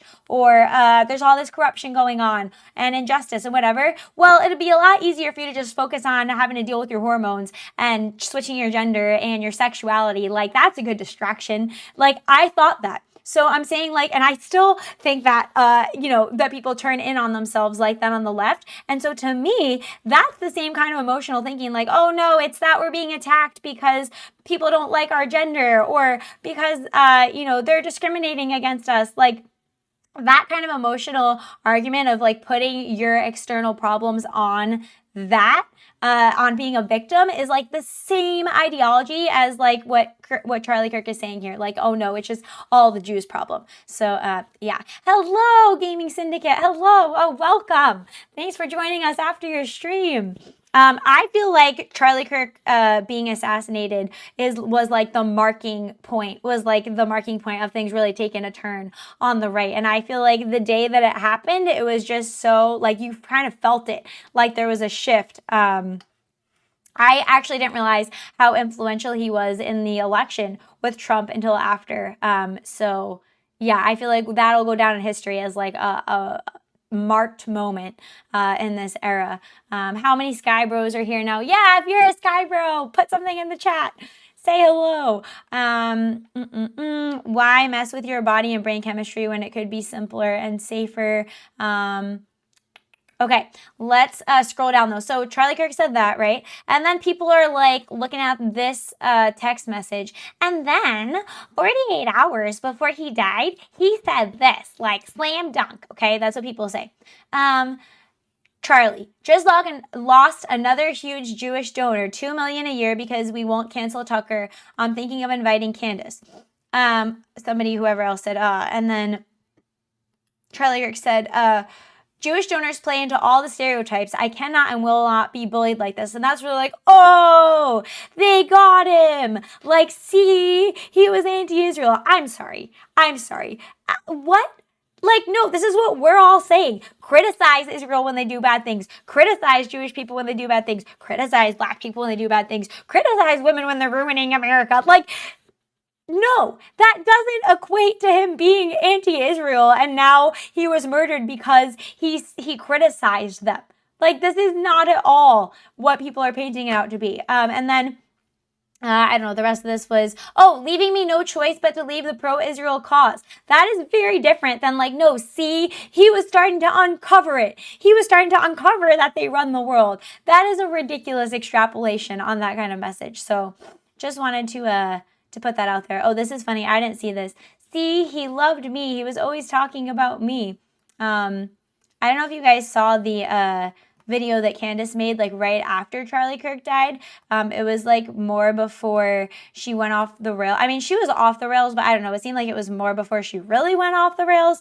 And I was watching it and it was actually like kind of a sweet testament, but I did walk away thinking like, I actually think that Candace Owens was like in love with Charlie Kirk. Like, I think she actually really liked him. And I wonder if a lot of her like attacks on Erica Kirk are motivated by like this what is it called? Like unrequited, is it unrequited? I don't know. Unrealized love. I don't know. But if you go back and watch her reaction to him being murdered, that's what I think. Skybrows community is so wholesome. Yes, Skybrows community is so wholesome. I should be sleeping. It's 2 a.m. here. Also like the new model. Who needs sleep? I mean, honestly, we're VTuber models. We don't need sleep. I like the new model. Thank you. That's so kind. It's just 2 lines. Candy ass Owen's pockets. Yeah. Oh yeah, her husband. That's so weird. Candace Owens' husband and how she married him. Yeah.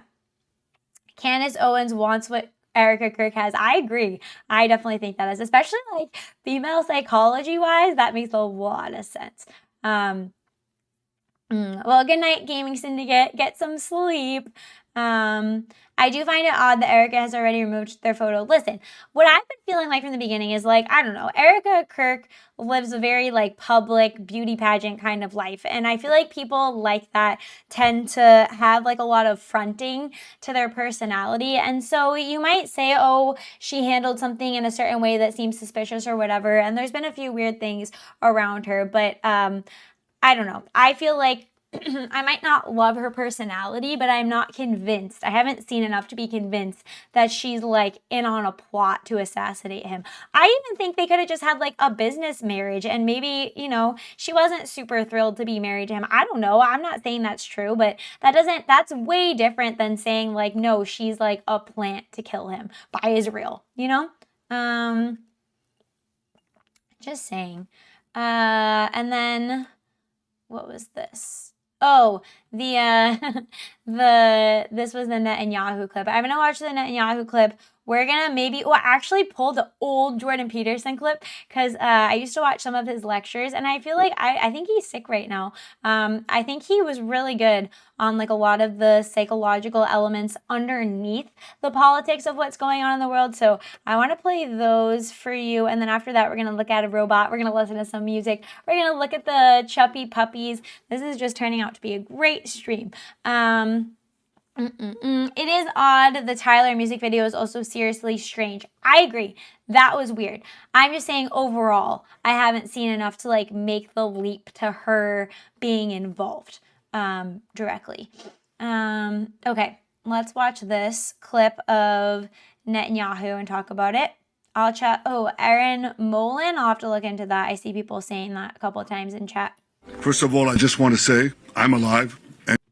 And you're all witnesses. Oh, because people keep saying that he's AI. Israel, out of anger for what's taken place in the Middle East, has violently lashed out at a major facility known as the South Pars gas field in Iran. The United States knew nothing about this particular attack, and the country, Qatar, was in no way, shape, or form involved with it. Unfortunately, Iran did not know this, and thus justifiably and unfairly attacked a portion of Qatar's LNG gas facility. No more attacks will be made by Israel pertaining to this extremely important, valuable South Pars field. Basically, for context, the United States made it clear they were not going to target Iran's energy infrastructure. Israel ignored this and carried out yet another attack. Then Iran retaliated on Qatar's own energy facilities, causing dozens of billions in damages. Prime Minister... I'm just saying, like, this is another example of Israel having, like, us having our own interests that are separate from Israel. You know what I'm saying?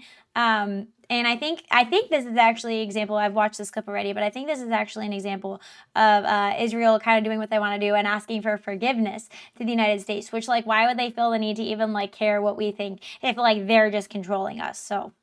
Given the escalation of attacks on U.S. allies across the Gulf, given the spiraling energy costs, the U.S. service personnel killed in this war, many Americans are asking that question, whether you misled their government into starting this war, and for how long should Americans keep paying the price? Big questions. Well, I misled no one. As far as oil prices rising, spikes, you know what a spike is? It goes up and goes down. The Americans are working very hard to open the straits, and if they succeed, then oil prices will come down. I talked to many American friends. They're not clueless. They understand this. Some don't. They said, let's stay out of this. It's not our war. It's not our problem. Maybe it's only the Jews. Have we learned nothing? Absolutely nothing in these 80 years? We cannot see the danger. You've also indicated today that you made a commitment to President Trump not to strike these oil and gas facilities in the future. Should President Trump come to you one day and say, oil prices are too high, it's time to end this war, will you listen to him? And that's a good question. Do you need the United States That's a really good to continue question. this campaign? Wow. I don't think any two leaders have been as coordinated as President Trump and I. He's the leader. I'm his ally, the model ally. No. That's how they call him, the model ally. And against all the vilifications that are leveled at Israel, Israel is sponging off America and all that. No, it's not. Israel is a brave country, a resolute country. And almost like they're rage baiting. Is this I think this is why so many people push against the war. It's almost like they're rage baiting. Is this yes. Well, history proves Oh, people got really mad for this next part.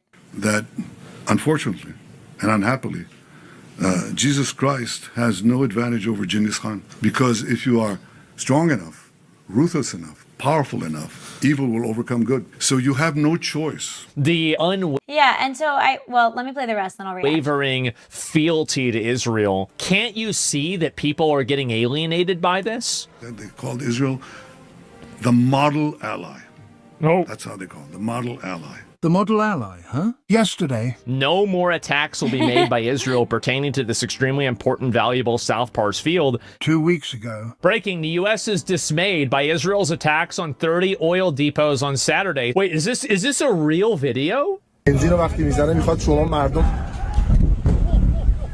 8 months ago. Israel, as soon as we made the deal, they came out and they dropped a load of bombs, the likes of which I've never seen before. We basically have two countries that have been fighting so long and so hard that they don't know what the fuck they're doing. Do you understand that?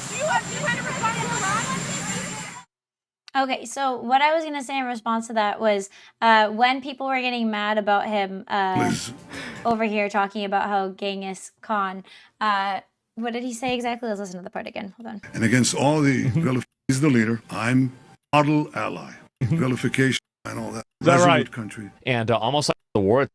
Well, history proves that, unfortunately and unhappily, Jesus Christ has no advantage over Genghis Khan. Because if you are strong enough, ruthless enough, powerful enough, evil will overcome good. So you have no choice. Okay, and also he's not saying that, so he's not saying that he's evil, regardless of if you think that they are or not, whatever is your opinion. He's quoting a book, I think it's called Durant's Lessons of History, and he's arguing that moral authority is insufficient in war without military strength. As far as I understand, he's saying if people are evil, evil will overcome good unless you're willing to do the strong thing. And I think that that's been consistent with their actions. Okay, so whether or not you agree with it or not, I don't think that framing is that they're evil. I don't think that's what he's saying at all. But I think it's also clear he's saying that Trump is the leader and they're the ally. But I really think what he means is forgive us, wink, wink, nudge, nudge. We shouldn't have done that, but we wanted to, and so now we're gonna ask for forgiveness, because it would be more in Israel's interest to have Iran's next regime crippled economically, while that's not necessarily in our interest, and which is just a basic state interest conflict between us.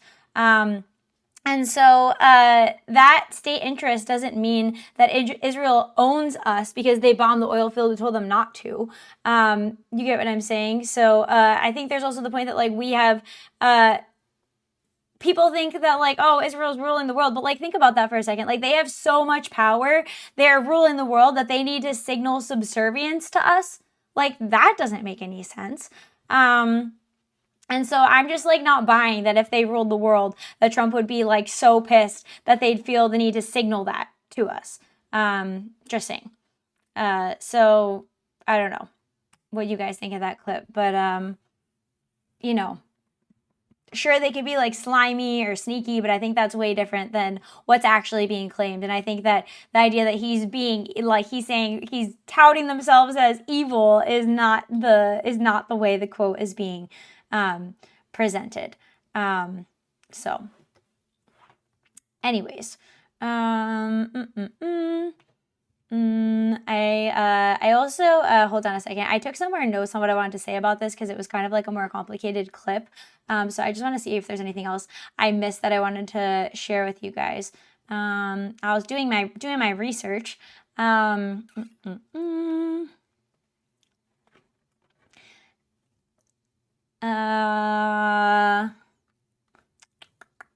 Okay, no, I'll leave it there, but you get the point.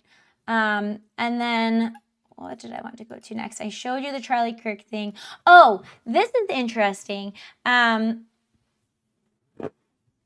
Hold on. I see some stuff in the chat I might want to react to here. Somebody said, be Christ-like to defeat evil. Jesus is not a pacifist.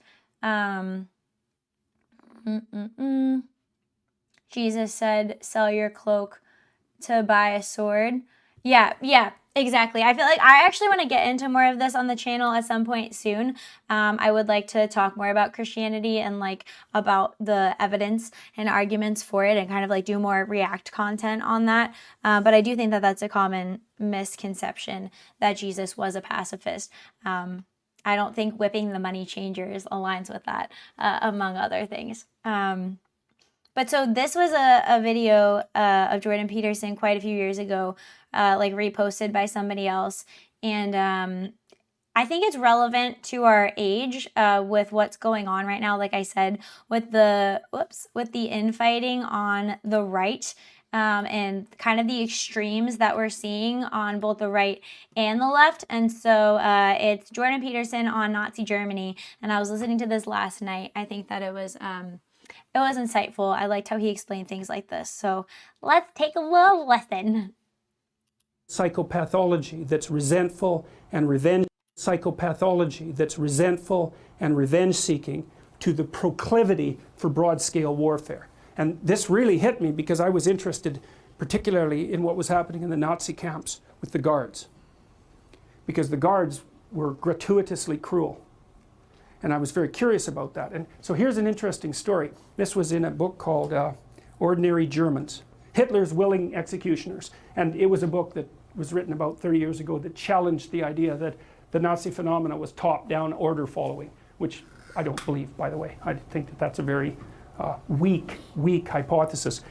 Fascistic societies are fascistic at every single level of organization. Spiritually, within the family, within the local community, it's like a holograph. It's the same absolutely everywhere. It's not top down. I think that's also a really good insight on what I was saying before about like when people say like, oh, the juice boxes made communism. Like the call to that kind of behavior exists at every level. Like it's something that people choose. It's not just something that happens to you. It's an inclination. Tech Daddy tipped $20, loving the expressiveness of this model. Tech Daddy, thank you. Wait, let's see if I get this right. Oh, thank you. I appreciate the donation. So kind. Destructive little soul, whatever element of... Oh, and thank you. I also love the expressiveness. I feel like I could be my true Venatrix self now. Cain was deeply embedded in you, had the opportunity to be manifest fully at every natural resources that we fight and war, and then pick it up. Ah, sorry. I totally went ahead. My bad. Or leaders who get produced and maybe they catalyze it, but to a level of organization. Spiritually, within the family, within the local community, it's like a holograph. It's the same absolutely everywhere. It's not top down. I mean, there are leaders who get produced and maybe they catalyze it, but to blame it on the leaders is to forget about the process by which the leaders come to be. So yes, and I noticed that's like a lot too on the left is how they just think everything is just like a systems problem. Like it's just a system. It's just a bad, corrupt. Like who do you think makes the system? Like you can talk about power imbalances and all of that, but ultimately like people are the system. Humanity is the system. No, you don't get a pass that way. So here's one of the things that happened. As the Nazis started to lose the war. So here's what you should have done if you were a Nazi and you wanted to win the war. You should have enslaved the Jews and the Gypsies and had them work, right? You should have had them work for the benefit of the victory. And then if you wanted to, you liquidate them afterwards. That's the logical thing to do if you want to win. And we assume that Hitler wanted to win. But that's not a very intelligent assumption. Why would you assume that? He wasn't exactly a good guy. So why should we assume that he was aiming at the good that he was promoting, even in his own terms, right? The glorious, everlasting Third Reich, right? That'll rule for 1,000 years and be a bastion of civilization and music, because that's the sort of thing he purported to be interested in. Well, so what do you do with the Jews and the Gypsies? Well, round them up, fine. Enslave them, fine. You don't kill them. You certainly don't devote a substantial proportion of your war resources while you're losing to accept. I thought this was so insightful. accelerate the rate at which the extermination is taking place, because that's a bit counterproductive unless what you're aiming at is the maximum possible mayhem in the shortest period of time. Well, so what happened as the Germans started to lose the war? Did Hitler lose faith in his own ability? No, he believed that the Germans had betrayed him with weakness, and so he was perfectly willing to accelerate the rate at which Germany was losing the war. And so when Hitler and his minions had the choice, here's the choice. You can suspend your unnecessary demolition of people, win the damn war, and then pick it up afterwards, or while you're losing, you can just accelerate the mayhem even though it's counterproductive. It's like, what'd they pick? Well, they picked to accelerate the mayhem. Right, because it's two sides of emotional thinking. That's the risk of the left going, or I'm sorry, of the right going to that extreme. So to me, there's an old psychoanalytic idea. I think that Oh, fallen angel, it isn't censoring left in a directional sense. Like, I'm seeing that. That's crazy. YouTube is wild. this was derived by Jung. If you can't figure out what someone is doing or why, look at the outcome and infer the motivation.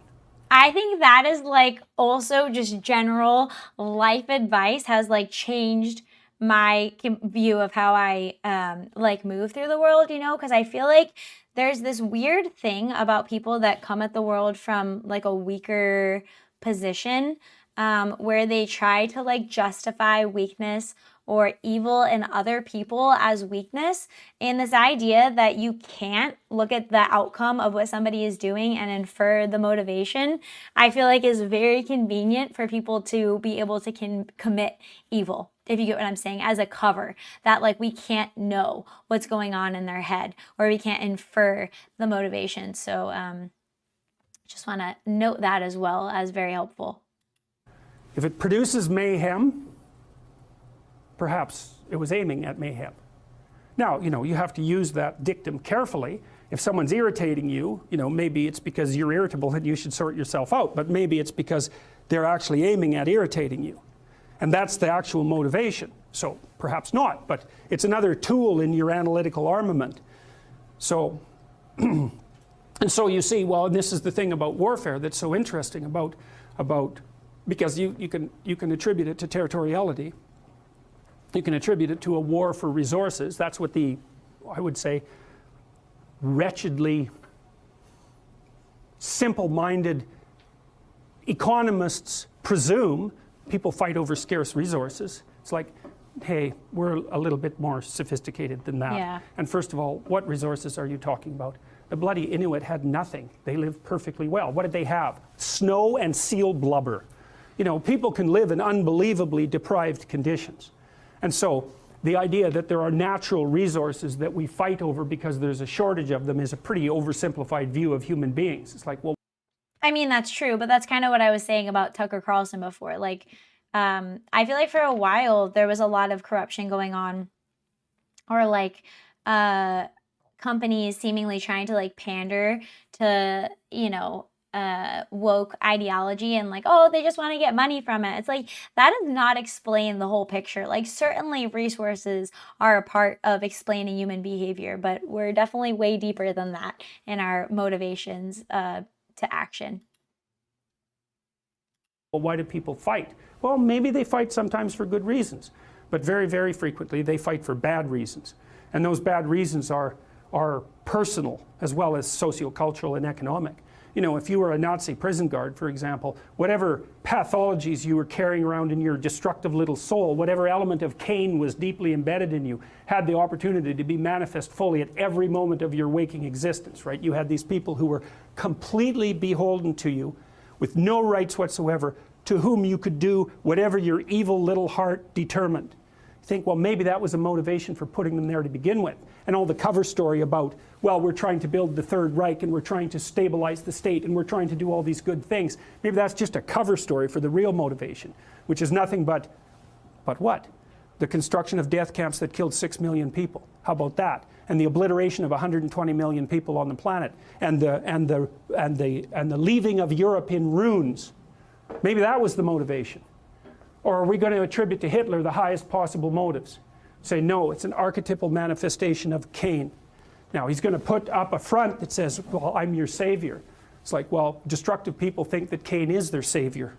Yeah, that's insightful about the darkness that it's coming from within.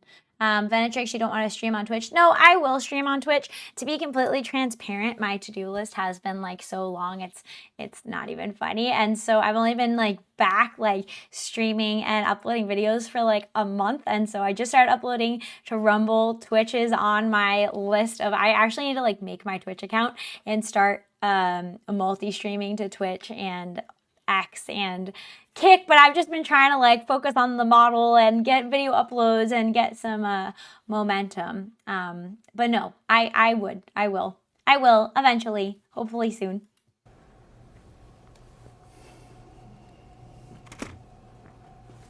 Let's take a break for 15 minutes. Okay, so you get the point. I thought that was an insightful Jordan Peterson one. I don't know what's going on with him. Like I said, I saw that he was sick.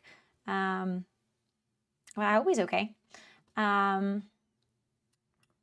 This was just interesting. Humanoid robot returns tennis shots with 96% accuracy in simulation tests. Researchers used fragmented motion data to train the humanoid. So this is interesting. Galbot Robots released it. They have a video they released this week. It's called the company's latent system. But yeah, I think the idea is that tennis is like a really difficult thing. And so like to train a robot to play because of all of the nuances of the movement, but it can respond to fast moving balls, navigate across the court, and sustain rallies with a human opponent. For the first time, a humanoid robot can sustain high dynamic, long horizon tennis rallies with millisecond level reactions, precise ball striking, and natural whole body movement. So let's watch. This is fascinating. We'll watch it on X. Sure we will. Okay. All right. Let's make it bigger. Is that too big? Oh no, it's down below. Hang on. Okay, we got it. Okay, look, I'm looking over. My setup is so scuffed. I have like my phone and it's blocking the monitor, but we're gonna make it work. We can replace women's sports with robots so they're actually profitable. That's so true. Okay. Athletic scenarios. Tennis is one of the most challenging tasks for humanoid robots in fast-paced rallies. Wow. Robots must respond to unpredictable landing points and constantly changing ball trajectories. Galbot introduces the world's first real-time whole-body planning and control so bad. I'm so bad at tennis. for athletic humanoid tennis. It enables humanoid robots to perceive dynamic inputs and make fully autonomous decisions within milliseconds. Oh my gosh. Making a fundamental transition from Imagine how that's going to apply to soldiers. We are so fucked. mechanically imitating motions to intelligent, decision-driven responses. Our algorithm enables humanoid robots to sustain continuous rallies without interruption, marking a leap from reacting to individual shots to handling long-horizon interactive gameplay. Yeah, its movements are so smooth and so human. Wow, this is impressive.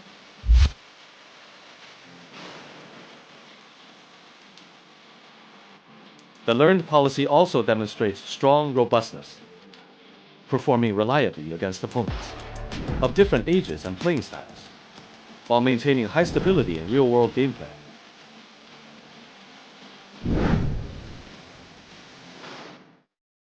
Crazy. Don't know if it's real or fake. I mean, I've seen things before where it seems like maybe they're like controlling it with a controller. So I don't know. But if it is real, like wow, we're like we gotta get started on this. I mean, I know we are started on it, but I mean, like, you know, this is crazy, the level of technology we're at. But Skynet, this is how it starts. This is exactly what needs to happen. Automate the tip of the spear. Yeah, I think this also explains Oh, wait, what did I just see? Exactly why the West needs to pursue this technology. Yeah, I mean, whether you like it or not, like, that's just how game theory works, you know? Like, either we're gonna do it or somebody else is gonna do it, so we need to get out ahead. I wouldn't put it past the Chinese to be pursuing this. I don't know, the movement looked weird. I don't know. It could be fake. I don't know about Galbot. We'll have to look into it, so, you know. Okay. Oh, okay. This is cool. I don't know if he's still in here, but this is a song by DJNathaniel, and he is one of the admins on Skybrows Discord, and I forget if he sent me this or if he just told me to go look at it, but this song is so good. I wanted to share it with you guys. So let me just adjust this a little bit. It's actually such a banger. It's called God's Tear for Yahweh, YHWH. But yeah, I thought you guys would appreciate this. So, oh, I just made a Rumble. Like, well, I made it, but I just started uploading it, uploading to it just a few days ago. Galbot is a Chinese company. Just looked it up, and yep, tons of Chinese characters, very suspiciously edited. Okay, well, you know, maybe it's not real. Take it with a grain of salt. Anyways, we're gonna listen to this. It's such a banger. I think you guys will really like it. All right. Gonna get some water for this wolf. Those bots already exist. Ask me how I know. What are you implying there, Tech Daddy? I mean, with the name Tech Daddy, this guy probably does know what's going on with these bots. Okay. I started listening to it before when I was getting ready for stream. All right. And it's purple. So, I mean, you know, it's on brand. Been a long, long climb from the dust to the floodlights. Every setback wrote the scars on my name. Heard 1,000 stop. Turn them all into spotlights. Every little doubt, just more gas on the flame. Now I'm done staying quiet in the corner. Done shrinking just to fit inside the frame. If they wanna put a limit on my story, I'll burn right through the cage. I don't want men on God's here. Turn it up loud to the walls here. So good. If I fall down, then I fall here. I don't want safe, I want God's here. Rip through the dark to the stars here. Give me that rush when the crowd screams. Make this my legend, my top gear. Make this my legend, my top gear. I think the chorus is so good. It's like such a hyped up song. And also I love this part now. I actually like a lot of music that has this kind of, I don't know if you call it like a drop, but like this kind of, yeah, like headbang. Yeah, that's it.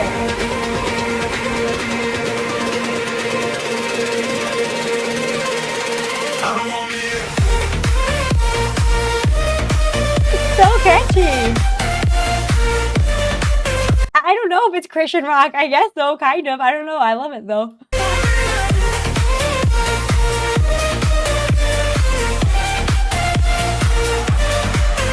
Every maybe later was a lock on the door. Kick it off the hinges. Left the doubts on the floor. All the late night wishes turn to callous belief. Now the future's shaking when I grind my teeth. Yeah, I'm done asking anyone permission. Done dimming just to make them feel okay. If they're praying for the moment that I quit it, they can watch me burn the brakes. I don't want me, I want God's here. Turn it up loud to the walls here. Heart on my sleeve, every flaw clear. If I fall I may need to add this to like my intro or outro. down, then I fall here. I don't want safe, I want God's here. Rip through the dark till the stars cheer. Give me that rush when the crowd screams. Make this my legend, my top gear. Make this my legend, my top gear.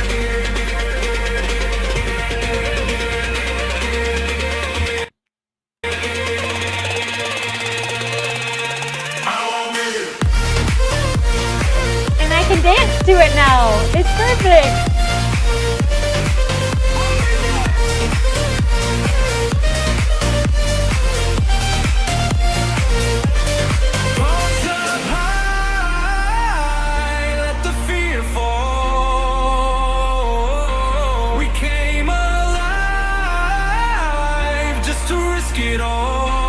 love this part. One last try till our lungs stall. One more. We were made for the long haul.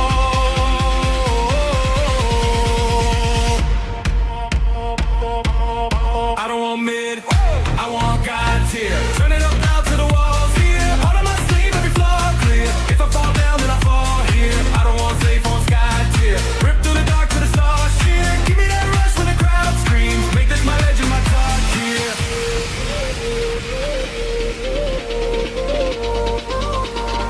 Make this my legend, my top This would be good to play video games too.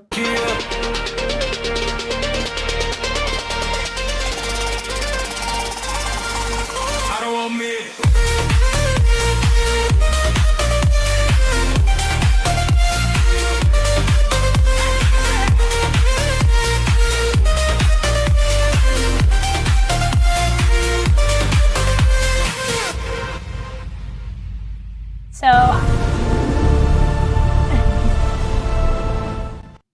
So anyways, I loved that. I thought it was so good. So I wanted to share it with you guys. Fuck you, Civilian. I've played games before, you know, like Pal World and Sims and World of Warcraft back in the day. But yeah, I actually would like to play more video games. It's just a matter of like time and, you know, trying to build this channel alongside full-time, another full-time job. So eventually, hopefully, I'll have more time to be able to do that. Oh, we're talking about the weather. I think there's a heat wave. If you're interested, Louisverse made a new vid. Also, it's pretty good. I'll have to check that out. Hit the like button. Oh, I'm a teacher. Yeah, but not a woke kind of teacher. Have you seen Dear Me music video? No, I haven't. I have not. I actually feel like if I picked up video games, I would be playing World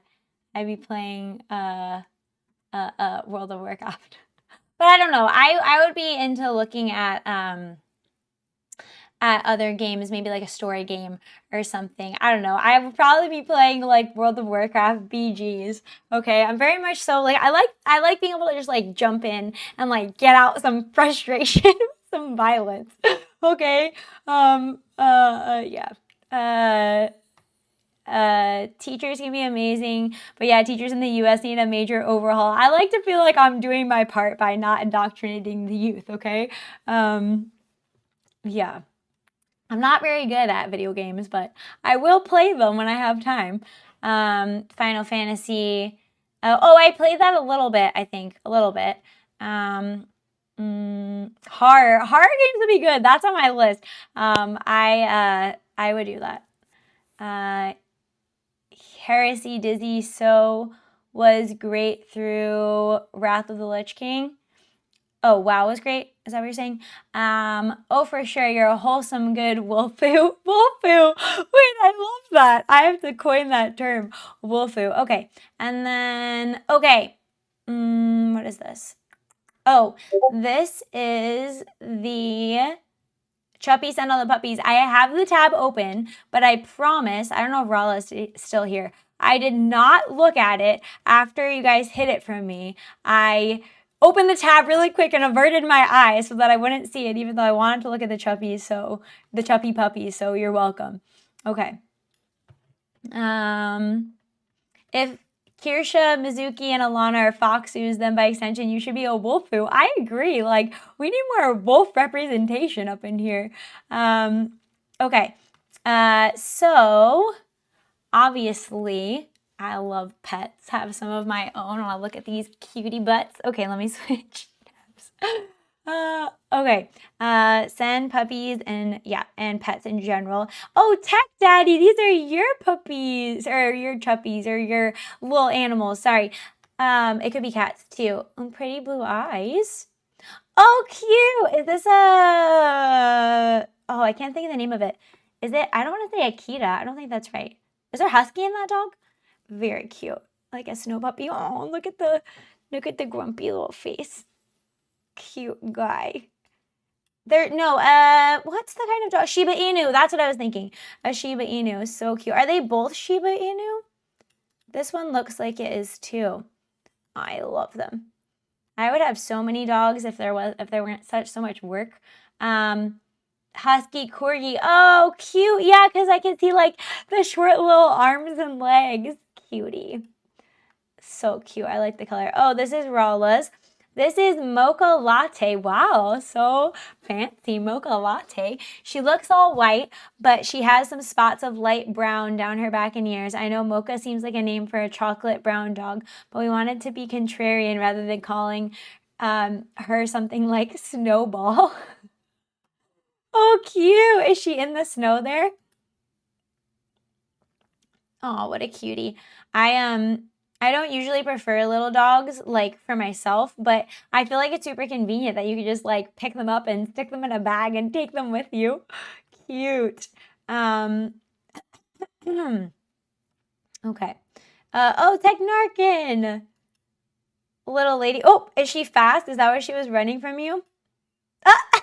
Cute. She's like, why are you taking a picture of me, Dad? Leave me alone. Cute. I saw a video the other day I put in the Discord of a plumber dog that was like very interested in a plumbing project that he had no involvement in whatsoever. It was very cute. You got her better side there. Oh, Mad Hatter. Is this a kitty cat? Oh, doggies. Oh, I love this. This is a great idea. Okay, wait, let's make it bigger so I can see it. So this is Mad Hatter's kitty cat. I know he has a pet that he made like in his AI rendition called Nova, but this one is a real life kitty cat. Darcy.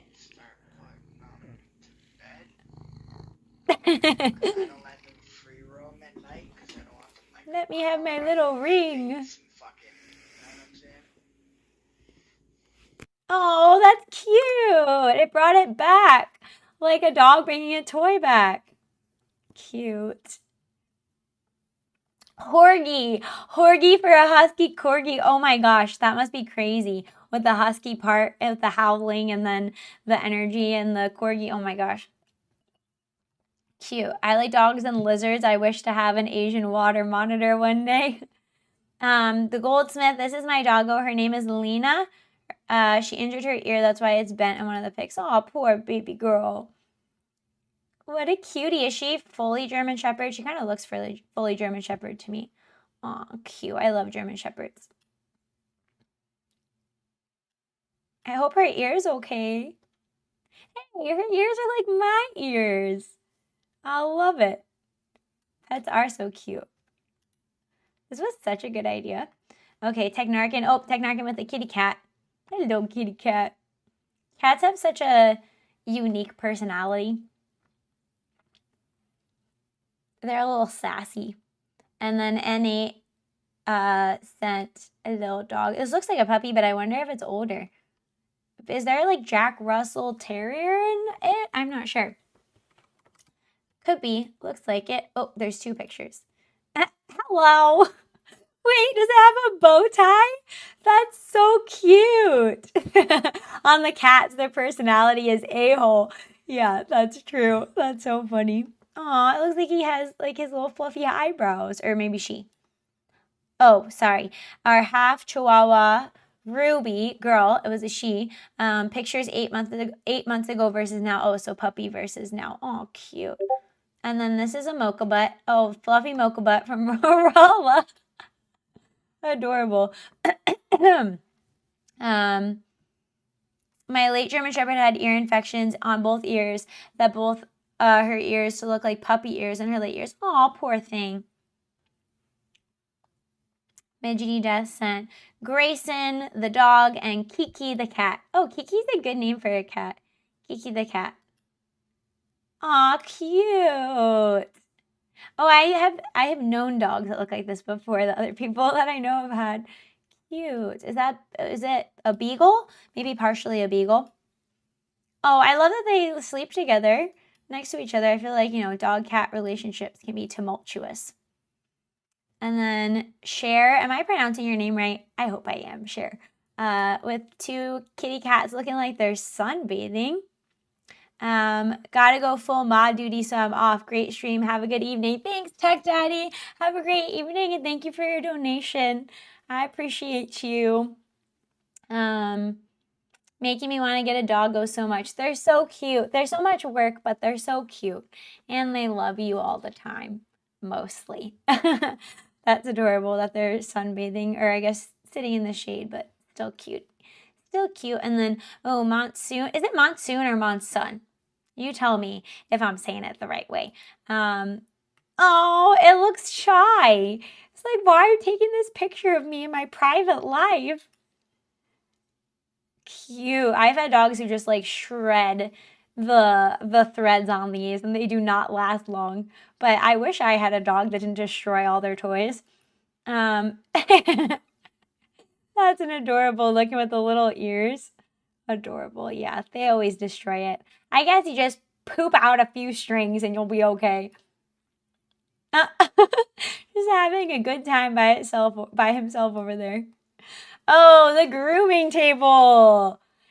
He does not look happy to be on that. Like, why did you put me here? The heart collar is not making me feel better, Dad. That's adorable. And then, oh, Laughing Salad Finger sent his camouflage cat. Look at how it just blends in there. It knows where to lay down to disappear. Purple guy, old picture but not your average pet. Wait, that's so funny you sent this, because yesterday I was driving to work listening to A Million Amelias, and it was like the part in the song where in the video, I didn't have the video up because I'm a responsible driver, okay? But it was the part in the song where in the video it's Amelia on the horse, like riding into battle. And I was like, I want to ride horses. I hope one day I can like have a horse or ride a horse. Like that'd be so badass and like fun, and to have that relationship. Like I wish I could like use my dogs like a mount and like ride them to the store. Like that'd be so fun. Can't give his name, he races. Oh, that's okay. Wait, is that when he was little? And he's bigger now, or is this like how big he is now? And it's like baby horse racing. Laughing Salad Fingers said that, oh, that's Anna. She's estimated to be 13 years old. Oh, so how big is your horse now, purple guy? Is it like full grown at 3 years? And oh, for Laughing Salad Fingers cat, the last thing I was gonna say is it is nice that cats can like live so long. Like, can't they live to be like 30 or something? Big. For a moment, I thought you meant the horse was 3, and I thought that's tiny 3-year-old. Oh, that's funny. Baby horses looking like an SCP. Oh, wait, what kind of horse is an SCP? I know that stands for something, but I don't know what. You know, the horses that live in Alaska can can survive comfortably outside to like -30 or something crazy like that. Like, wow, that's insane. My cousin used to have horses that even got to ride them, and she told me I was a natural rider. Let me scoot up. Oh, and then J Cavalry, sorry, sent, oh, doggies, does this one have Greyhound in it? Or am I making that up? I'm having a snuggle butt time. Wait, what is SCP? What does that mean? Wait, topic for you to go read and learn about SCPs? Wait, I don't know what you mean. Don't leave me in the dark. I'm just a poor, innocent wolf girl that doesn't know the internet term. Tell me. Oh, secure, contain, protect. Got it. Thank you, Cher. Thank you. Old internet culture. Well, I'm sorry. I'm sorry I didn't know it, okay? And then one of their other dogs being a snuggle butt again. So cute. I love my dogs snuggle me with their heads. So adorable. Okay, cool. Cool. It's one of the origin points for modern analog horror and horror games in general. Oh, I did not know that. Good to know. I'll have to look it up. What was I gonna do? Switch to this. Okay. Okay.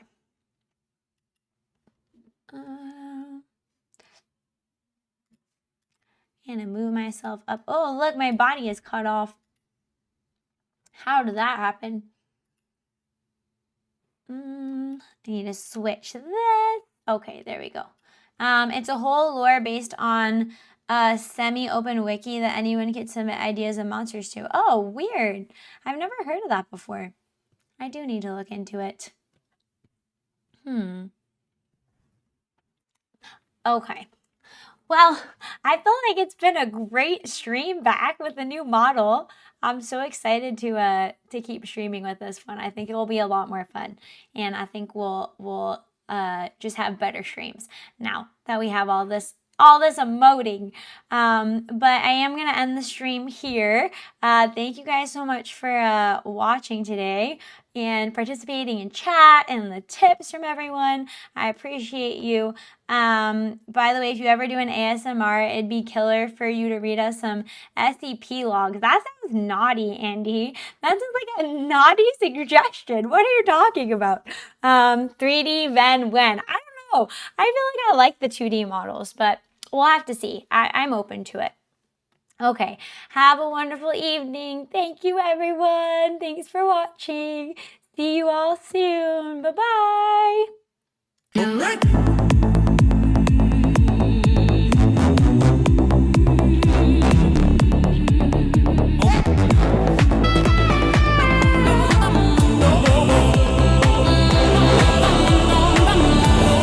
British not skittish, my jolly good chap. British not skittish and done with this crap. British not skittish, break the noise from the nap to take here. For your skull a good rap, raise your pint lads in the back street. Pub below, flashing purple threads, dystopic window. Know the goal they created and couldn't control. Amelia girl was such an own goal. Fish and chips on the lips, they were cracking their whips. I say now have you all seen these sad selling clips? Bloody 1984 on the floor. Sad propaganda that's looking so poor they can't conceal you. Amelia, the natural appeal. You mean straight to the top and so real we can feel you. Amelia, you popped off the line between the darkest fear and what's yours and mine. We'll bring you Amelia, voice sounds like a fine, just inspiring your oblivious game design. Purple shadow recast, coronated our queen. Not meant to be base, but you came out clean to the ministry of truth. Leg it under the light, the license to speak what's in plain sight. Who keeps the island when the tide turns away? Amelia, I feel you, lead the path. Why? 4 boys will run from a thunderclap. British not skittish and done with this crap. Tried to shut it all down, but she ran a fool lap. Why fools left in chorus, the memes on tap. Look straight ahead now, stormtroopers don't dare. She fought for rivers and soil and the damn cold air. Pull the plug quick when plans got out of hand. Guess they never heard about dear old stories on what they tried to suppress. The evil shadow band like Bob's your uncle oppressed the homeland. But echoes don't die once you know the name. And slamming the lid is just boosting the fame. Not hate in her eyes, just stop and refrain. This green old eye won't be conquered again. Locked by the sea when the speech isn't free. This sea you and these doors of reality. Protect your old grand, let the Shire be. Shut the shite down, fuck the BBC.